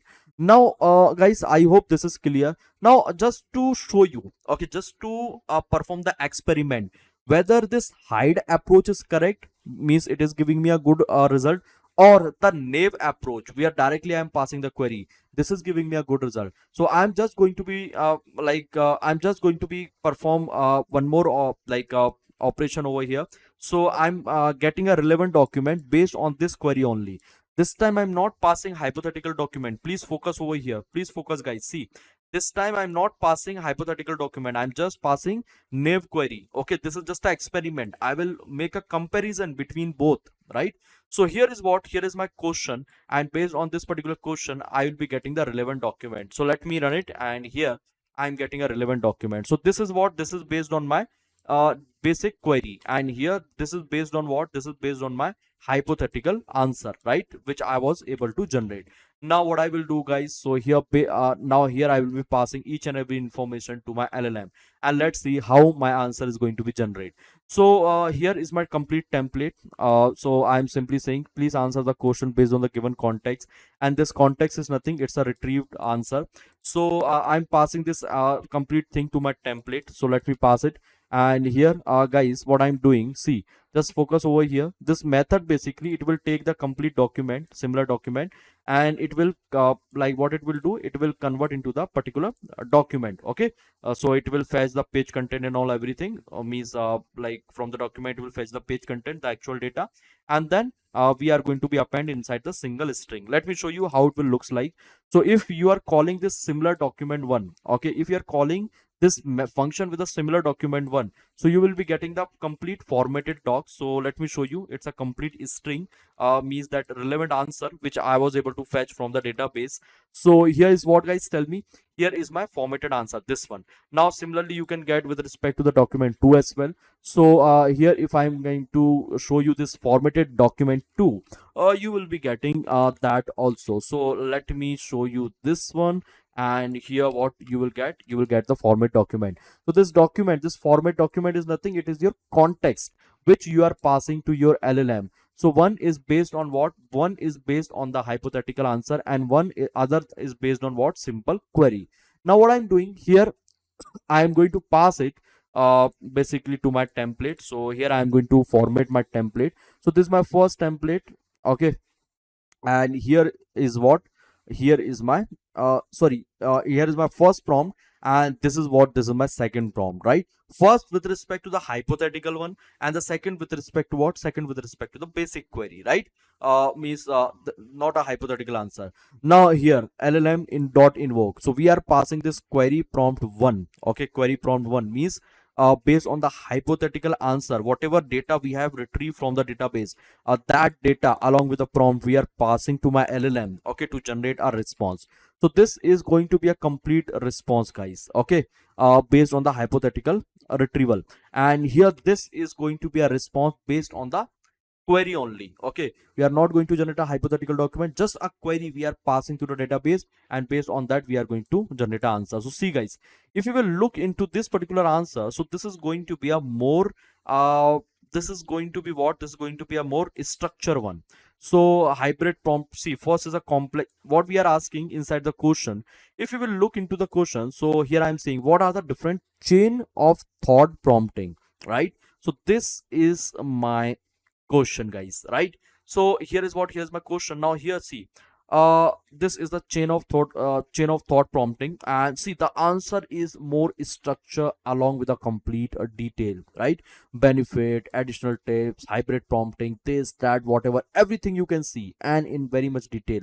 Now other than this one, you will, if you will see this particular answer, so you will find out, right? So it is also a structure one, but it is not providing me this much of information like benefits. Okay, here you can see additional tips and all. So this answer is in a more detailed manner, right, along with the uh variations, right? So tips or tips and all, and here is a benefit. Other than this one, if you will look over here, so you'll find out chain of thought is there, tree of thought is there, argument prune is there, self ask is there. Means don't know whether it is directly related to the chain of thought or not. Okay, we'll have to cross check maybe, but here you will find out it is giving me a precise answer maybe, right? But again it is giving me a few more detail. So you can check out it with a different question, and you can see whether this one is correct, or okay, this height is correct, hypothetical document embedding which you are generating, or guys, this simple one is working fine. In most of the cases, guys, you will find out it is giving you the better response. So I hope this solution is clear to all of you. Now guys, let's try to understand the last not a least one, but yes, it's important as well, because I have seen many people are using this particular technique. So let's understand how basically we can use this particular technique, and from where basically we can take the solution, because I'm not going to include the solution over here. This last technique is going to be a assignment for all of you, but yes, definitely I'll be explaining the theoretical stuff of this technique. So guys, in the hierarchical or auto merging retrieval. So let's say what we have a document. This is my document. Let me write over here. Now this document, okay, what you are doing, you are going to divide into the various chunks. So here actually you will be able to find out the different level, various level. So let's say this is the first level. I can write over here this level 1. Now inside the level 1, you are going to make a chunks. So let's say the chunk size is around, I can take 1024. Each chunk having a different size. Sorry, same size, 1024, 1024, 1024. Just an example, guys. Don't think it's a like in a real time I'm doing. Just an example, basically I'm giving to you. You can take any sort of a size. I just taking 1024. Now what I will do, I will create my label 2 as well. So let's say from this one, okay, from this particular chunk I'm going to create again few other chunks. Okay, so let's say the size is how much. I can take 256. So 256, let's say 256, let's say 256, okay, 256, 256. Now this will be going on. If your first chunk, if your first level is the bigger one, in that case you can take it up to level 3 or level 4 as well. So here this is what, this is my level 2. Now let's say whenever user is asking query, so here is my query. Now this query is coming to this particular data. Okay, now just think over here, this one, this chunk and this 2 chunk is a most relevant chunk.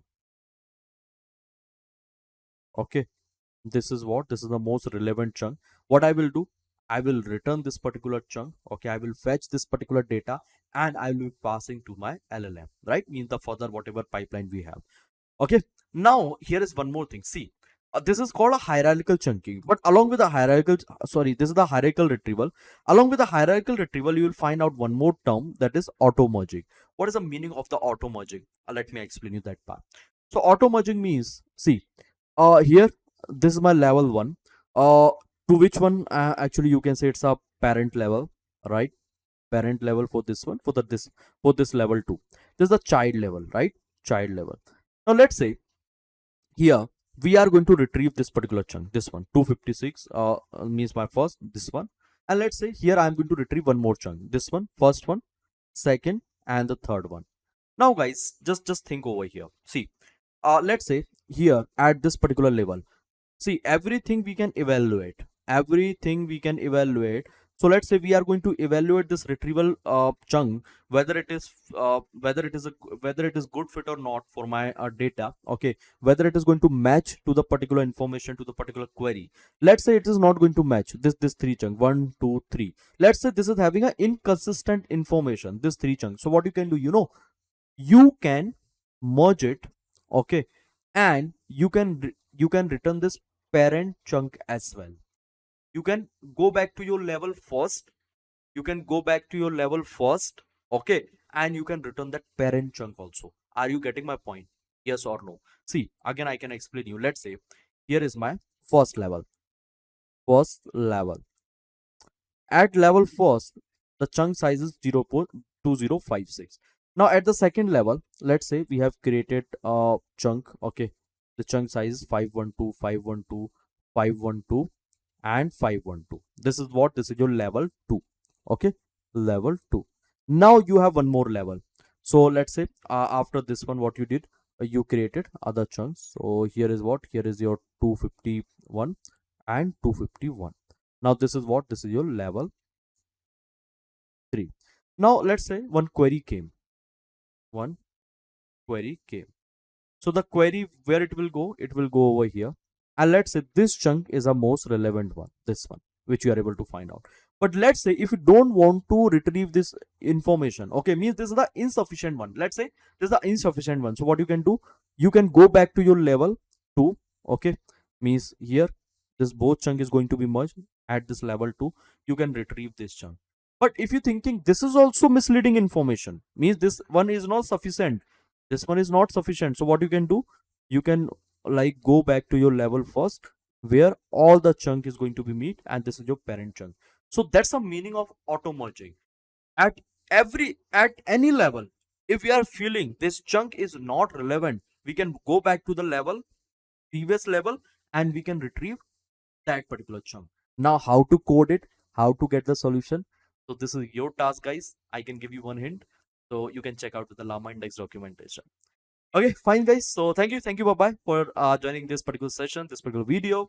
I will meet you in the next video along with a new concept. Until thank you, bye bye, guys. Take care.